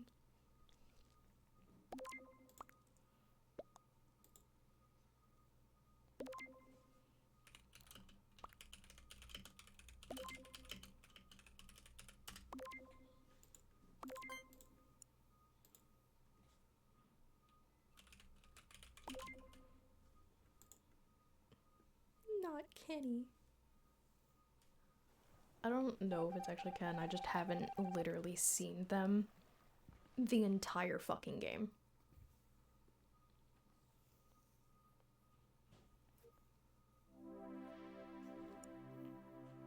Oh, they weren't it.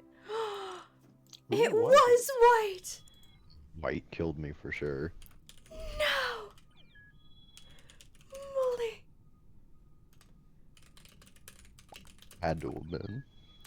You lied to me!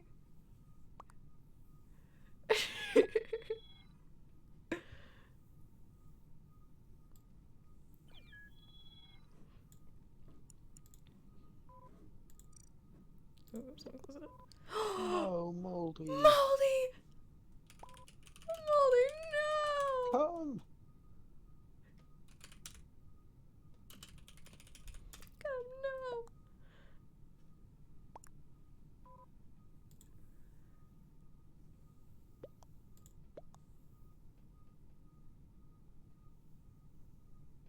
We lost some great soldiers. Setting up a friend request anyways. We did. Wait, you got them too? Hold on, hold on, hold on. Let me, so that people don't see this.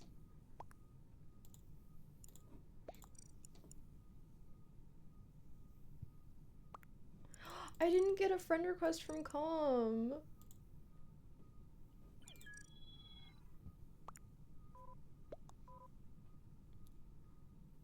That's actually tragic. I'm sending Com a friend request. Absolutely, I have to. It's just the way it is.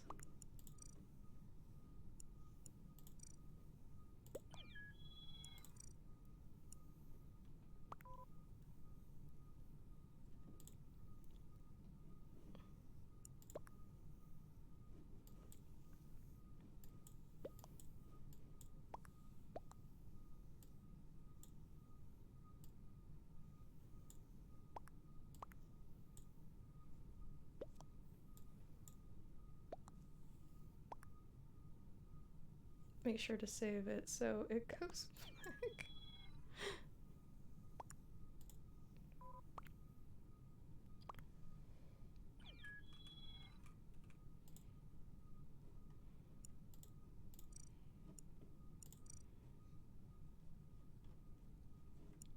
I have.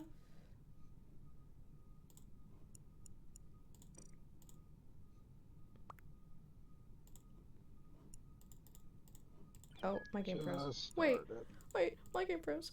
Oh. Did I fix it? Did I fix it? I think I fixed it.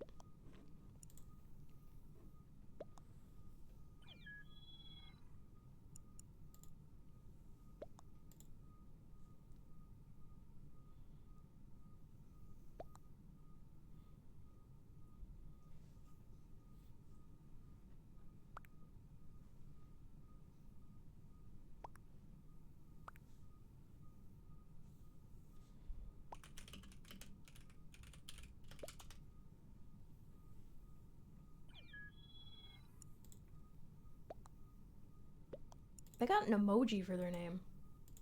That's crazy.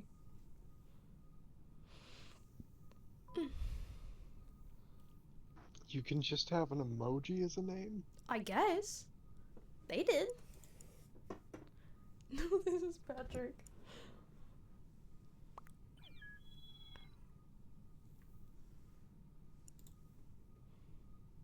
Alright, we're full. Start.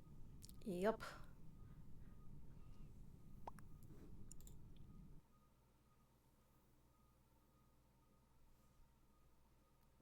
Bring me in, chef? What? What do you mean? What? What? What? I just realized I was muted that whole time. I'm so sorry, guys. I was genuinely fucking talking to you both. Oh. You hate us? Clearly I do. You're ignoring us on purpose? Yeah, that's Yeah, I'm very obviously seriously. fucking ignoring you at this point. Jesus Christ. Yeah, it hurts. You only hang out with us as a facsimile to make us angry? What?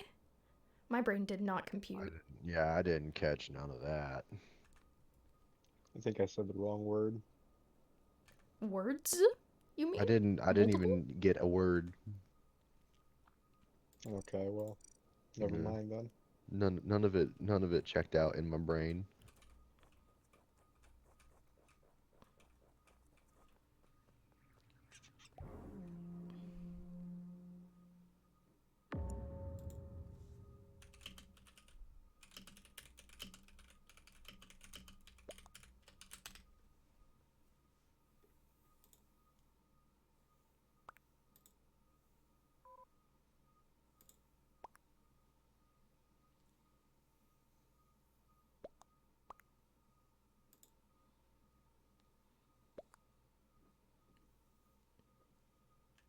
Warlocks are just boomers.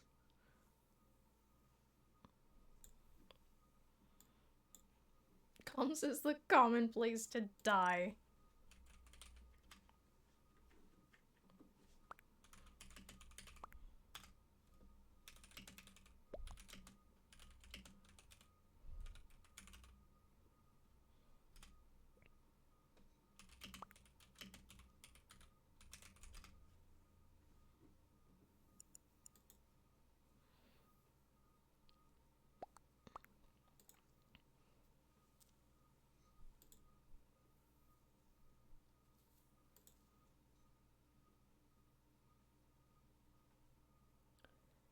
Erling can see me. Oh my goodness! Oh my goodness! Oh my god! Oh my goodness! Fucking switch. There we go. My bad. Oh my goodness. I'm so Are we just skipping? my brain. My brain is turning to mush.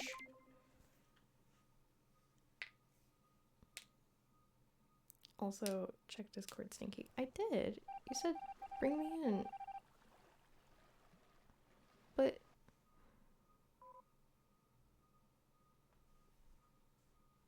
What?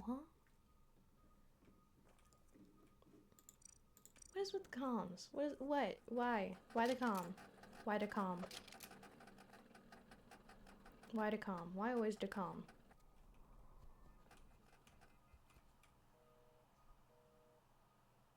Mm-hmm. That didn't look suspicious at all. Not people! I don't actually know where I'm supposed to go.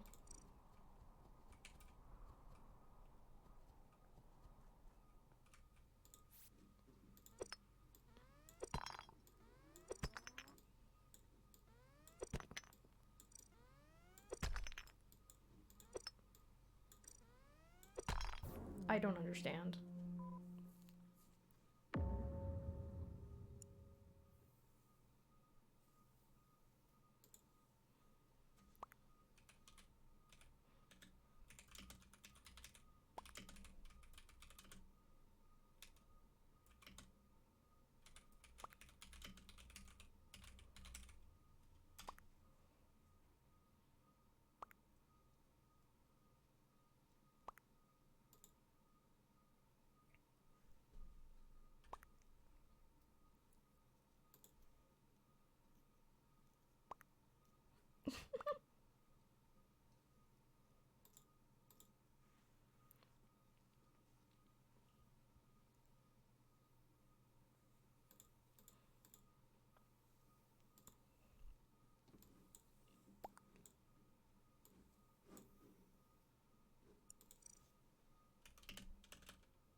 Ah, sorry. I was rubbing my eye and I accidentally just fucking bonked my mic.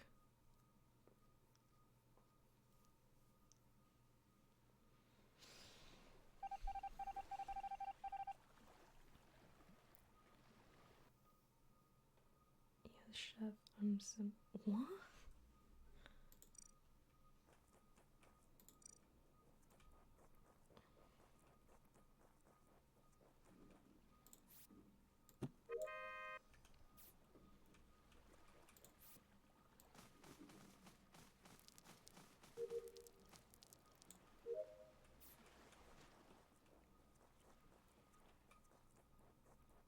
Just gonna ignore what I saw over there.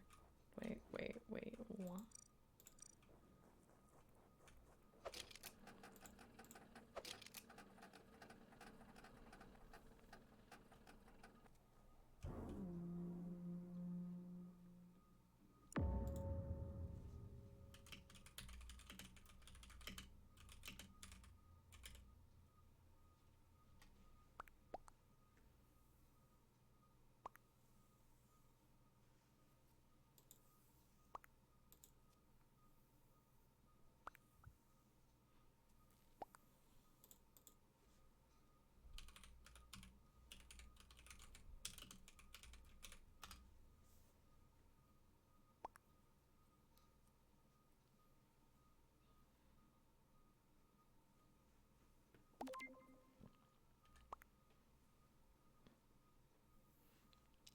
I'm yelling at Dumbledore right now. He being real fucking quiet. I don't think he's sus. He's just being real fucking quiet.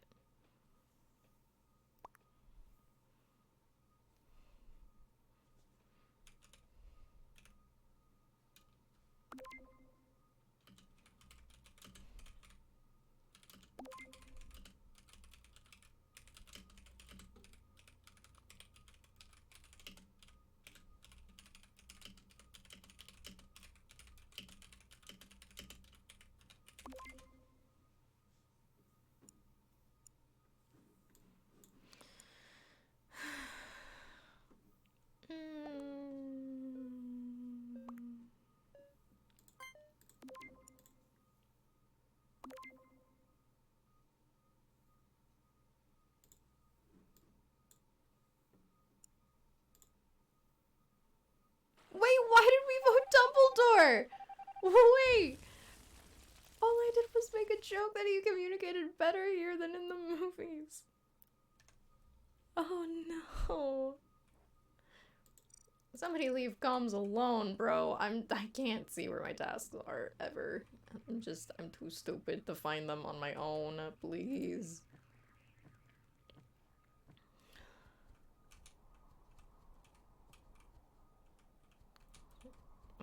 Who? And Bean. Okay.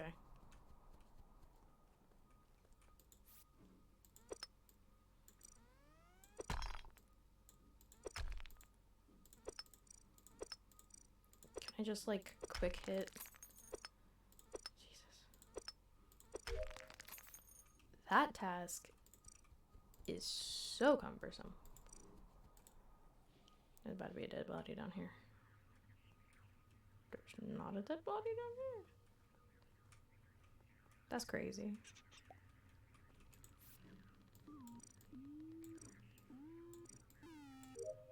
I love that those make noise.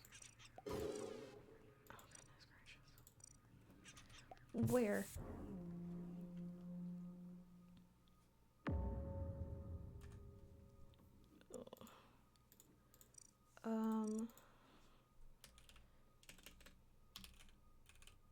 goodness gracious. Where? In jungle next lab.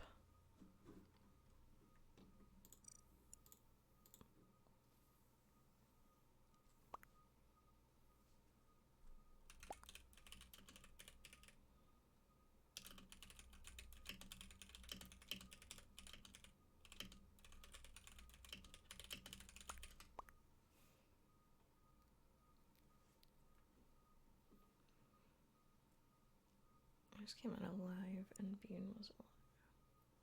He just came out of lab. Bean was alive.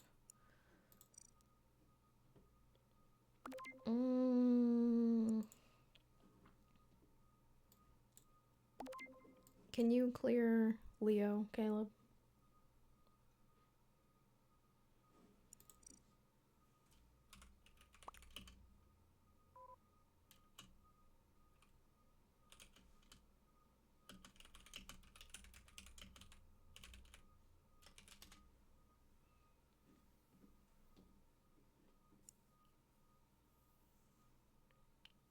Hello? He died?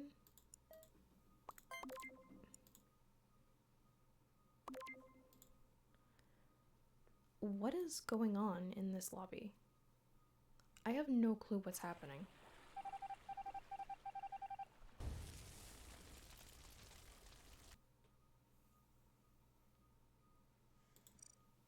I am so confused. I am so confused. I think it's Leo. I really do. It's gotta be Leo, right? Shh, after round stop.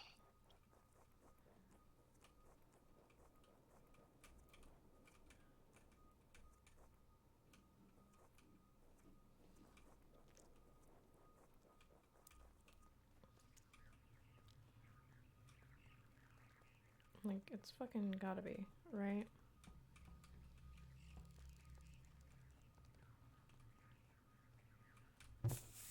Where the fuck is this task?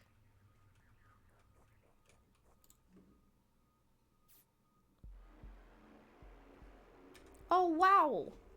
It was you two. Wow. Crazy! I've been voting Leo for the last 3 rounds. So what, that's 4 games you've been imposter? I think you're muted again.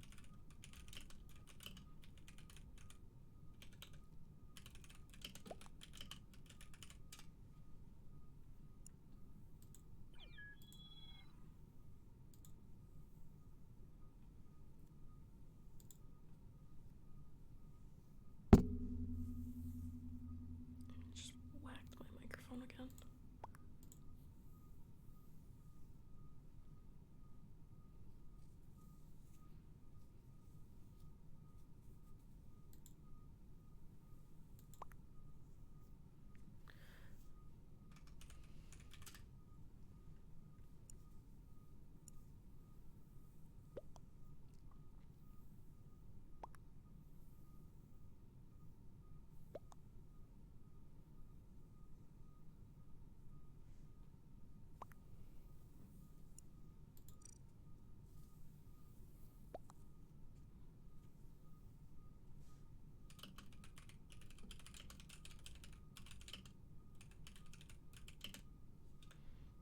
Whoops, that is not meant to be caps.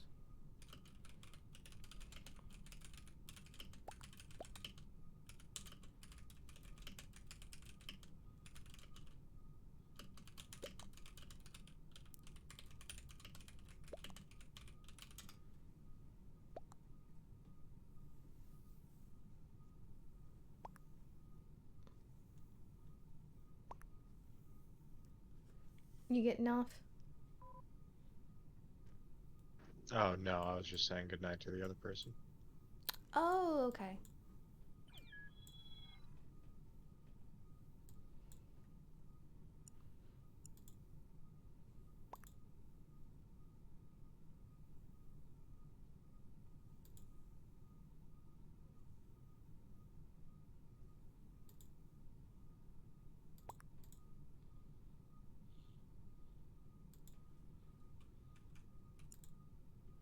Yeah, do you want to change to a different map? That's what I was thinking. I'm gonna scream. I'm gonna be so excited to move. What happened? My stepmother is crazy. That's what. What'd she do? Oh. So, okay, it's a compounding of multiple things. So the other day, she got back from LA because she went to go with her sister and family because she was having some kind of surgery. So she was going down to help them, and she got back and was like all upset that she had to go to the garage to get a soda, which she hated doing. She's like, I hate having to do that. I'm like, you never get your own drinks. Me or Wait, dad get you your drinks. wait, So she's she like, mad that She had to walk to the garage to get a soda. Yes. And then she was pissed because there were dishes in the sink, and like was like, "What did you do all day? Why are there dishes?" I'm like, listen, if I did a load earlier, I could have fit them again. I'm sorry, but they're rinsed, and like I don't know. And I was out all of today. Those were from yesterday. So like, she wrote like a bunch of like text messages, just pissed about that. And then Oh, she was just called like, "Hey, how's your job hunt going?" I'm like, "Good," because my best friend's dad is looking for somebody to fill his son's spot at their steel place. Um, and then she's like, "But you haven't applied yet?" I'm like, "No, not yet, but I'm gonna text him tomorrow." Uh, and she's like, "Well, we're already to this too comfortable stage of where you need to find a job." I'm like, "Okay." But She's you like, "We had talked a about this job. last." You had a job. Yeah, yeah. But then I got hurt and then had dentist, so like a month total I've been unemployed technically. And she's like, "We had this conversation last week as well that you got to start looking for something." Like, "Yep, sure thing." But she forgets that last week or like last weekend, starting up to like recently, I spent the whole week cleaning her house because her mother was coming, and she decided to spend that time detailing her bathroom instead of actually cleaning the house. What the fuck? sounds entitled. Most people around that age range are entitled.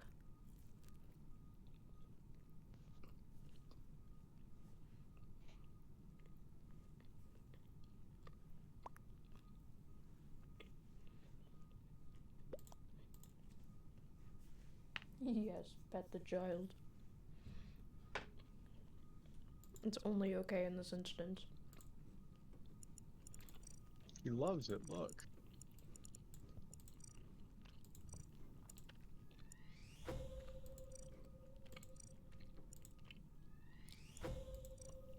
I have a new child.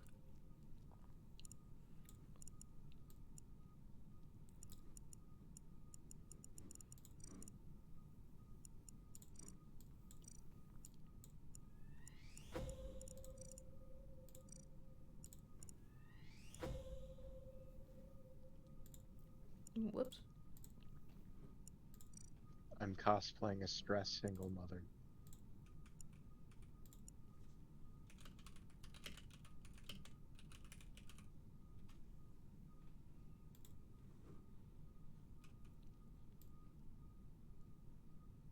Oh, it bends its head down.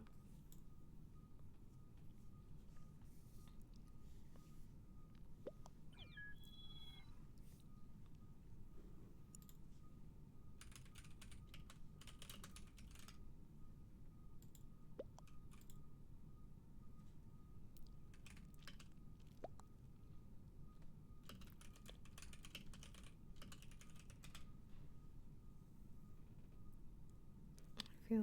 Oh, wait. What's the face for? Question mark?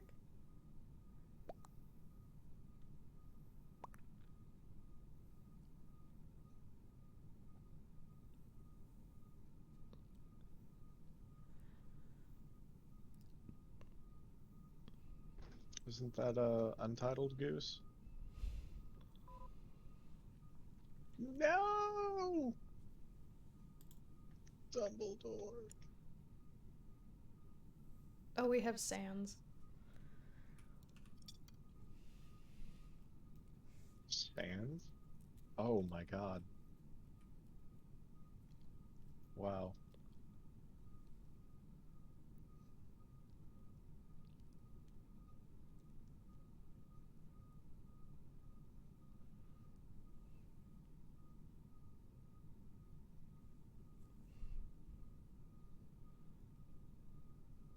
Hold on, I'll be right back to the lobby.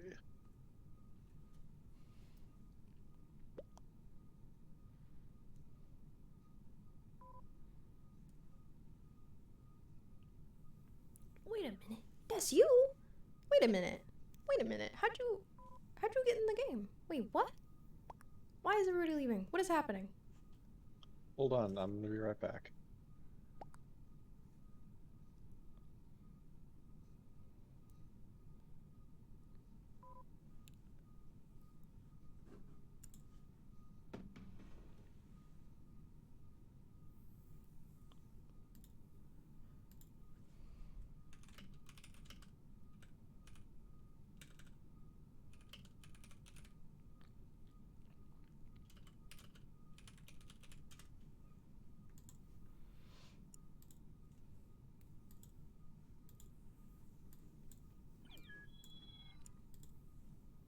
Oh, everyone left.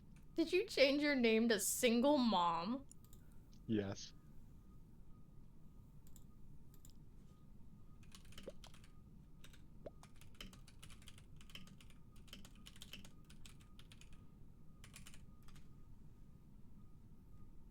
Where'd Caleb go? Yeah, Caleb, where'd you go? I'm getting off.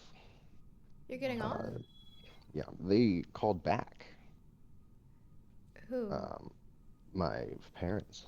After I just got off the phone with them previously to then talk to you, and in the middle of talking to you, they called me back to say, this needs to be the last time we ever talk about this. Otherwise, we're going to start implementing things to make you understand that this is the last time it has to happen. So that's cool. What the fuck does that mean? I don't know. Oh yeah, we're gonna have to start soon. Oh, there we go. So that's neat. You literally had a job. The only reason that you lost that job is because of the fucking injury. And then you had to take time off because of your tooth. Mm-hmm. What?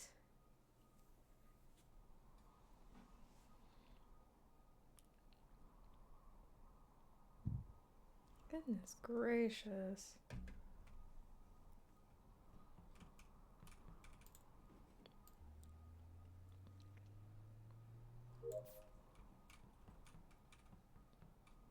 I mean, is there anywhere that, like, you can go where you're not around them anymore?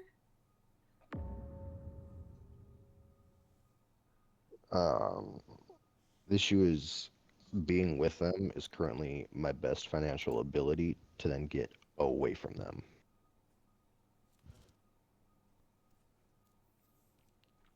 So you If don't that have, makes like, sense. any friends that you could stay with?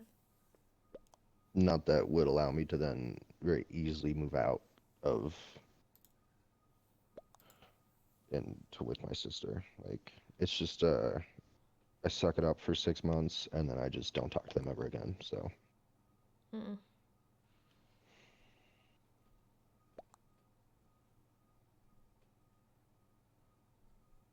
I hope it gets better, buddy.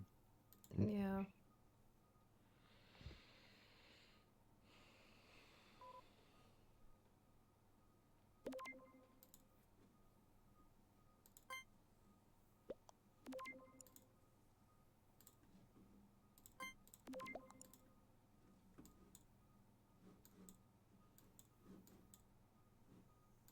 I like how Goku was the one that had told me that we needed to start so we didn't lose the lobby, and then told me that I started too soon when it had a countdown.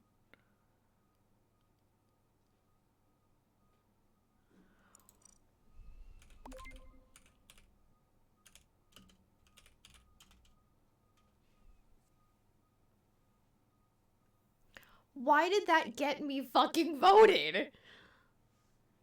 What is this? Hey, mad. This is why we can't have nice things.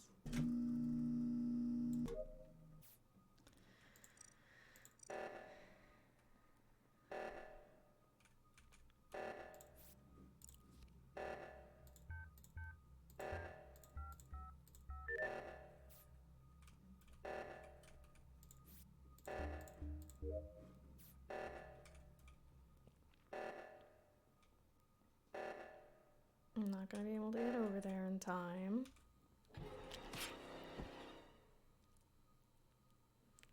You son of a bitch.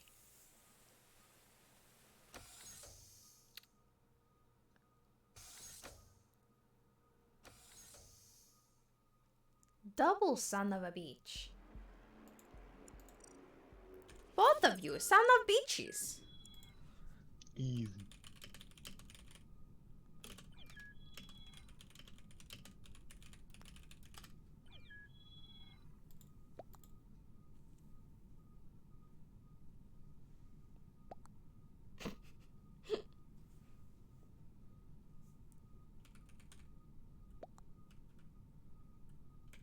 You sit on a throne of lies.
Cause.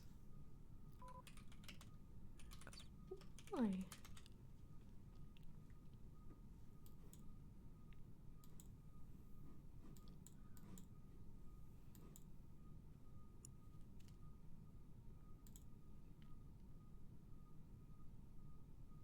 Let's see. Oh, it's almost midnight.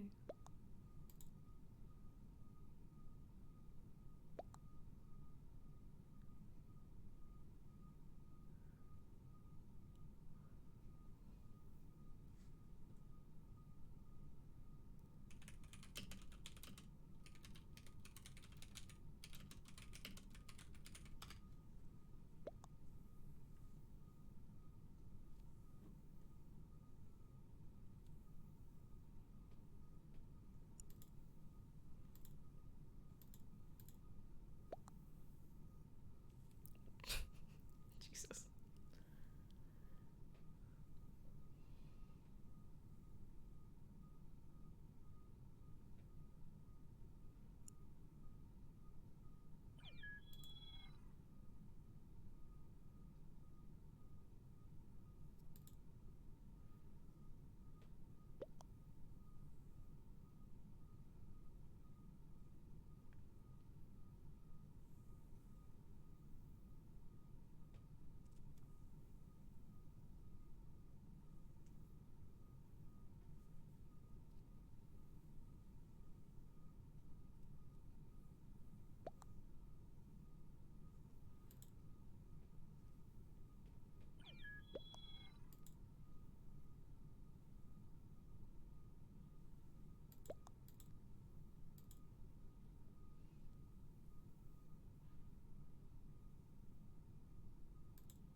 I think it's a good thing that somebody named Colorblind left the game.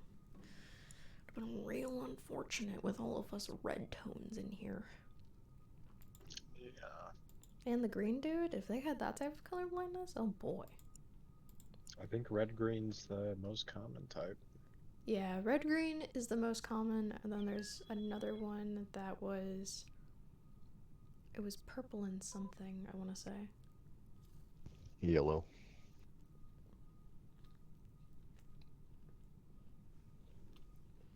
And there's grayscale, but that's incredibly rare. Mm-hmm.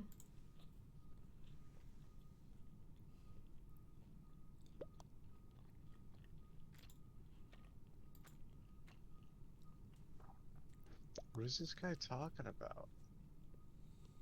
We waited for like 5 minutes. Yeah. The room was about to get shut down. Like, we literally had the timer going.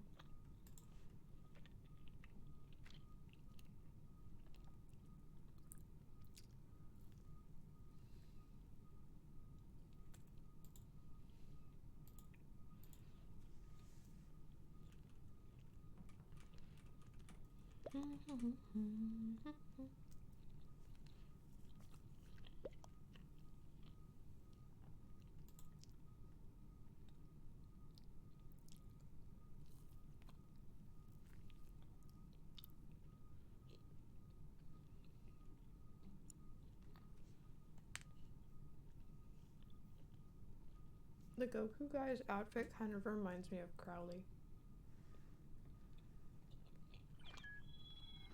Yeah. I don't watch that show, but I see plenty of it on Tumblr. Mmm.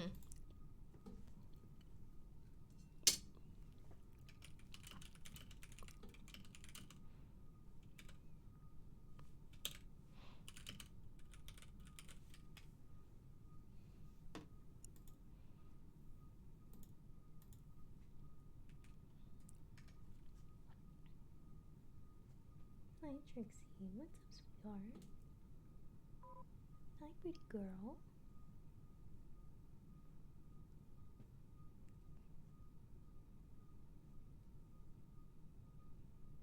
You want me to stop streaming and cuddle?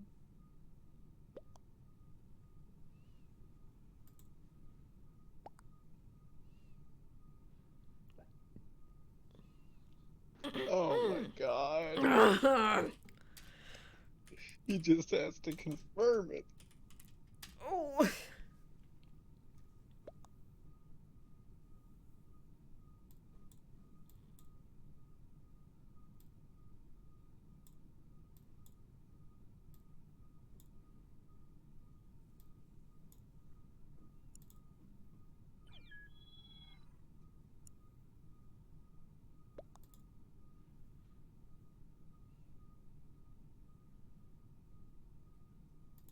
It's the whoa for me.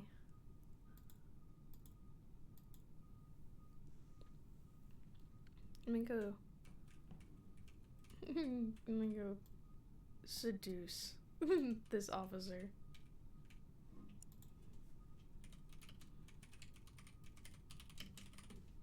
Whoops, that's all caps.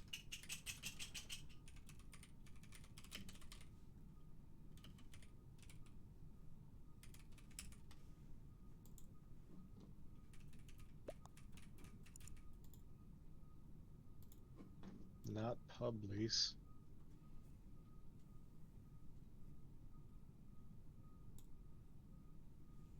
Oh, I gotta get closer. There we go. Now it looks like I'm petting him.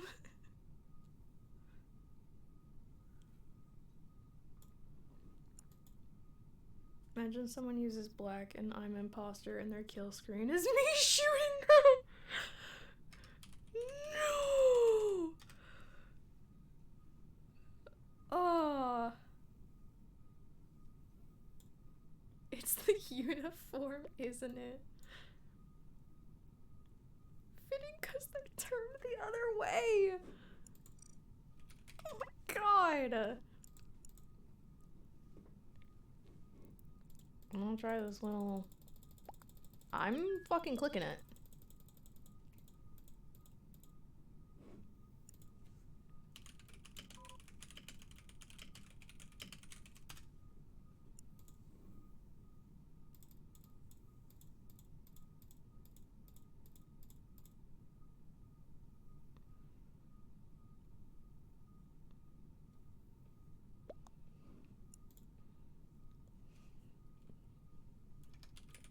No, it doesn't. I'm literally doing it. It doesn't. It doesn't work. It isn't working.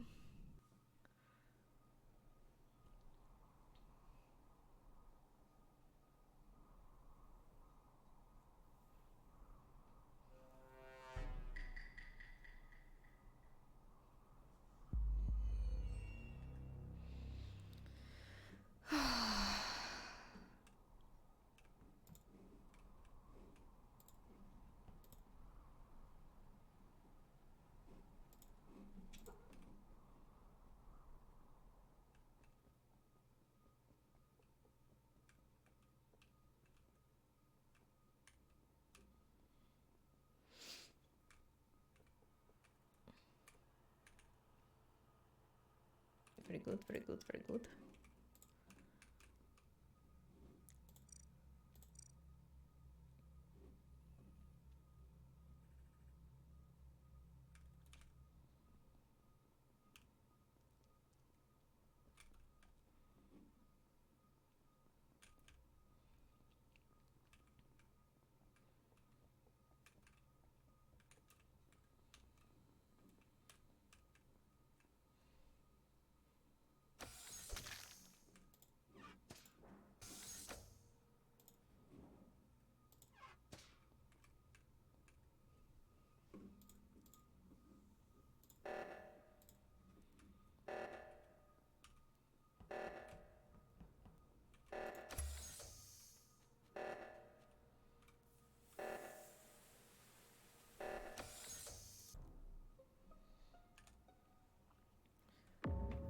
She's the popo.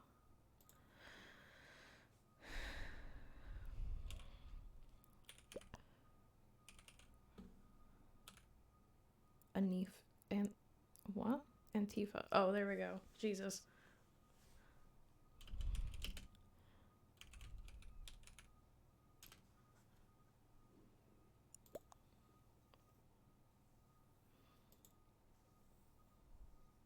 So much for the fuzz.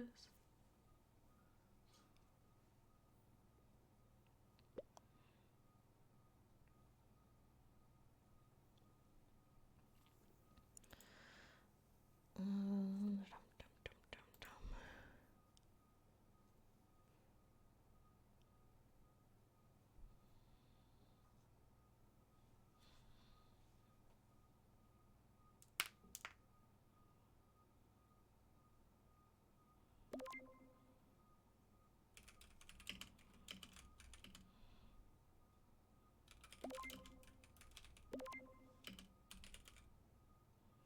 Oh god, what is that run called? It's called admin. No, it wasn't admin. Well, you were heading up to greenhouse.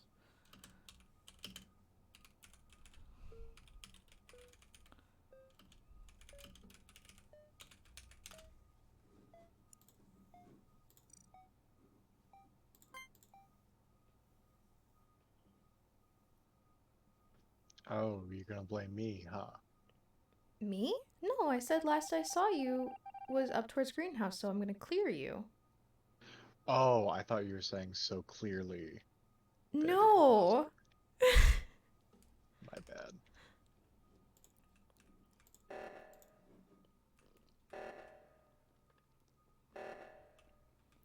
Some of the abbreviations in this game confuse me. Honestly.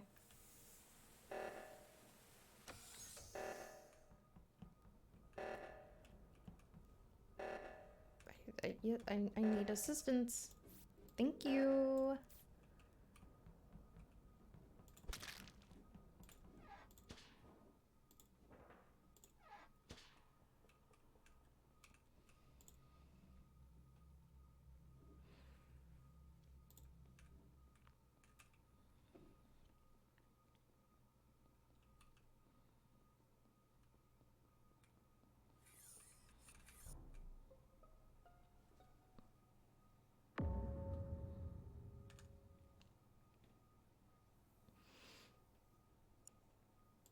Okay.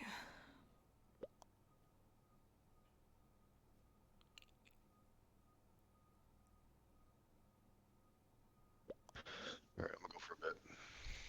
Okay, I might be back later. Alright. I'll see you. So how did you gather before me?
What?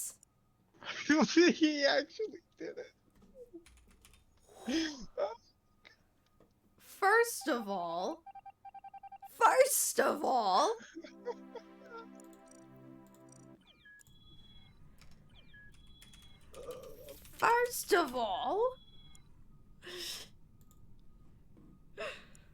I didn't expect him to do that.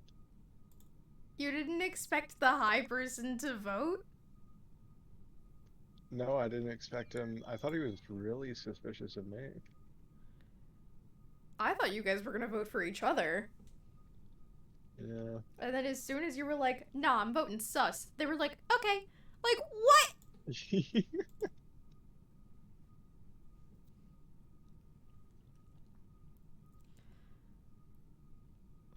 But it is midnight, and I think Yeah, I was gonna say. I think it's time.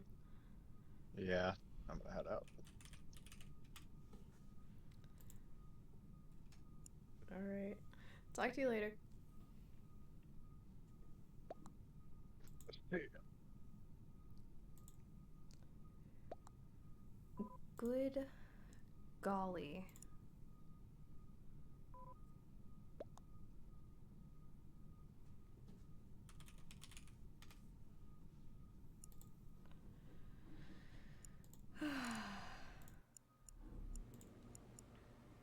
Alright.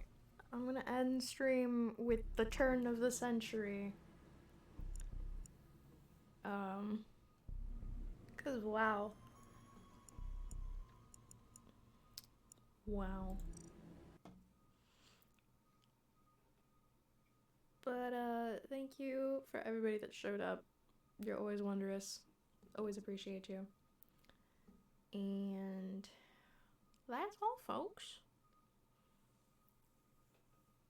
And for the beginning of this stream, that's a theory. A game theory. We'll miss you, my pet. Goodbye.